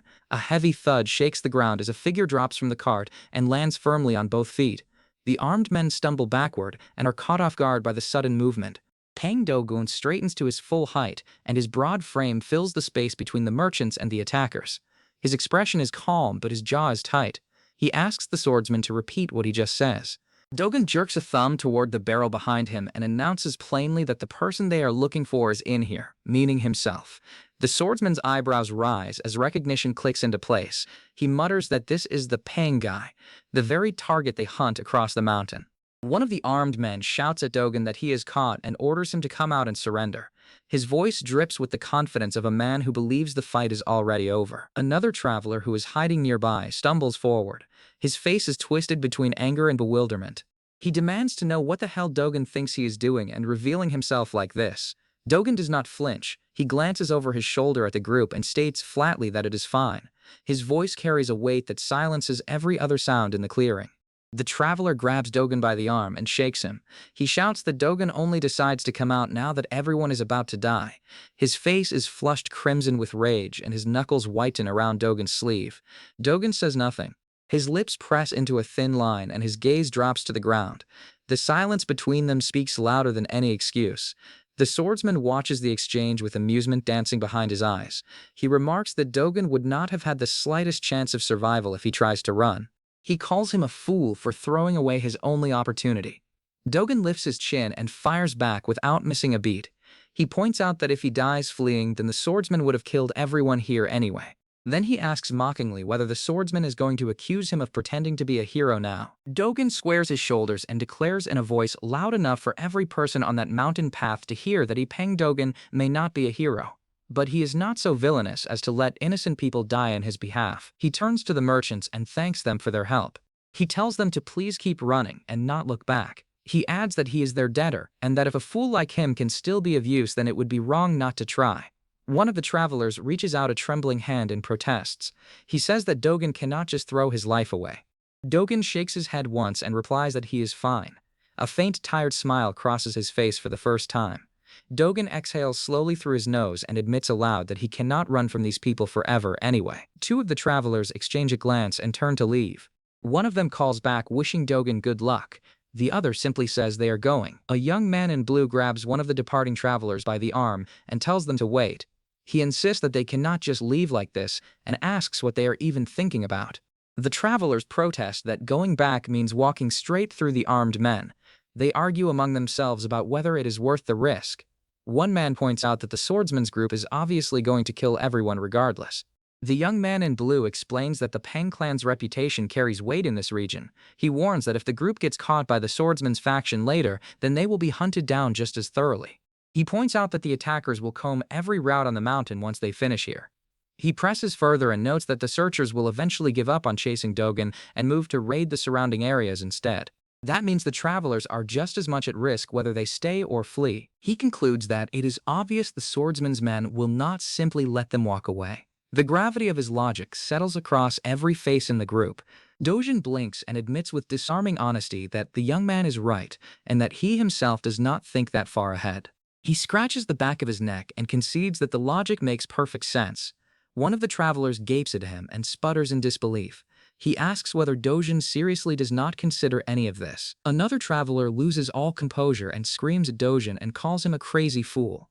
The outburst echoes through the trees and a few birds scatter from the branches above. The swordsman and his men watch the argument unfold with growing amusement. One of the armed men taunts Dogen and mocks him for stirring up trouble and then trying to play the hero. Another one sneers and comments on the irony of a dead man walking, acting like the pinnacle of justice.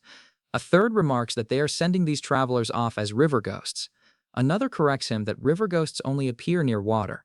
That prompts a brief confused exchange about what to call them instead. Dogen cuts through the bickering and points out that the enemy already knows they are here, so there is no element of surprise left. He tells the young man in blue that if they are cornered, then they need to think about what comes next. The young man in blue nods and responds that in that case they will have to fight. The young man in blue lays out the reasoning with cold precision. He explains that if they run, then they will just end up fighting on worse ground anyway. If they make their stand here, then at least they have the grove behind them to use as cover. Dogen absorbs the words for a long moment and then murmurs that he understands. He turns toward the swordsman and asks one final time whether the man is really not going to let them go. The swordsman does not blink and answers with a single flat denial. Dogen rolls his shoulders and gives the order to attack. The swordsman's men surge forward with their blades drawn. One of them roars that they should not be hated even if they die. His voice cracks with battle fury. Steel clashes against steel as the first exchange erupts in a storm of sparks and dust. Blades ring against each other as both sides collide in earnest. Dogen parries a heavy overhead strike that sends vibrations screaming up his arms. A dark thought slithers through his mind that this is a terrible place for a fight. If he knows the world works in such an unforgiving way, then he would never have gotten himself tangled up in this mess. Another slash comes at the guy from the side, and he barely twists away in time. He grits his teeth and curses under his breath. Ever since a particular encounter, a kind of poison takes root inside his mind. something corrosive that eats at his confidence and clouds his judgment with every passing moment. Dojin blocks a vicious thrust and stumbles backward. His boots drag grooves in the dirt. His inner voice grows heavier, and he admits to himself that all of this is his fault. Every drop of blood spilled here traces back to him alone. The battle rages around him in a blur of steel and screams. Merchants and travelers swing makeshift weapons while the swordsman's men press their advantage with practiced precision. Dojin watches the chaos spiral outward, and the crushing realization settles over him that everyone here is going to die because of his choices. The swordsman appears behind Dojin and drives a brutal kick into his back. Dojin crashes forward and his weapon flies from his grip. He slams into the dirt face first. The swordsman looms over him and declares with finality that it is over, kid. Dojin lies on the ground and blood drips from the corner of his mouth. His fingers claw weakly at the earth and he murmurs an apology to everyone present. His voice is barely louder than a whisper. The scarred man from the swordsman's group locks eyes with the newcomer and blood drains from his face. Beads of sweat race down his neck and his body locks up in a way that has nothing to do with the cold mountain air. The newcomer tilts his head and remarks casually that Dojin sure is a handful. His tone carries the comfortable warmth of someone scolding a friend rather than saving a stranger. A ceramic cup spins lazily in the air between the newcomer's fingers and rotates as if held aloft by an invisible thread. A soft halo of energy coils around the cup and pulses gently with each rotation. The man catches it without looking as it completes its final spin. Something suddenly comes flying in and slams into the swordsman, sending him flying into the distance. Dojin stares up at the man from the ground, and his cracked lips tremble. For the first time in this entire ordeal, the tension drains from his shoulders, as though a crushing weight is lifted from his chest. The merchants and travelers watch in stunned silence with their weapons frozen in mid-swing. The realization sinks in that whoever this man is, the balance of power on this mountain just shifts entirely. He sets the cup down on the edge of the cart with a soft clink. The faintest hint of a smirk tugs at the corner of his mouth as he turns his full attention toward the swordsman and his men. Every ounce of playfulness evaporates from his expression. A swordsman from the enemy faction staggers sideways and his eyes are wide with disbelief. He chokes out a stunned gasp.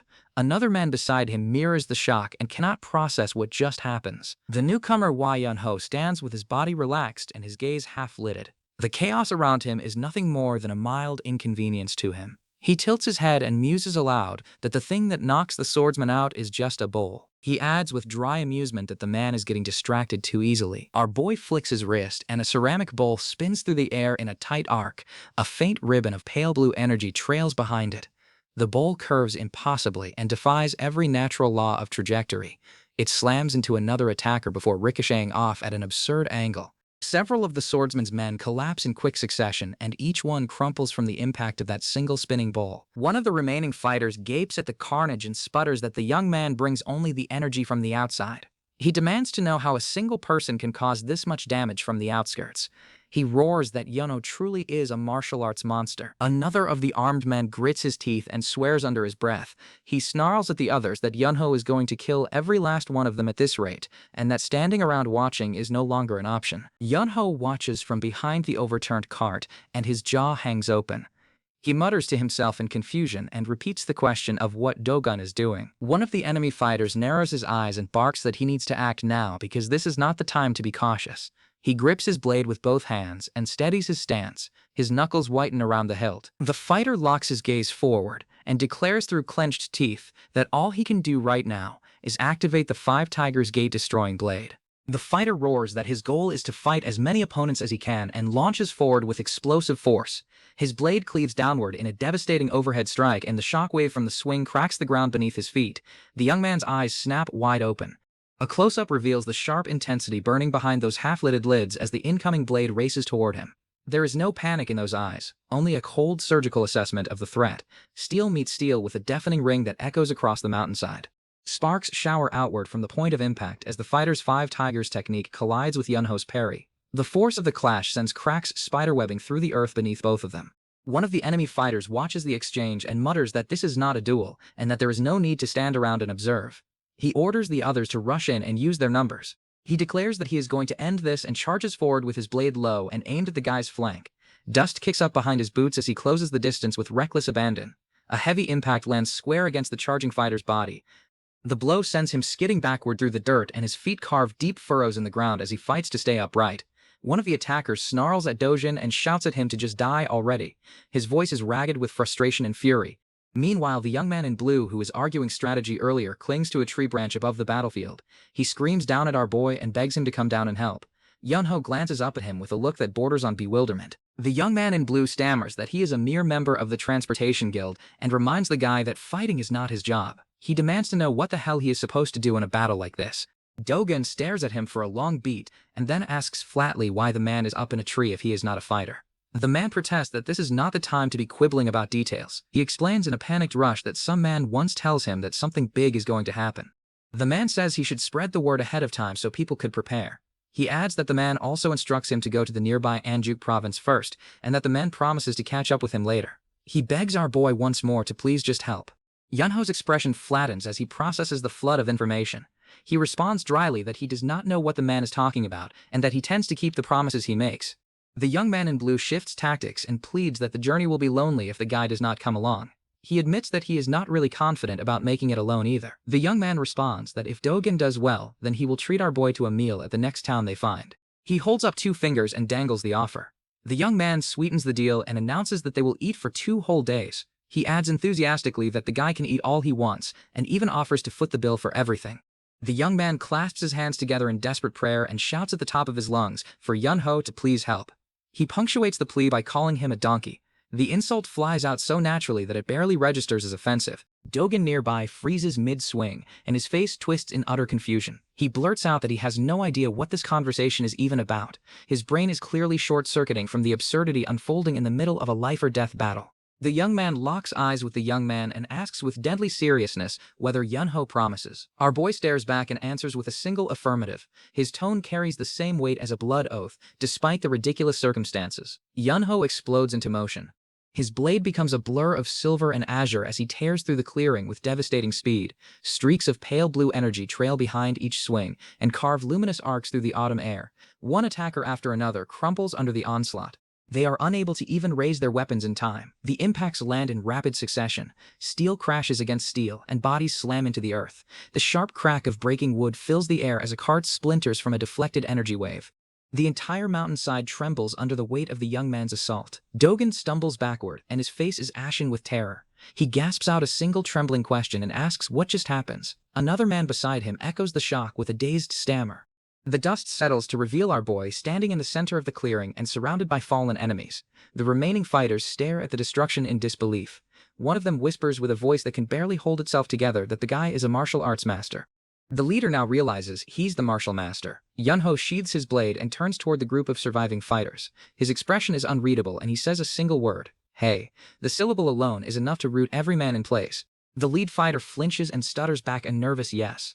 His earlier bravado is completely evaporated. The remaining enemies exchange frantic glances among themselves and their formation is shattered beyond repair. One of them mutters that facing just the 5 tigers technique alone would be dangerous enough, but that dealing with multiple strikes at once is pure insanity. Another swallows hard and admits that the gap in skill is not something numbers can bridge. The young man fixes the man with a flat stare and points out that these men bring armed fighters here. He asks whether the man should not be trying his best to win. Then he adds with cutting calm that if the man has any sense of guilt, then he should consider what he does. Yunho continues without raising his voice. He explains that the man gathers a group of armed thugs and sets them loose on defenseless travelers and merchants. People who carry no weapons and pose no threat. He remarks that doing something like this is a disgrace. Yunho takes his blade before he could react, his face gone sweat after that. The young man fixes the man with a flat stare and points out that these men bring armed fighters here. He asks whether the man should not be trying his best to win. Then he adds with cutting calm that if the man has any sense of guilt, then he should consider what he does. Yunho continues without raising his voice. He explains that the man gathers a group of armed thugs and sets them loose on defenseless travelers and merchants, people who carry no weapons and pose no threat. He remarks that doing something like this is a disgrace. One of the fighters bristles and fires back that our boy has no right to lecture them while beating people with a blade. He calls the guy a heavy and slow fighter who swings like a bear. He asks whether the young man is trying to recruit these people into a personal militia using fear as his weapon. The guy barks a single sharp command to scram. The force behind the word hits hard. The remaining fighters scramble over each other in their haste to flee. Their weapons clatter to the ground as they abandon all pretense of dignity and vanish into the tree line. The battlefield falls quiet. Dogun rises to his feet and winces as his bruised ribs protest the movement. He approaches the young man and murmurs his thanks. He adds that they will find each other again someday and says it as though he truly believes it. He swings his sword and asks why it is so hard to understand, while Dogun can only apologize helplessly. Yunho hands the sword back to Dogun and tells him to do better, causing the leader to start trembling. The two of them take their stances and prepare to exchange moves. Thanks to Yuhan's guidance, Dogun realizes his weakness lies in the lack of chi within his swordsmanship, so now he focuses on speed and precision instead. He opens his eyes and prepares to strike, only to realize that the leader already uses his movement technique to run away long ago.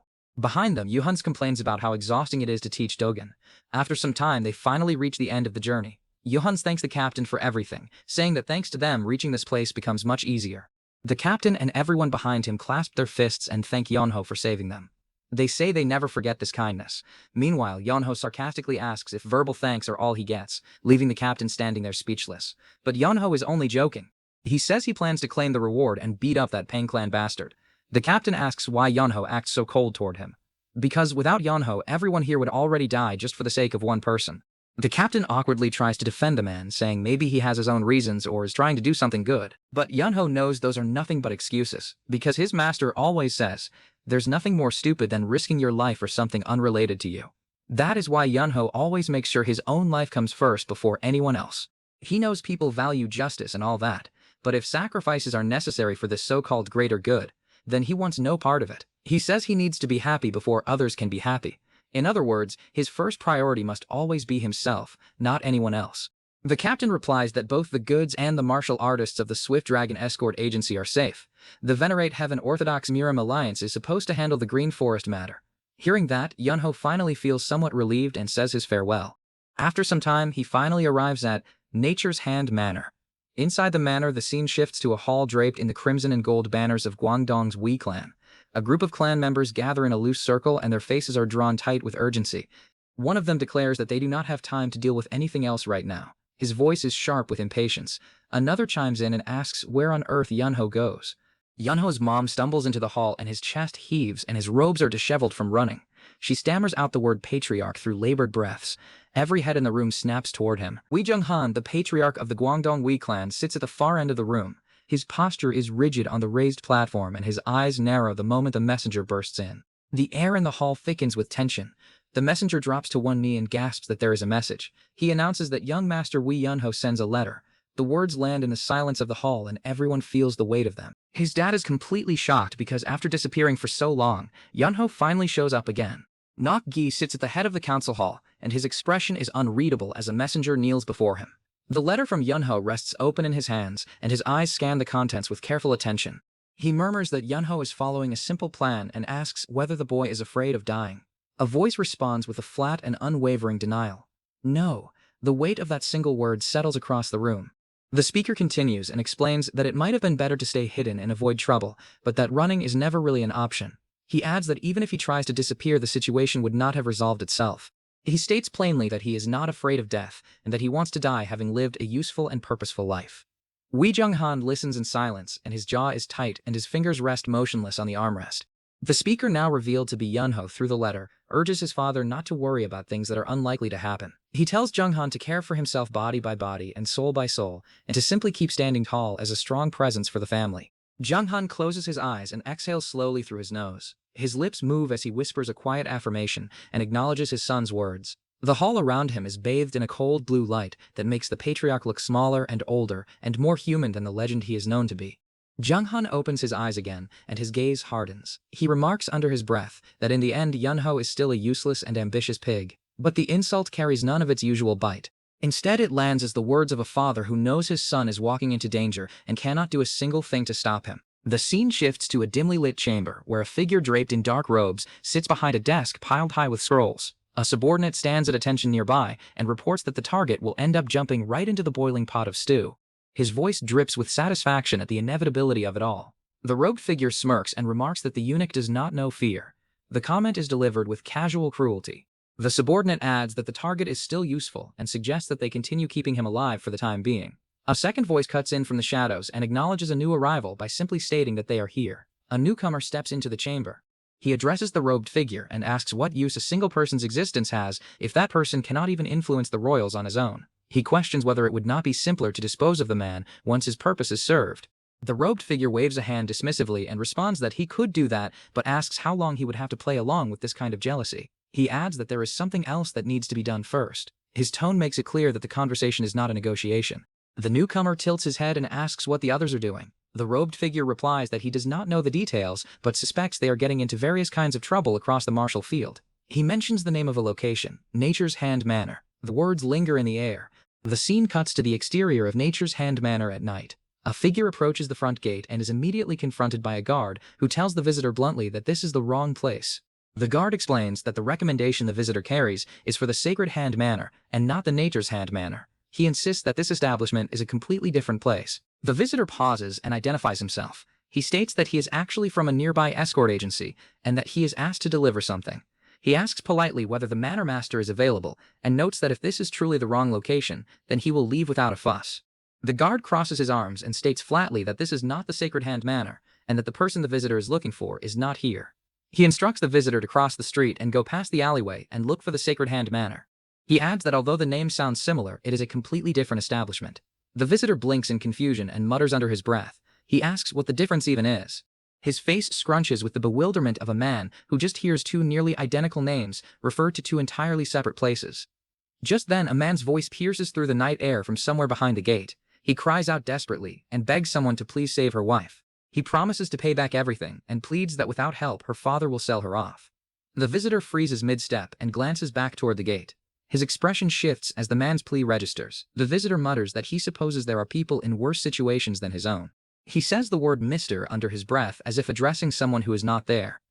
He adds quietly that he believes money is the root of everything terrible in life. His voice carries the resigned wisdom of someone who learns that lesson the hard way. The visitor turns away from the Nature's Hand Manor and walks down a narrow alleyway. His silhouette shrinks into the shadows between tall stone walls. The moonlight catches the edge of his robe as he rounds the corner. A wide stone tablet comes into view, and its surface is engraved with weathered characters that read Sacred Hand Manor. The tablet stands at the mouth of a courtyard, and beyond it, a modest but dignified compound stretches out beneath the night sky. The visitor, now revealed to be Wai Yunho, steps through the outer gate of the Sacred Hand Manor and surveys the grounds. The buildings are old but well maintained, and their wooden beams are darkened by centuries of incense and rain. He murmurs that so this is the Sacred Hand Manor, with 500 years of history. Our boy calls out and asks whether anyone is home. His voice echoes across the empty courtyard and fades into the silence without a reply. A beat passes and then a figure appears at the far end of the courtyard. She steps out from behind a sliding door and pauses to study the stranger at the gate with cautious curiosity. The figure is a young woman with sharp eyes and dark hair pulled back in a simple tie. She asks what brings the visitor here. Her tone is guarded and neither hostile nor welcoming. The young man replies that he has business with the manor master and asks to see him. The woman studies him for a moment longer and then nods. She tells him to go ahead. Yunho clarifies that he wants to speak directly to the manor master and asks whether her father is home. The woman's expression stiffens for a fraction of a second before she responds. She states plainly that her father passes away last year and that she is the manor master now. She introduces herself as Jin Soa and Sacred Hand Manor Master. Her voice does not waver, but the shadow behind her eyes betrays how recently that title becomes hers. Our boy blinks and is clearly taken off guard by the revelation. He stammers that she is the Manor Master, and the surprise in his voice is genuine. Jin Soa nods and explains that she may be young, but she runs the manor's business in medical practice since her father falls ill. She adds that a granny nearby helps her in the evenings. From inside the manor, a voice calls out to Jin Soa and addresses her as sister. It asks what the matter is. Jin Soa glances over her shoulder and replies that there is a guest who wants to see her late father. She turns back to the guy and asks what it is that he needs. A second young woman peeks around the doorframe and her eyes are wide with surprise. She calls out for her father in a startled voice. The word hangs in the air before the reality catches up. There is no father here anymore. Only a stranger at the gate. The second woman steps fully into view. She is smaller than Jin Soa, with softer features and a slightly anxious energy that contrasts with her sister's composure. This is Jin Yeran, and she is the Sacred Hand Manor Master's elder daughter. She asks the young man what brings him here. Her gaze flickers between curiosity and caution. Yongho lets out a quiet breath and responds with a single syllable of acknowledgement. Jin Yeran tilts her head and murmurs that this is unexpected. Our boy reaches into his robe and produces a folded document. He holds it up and states simply, "This." The paper catches the lantern light and the ink on its surface becomes faintly visible. Jin Yeran takes the document and unfolds it carefully. Her eyes scan the contents and recognition flashes across her face. She murmurs that it seems like the guy is here to learn more about medicine and healing practices. The young man nods and confirms with a plain yes. His posture is relaxed but his gaze is steady. Jin Soa folds her arms and explains that as Yunho can see the manor is just a small former clinic, she mentions that she cannot simply send him away without considering the situation, especially since he may have traveled a long distance to reach them. Jin Soa adds that it is not the rent, but simply that having a complete stranger living here makes her uncomfortable. She admits that if it is too much trouble then he can just leave and she will understand. Our boy responds calmly that it is all right and that he can go somewhere else if his presence is a burden. Jin Soa's expression tightens and she fires back that she cannot do that either. She explains that if she sends away a guest who comes seeking her late father, then the other families in the area will talk about it and her reputation will suffer. Jin Soa sighs and relents. She declares that she cannot send him away. She warns the young man that if he stays then he must respect the manor's rules and keep things orderly. Yunho gives a small nod and accepts the terms without argument. Jin Soa squares her shoulders and announces that whatever else may be true, this place is still a physician's manor. She intends to keep it that way. Her voice carries the fierce pride of someone holding a legacy together with both hands. The guy glances around the interior of the manor and lets out a quiet sound of acknowledgement. He remarks that yes, it is still a physician's manor. The observation is simple, but the respect behind it is unmistakable. A sudden clatter erupts from somewhere deeper in the manor. It is followed by the sound of rapid footsteps. The noise breaks the solemn atmosphere, and both Jin Soa and Yunho snap their attention toward the source. Jin Yaeron emerges from the kitchen carrying a tray laden with steaming dishes. Her cheeks are flushed from the heat of the stove, and she announces brightly that she thinks the guest might be hungry, so she prepares some food. The aroma fills the room, and our boy's eyes lock onto the tray with the unmistakable intensity of a man who does not eat properly in days. The young man stares at the spread of food, and his composure cracks for the first time. Jin Yaeron sets the tray down and apologizes that it is not much but asks him to please enjoy. Yunho does not need to be told twice. He drops into a seated position and immediately reaches for the nearest bowl, with the urgency of someone who treats every meal as though it might be his last. Jin Yaeron watches with a mixture of surprise and amusement as he inhales the food at an alarming pace. Jin Yaeron leans toward him and stammers that he should eat with her as well and suggests they share the meal together. The guy waves her off without looking up and insists that he already eats and that she should not worry about him. The lie is so transparent that it practically glows. Jin Soa peers at the now devastated tray and asks in disbelief how the food vanishes so quickly. She wonders aloud whether the young man is even human. A younger girl beside her tugs at Jin Soa's sleeve and whispers for her to be quiet because Yunho is still eating. Jin Soa narrows her eyes and mutters that she needs to start being careful about the food costs. She adds that if this continues then the manor's budget will collapse within a week. The younger girl beside her gently suggests that perhaps the guy is dealing with the necklace matter and that Jin Soa should try not to care so much about it. Jin Soa rounds on the young man and demands to know whether he takes off the necklace that belongs to her mother. Her voice cracks with sudden emotion and she asks if he sells it. The question lands sharp and raw. Our boy freezes with his chopsticks halfway to his mouth. He blinks and repeats the word, "Mother's heirloom." He is processing the gravity of what he is accused of. Jin Soa explains that she does not normally make a fuss over objects, but that the necklace is the last remaining keepsake from their mother. She adds that she will take it back at triple the price if necessary, and that whatever deal is struck can be reversed. She presses further and asks how the guy can sit there eating so casually when he knows that necklace carries their father's memory. Her eyes glisten with the kind of anger that only thinly disguises grief. The room goes cold under her gaze. Yunho sets his chopsticks down and replies quietly that no, he cannot eat this. His tone shifts from its usual laziness to something softer and heavier. A rare crack in the armor of indifference he wears so comfortably. Jin Yaeron rushes in from the side and her face is pale with alarm. She calls out to the young man and insists that the food is fine. She explains frantically that if there is an issue with the necklace then she will make things right. She begs him to please just keep eating. Our boy looks up at her and responds flatly that no, it is not that, and the sentence hangs unfinished. Yunho stares down at the half-empty tray and admits quietly that he ends up eating all of it.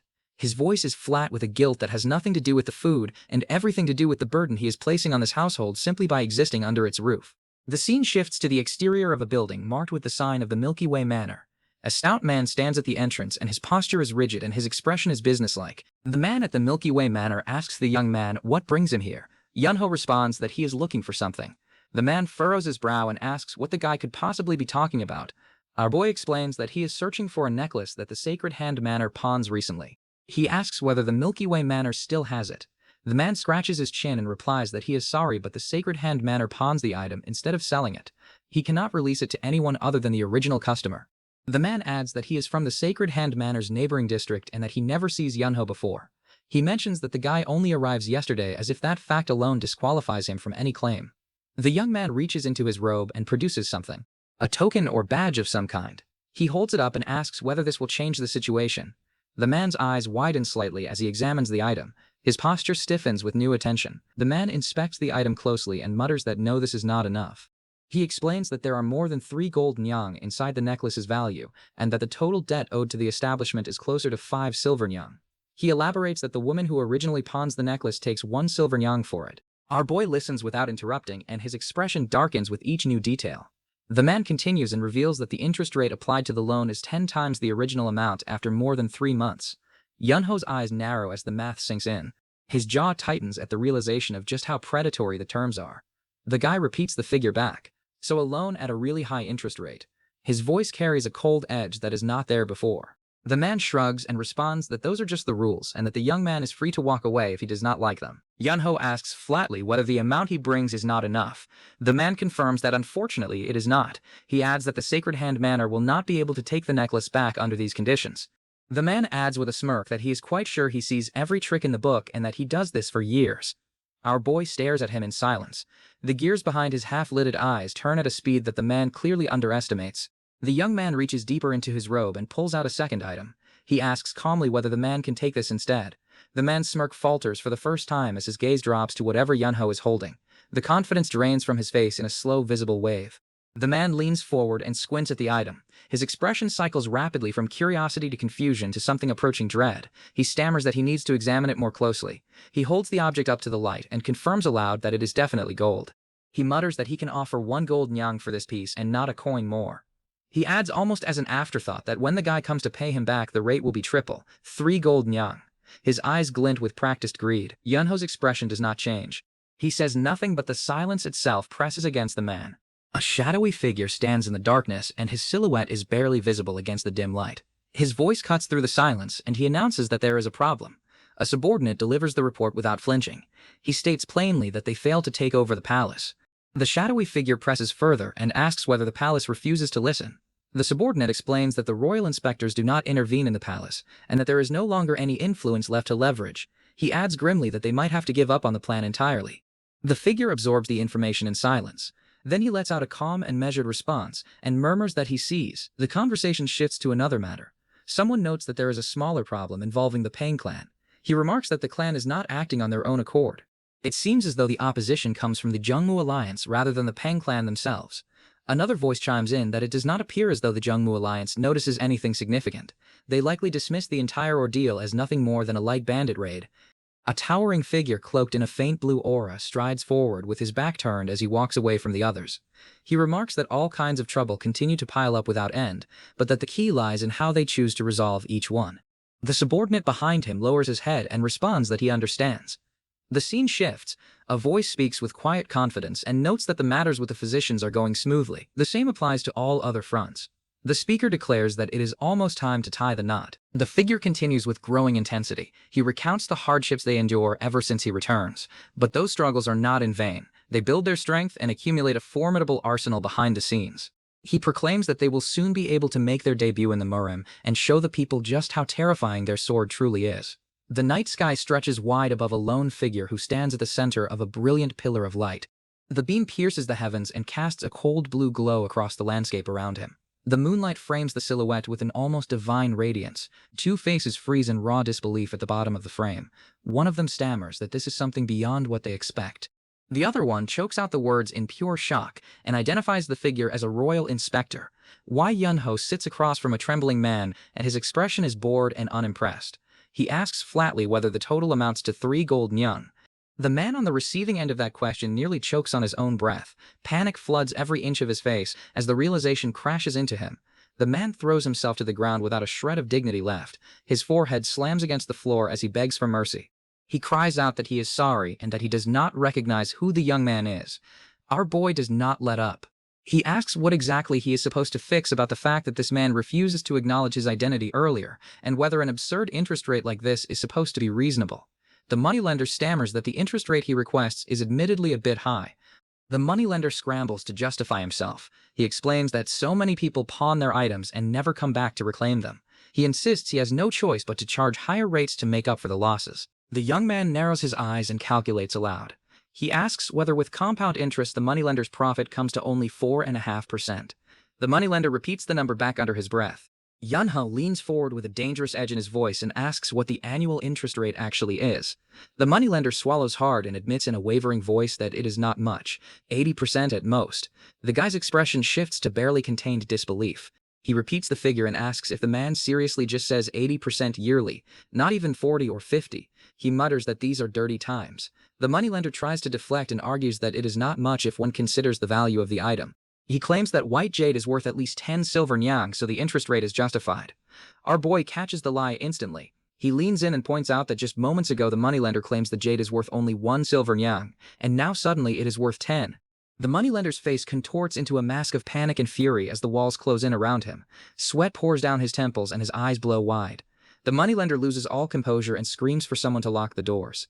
He roars that he is going to see this through to the bitter end and that nobody is leaving until it is settled. Chaos erupts. The man bolts through the building with the moneylender's men chasing behind him. Someone shouts for the sir to stop. The moneylender howls in fury as the chase spills out toward the entrance. The text at the edge of the frame reads Sacred Hand Manor and marks the boundary of the territory they are barreling toward. Inside a quiet candlelit room, a woman sits at a low table with a cup of tea in front of her. She wonders aloud what her second son could possibly be up to this late at night. Her gaze shifts. Something catches her attention in the corner of the room, and she lets out a soft sound of surprise. She picks up a scroll and unfurls it carefully. Her breath catches and she murmurs that this is something unexpected. The scroll contains detailed illustrations and writing.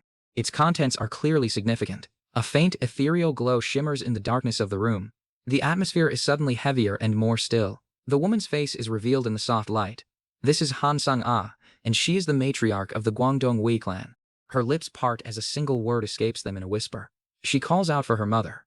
Han Sang-ah looks around the room with a mixture of confusion and quiet wonder.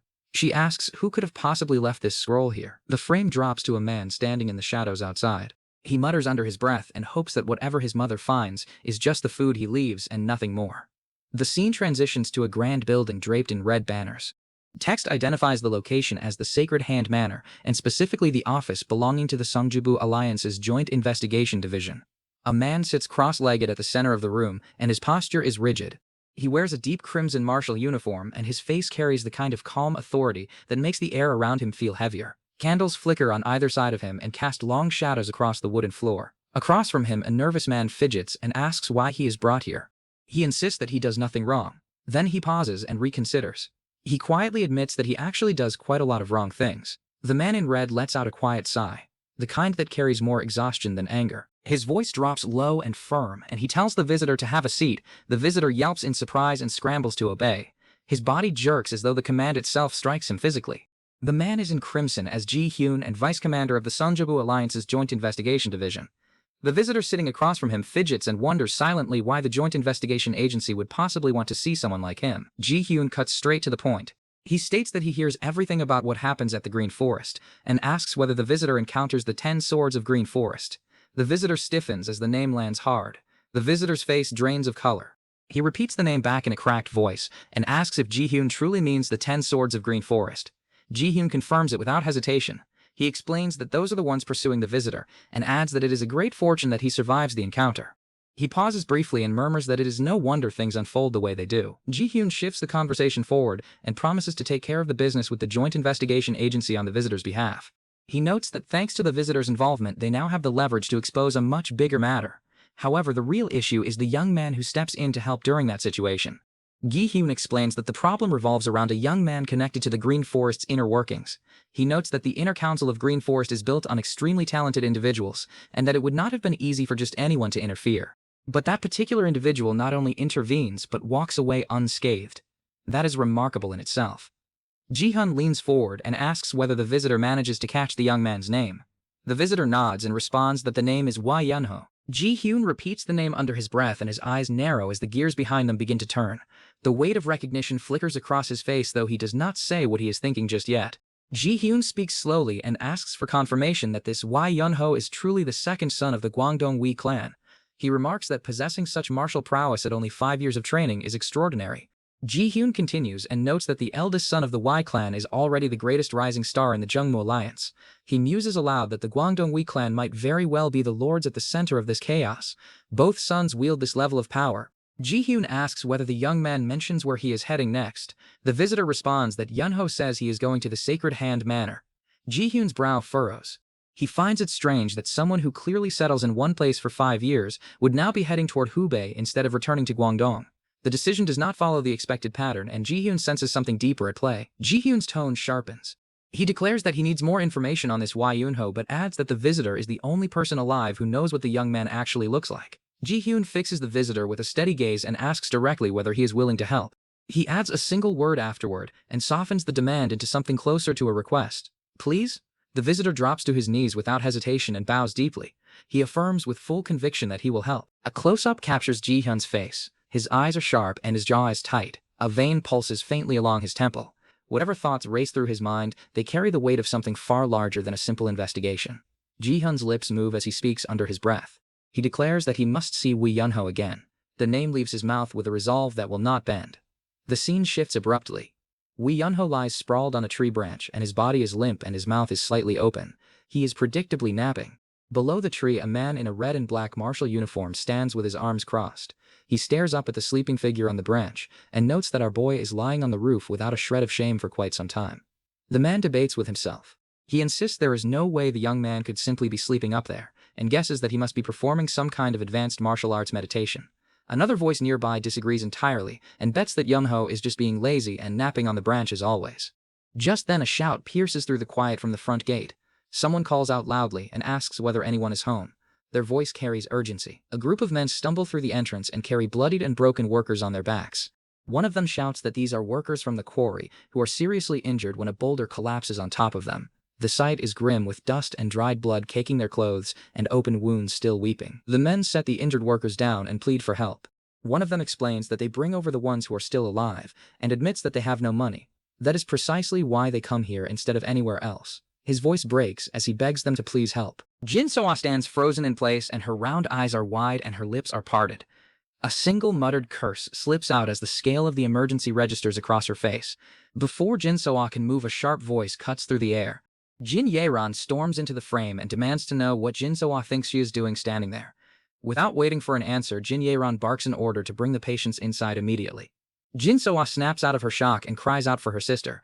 Jin Yeran takes command of the room with the authority of a general on a battlefield.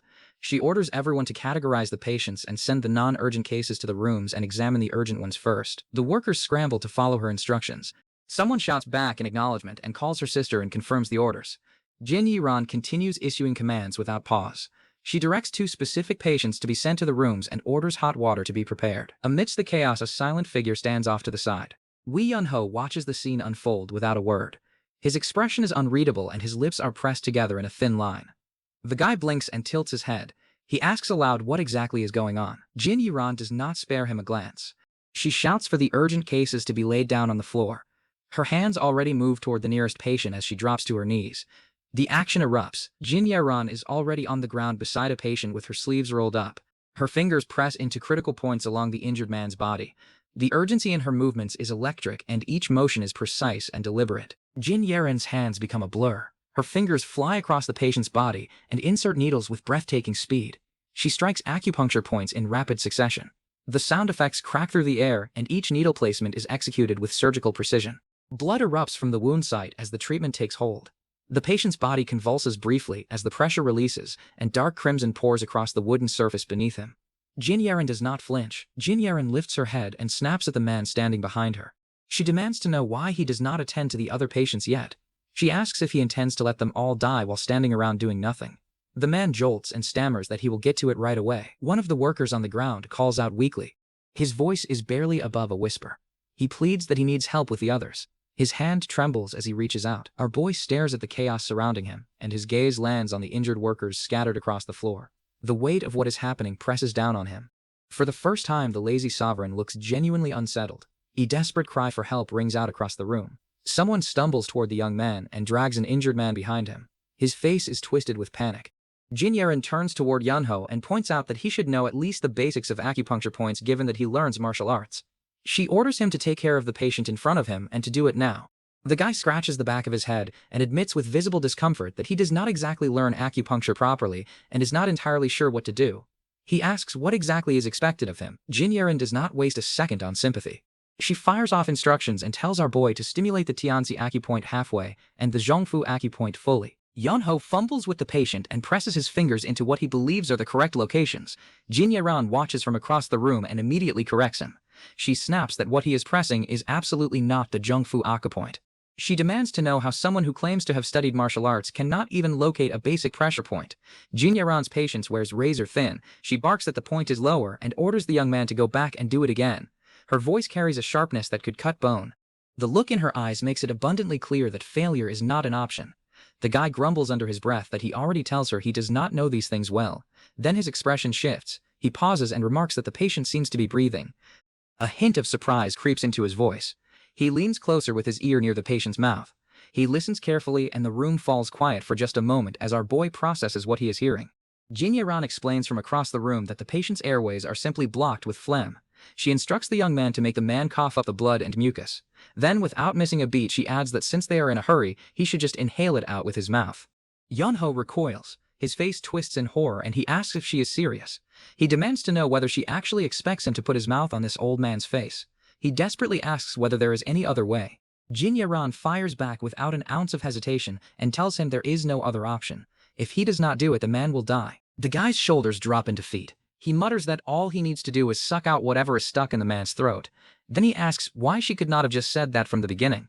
He complains about the entire ordeal and asks why the instructions go from pressing acupoints on a stranger to forcing mouth-to-mouth on an unconscious elder. The old man's eyes snap open in the middle of the procedure. His pupils shrink to pinpoints as he stares directly at Yunho's face hovering inches above his own. He screams and demands to know what the hell the young man is. Our boy does not hesitate. He clamps his mouth over the man's airway and sucks out the obstruction in one violent motion. Then he spits the bloody mess to the side. The impact sends a spray of crimson across the frame. The sheer force of the action leaves everyone nearby frozen in shock. The onlookers stare in stunned silence. Their jaws hang open and their eyes are locked on the scene. Yunho wipes his mouth with the back of his hand and looks up at the gawking crowd with an expression so calm it borders on insulting. He asks flatly whether they cannot tell what he is doing. Then, without waiting for an answer, he states plainly that he is saving a life. The full moon hangs low and heavy in the night sky and casts pale silver light across a solitary figure standing on a rooftop. Wei Saho, the demon-cutting sword and eldest son of the Guangdong Wei clan, holds a letter in his hand. His white and dark robes ripple in the wind as a faint blue aura shimmers along his shoulders. He reads aloud in a quiet voice and murmurs a single question back to the letter. He asks whether his mother truly writes this. The letter begins with a warm address. Han Sang-ah writes that she would love to ask her beloved son Saho about his studies and how he has been, but the matter at hand is far too pressing to waste time on pleasantries. The next line lands hard. The letter states plainly that Yunho is alive. Sanho's entire body goes rigid. His eyes blow wide and his breath catches somewhere deep in his chest. The shock hits him so hard that for a moment he forgets to move entirely. The letter continues and explains that a letter arrives from Yunho after 5 full years of silence. Han Sang-ah writes that she is certain this news should lighten the burden pressing down on Saho's chest, even if only a little. Saho reads on. The letter adds that Yunho mentions he is not allowed to come home. Han Sang-ah wonders aloud what exactly that could mean.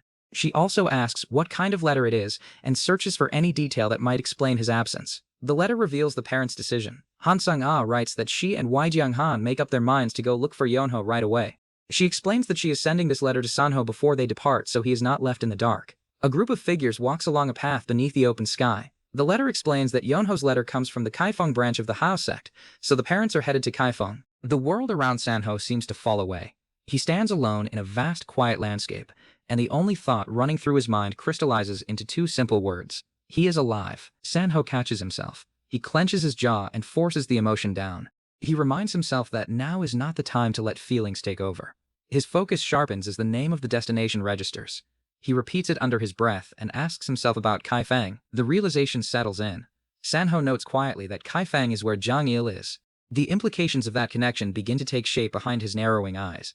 The scene erupts into motion. Wei Sanho launches himself from the rooftop in a single explosive burst. His body cuts through the night air and a torrent of blue energy spirals around him. It crackles with intensity as he rockets forward and his silhouette is framed against the moon. The scene shifts entirely.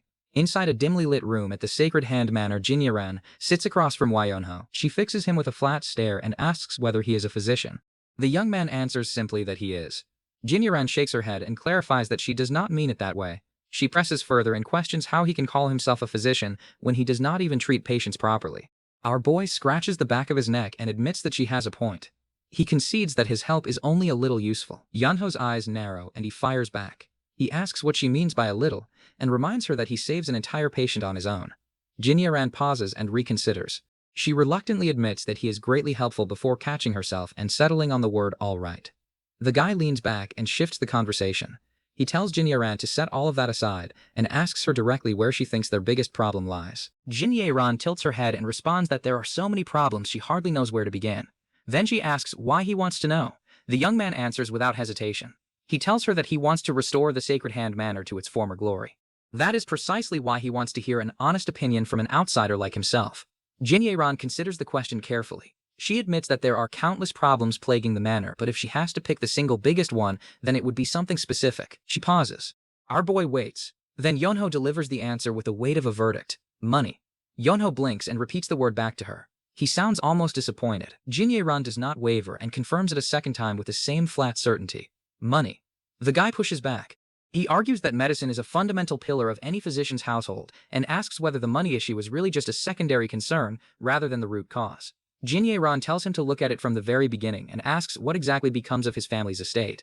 She points out that he mentions the entire physician's household is almost certainly going to be his. Yeonho falls silent as the question lands. Jin Ye-ran waits and her gaze is steady. Jin Ye-ran lets out a quiet sigh and begins to explain. She tells the young man that their father is a very friendly man who does not have a single enemy in the world. A wide grin stretches across a man's face in a memory that feels almost golden. Jin Ye-ran continues and explains that their father treats patients for free. Exactly the way they are doing now. Laughter fills the frame as the man beams with the carefree joy of someone who genuinely loves his work. Jin Ye-ran adds that their father never takes payment from the poor, even when the treatment itself costs an arm and a leg. This is possible because the family sits on wealth accumulated across multiple generations. Her tone shifts. She explains that the reserves begin drying up by the time she is born. The gold that once fills the storage bleeds out steadily for years. By the time Jin Ye-ran reaches adulthood, the storage is completely empty. Not a single coin remains. She notes that there are many physicians working under the household at the time. The cost of maintaining them all is enormous, and the family spends far more than it can sustain. Jin Ye-ran explains that the debt itself is not the crushing part. Their father's fame brings in enough patients to generate a steady income, and for a while the situation is manageable. But at some point their father realizes that the current pace is simply not sustainable. So he devises a plan to repay the debt. Our boy leans in with wide eyes and asks whether the father is scammed. He follows up immediately and asks whether the man is assassinated. Jin Ye-ran cuts him off with a look that could curdle milk. She snaps that he sounds like someone who reads too many novels. Jin Ye-ran hesitates and searches for the right words. She describes it as a method to gain a large amount of money in a very short period of time, but at an extremely high risk. The answer arrives in a single devastating word. Gambling. The memory of their father fills the frame. His face splits into a manic grin and his arms are raised in the fevered ecstasy of a man who already loses far more than he can afford, but refuses to stop rolling the dice. The young man stares in disbelief. He asks whether Jin Ye-ran is seriously telling him that her father gambles away everything and drags the entire family into ruin. Jin Ye-ran responds quietly that he is only trying to earn back what they owe. He tries over and over again. She adds that her father stops eating and stops sleeping and does nothing but gamble until there is absolutely nothing left. Yeonho blurts out in pure shock. He demands to know what the hell kind of story this is. The guy shifts gears. He asks Jin Ye-ran directly whether she wants him to help her restore the Sacred Hand Manor. Jin Ye-ran fires back and asks why on earth she would ask someone like him for that kind of favor. Our boy presses his point and explains that since she manages a pawn shop she clearly understands the business of money and cannot possibly be an ordinary person. Jin Ye-ran insists that she is wrong about him and that he truly is just an ordinary person. She argues that this kind of problem requires a professional. The young man counters that she is a physician asking about money. He pauses and then adds that he is not just anyone. He reminds her that he is a royal inspector. Yeonho lays out his proposal plainly. He asks whether Jin Ye-ran wants him to invest in the Sacred Hand Manor. She catches on immediately and tells him to think about it. She asks whether a manor that he personally invests in and helps revitalize would not be beneficial to him down the road. The guy waves his hand dismissively and says of course not. Jin Ye-ran presses harder. She points out that if he is to combine his medical skills with the administrative infrastructure of the manor, then the results could be extraordinary.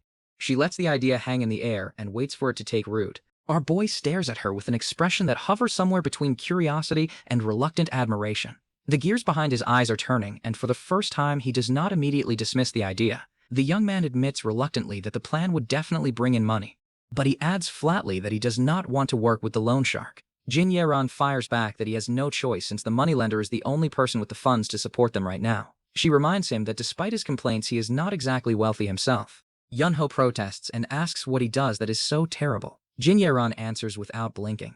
Being broke. The guy deflects and insists that the household is renowned for its medical skill and that working alongside a loan shark would tarnish that reputation. The frustration in his voice carries the weight of someone who knows his argument is losing ground. Jin Yeran changes tactics. She declares that at least she knows how to handle money properly. She challenges our boy and asks whether he thinks the manor's fame simply sprouts from the ground on its own. She demands to know where he believes that reputation actually comes from. Jin Yeran drives the point home. She asks whether he honestly believes those medical skills would have survived this long without financial support. She points out that everything from the supplies to the physician's wages requires funding. His former household bleeds money to maintain its status. The truth lands hard and Yunho has no rebuttal ready. The young man asks in a cracked voice whether that is really true. Jin Yeran responds without a shred of doubt and confirms it with absolute certainty. Jin Yeran explains that calling their family simply a famous medicine household is an understatement. The name comes first and the medicine follows. She tells our boy that if he wants to build a real brand, then he needs to create something that can only be found here and nowhere else. She adds that he needs to bring in money to make any of it sustainable. Jin Yeran continues and points out that all the truly famous medical houses in the land share one thing in common. They are rich, not just comfortable, but immensely wealthy. She drives the final nail in.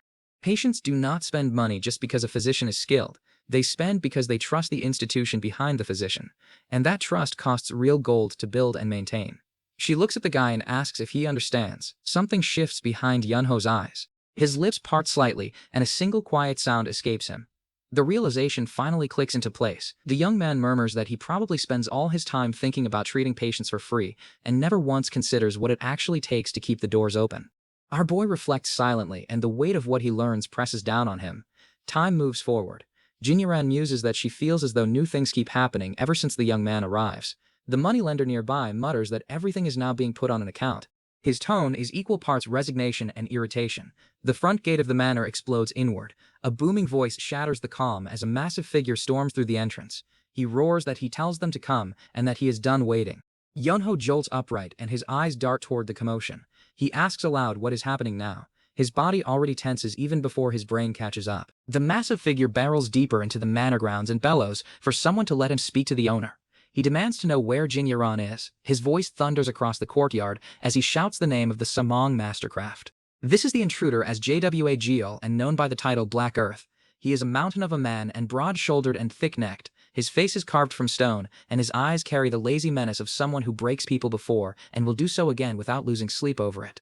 Jin Yeran appears in the doorway. She asks calmly what they are doing and why people from this place come to her manor. JWA Geol looks Jin Yeran up and down and confirms with a grin that she is the one he is looking for. He asks mockingly whether she has any shame at all. JWA Geol's tone hardens. He reminds Jin Yeran that her businesses only operate because they have his backing. He states that her father borrows money in the name of the Sacred Hand Manor. Now she has two choices. Either she shuts the business down entirely, or she repays every last coin of the debt.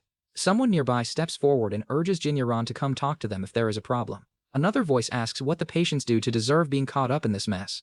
JWA Geol's expression twists into something ugly. He repeats the words back with a snarl and asks whether they really just suggest he should talk things out. JWA Geol's hand shoots forward and seizes one of the people by the collar. The sound of fabric tearing and bone creaking fills the courtyard as he lifts the person off the ground without any visible effort. The impact follows immediately. JWA Geol slams the person down with devastating force, and the ground shudders beneath the blow. The victim lets out a strangled gasp of pain. JWA Geol mutters through clenched teeth that he does not want to resort to this method either, but they leave him no choice. JWA Geol exhales slowly, and his voice drops to something almost conversational. That makes it infinitely worse. He tells Jin Yeran that since she insists on handling this herself, he has a suggestion. The suggestion crawls out of his mouth. JWA Geol proposes that Jin Yeran be officially sold to the brothel, which would cover the debt nicely. He adds with a slow appraising look at her face, that with her looks the debt could be paid off in about 10 years, give or take. A voice tears through the courtyard. Someone screams for JWA Geol to let her go. The raw fury in the shout cuts through every other sound in the scene. A body crashes into JWA Geol to let a force to send shockwaves rippling through the air. The impact rattles the ground and sends dust billowing outward as someone driven by pure rage physically hurls themselves into the massive man and shoves him back. Jin Soa screams her sister's name, and her voice cracks with panic and desperation. The sound echoes across the courtyard. JWAGL steadies himself and is barely moved by the blow. He looks down at the person who strikes him and sneers. He remarks that attacking him will not even take 10 years off the debt, and that Jinye Ran's pretty face is the only collateral worth anything here. He adds coldly that her brother should worry less about playing hero and more about keeping her safe. The person who attacks JWAGL cries out in defiance. He shouts for them to take him instead and to leave the physicians alone. He screams that they are thankless bastards for targeting healers.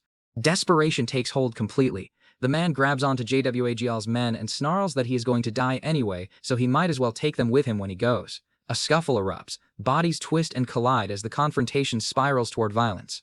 The air is thick with grunting and the scrape of feet against stone. JWAGL's patience snaps, his eyes lock onto the man clinging to his subordinate, and he growls low in his throat. He warns the man that he is pushing his luck. Jinye Ran's voice cuts through the chaos. She commands everyone to stop and declares that this is not their problem to deal with. She orders them to take their hands off the patients immediately. The courtyard falls silent. Jinye Ran stands tall and her expression is calm and resolute, despite the nightmare unfolding around her. She states simply that she will go. JWAGL grins and lets out a low, satisfied chuckle. He accepts her surrender with smugness. Jin Soa's voice shatters the silence. She screams and demands to know what her sister means by that. Jinye Ran turns to face Jin Soa and speaks with a steadiness that makes the words even more devastating. She tells her younger sister that she will repay the debt on her own somehow. She instructs Jin Soa not to worry about her and to focus entirely on restoring their household. The weight of what Jinye Ran just says settles over the courtyard. JWAGL watches from the side and his expression is unreadable. The others stand frozen in place and cannot process what they are witnessing. Jin Soa breaks. She screams for the physician and then screams for her sister. Her voice is raw and desperate, and her body lurches forward as though she can physically stop what is about to happen. Just then, a voice that no one expects to hear cuts through the despair. Our boy tilts his head and mutters a casual sound of confusion. Yunho steps forward and plants himself between Jinye Ran and JWAGL's men. His voice is calm and almost lazy, but the words carry the finality of a locked gate. He tells Jinye Ran flatly that she cannot go. JWAGL's massive face fills the frame. A smirk tugs at the corner of his scarred lips as he looks down at the person blocking his path. He asks in a voice that sounds like grinding stone who the hell this newcomer thinks he is. Wee Yunho stands in the middle of the courtyard, wrapped head to toe in a blanket. His hair is messy and his posture is slouched. He looks for all the world as though he just rolls out of bed and wanders into a battlefield by accident. A faint purple aura shimmers at the edges of the cloth draped around his body. The young man lifts his chin and meets JWAGL's glare without so much as a flinch. His voice is flat and unbothered and carries not a single ounce of fear. He introduces himself simply. His name is Wee Yunho.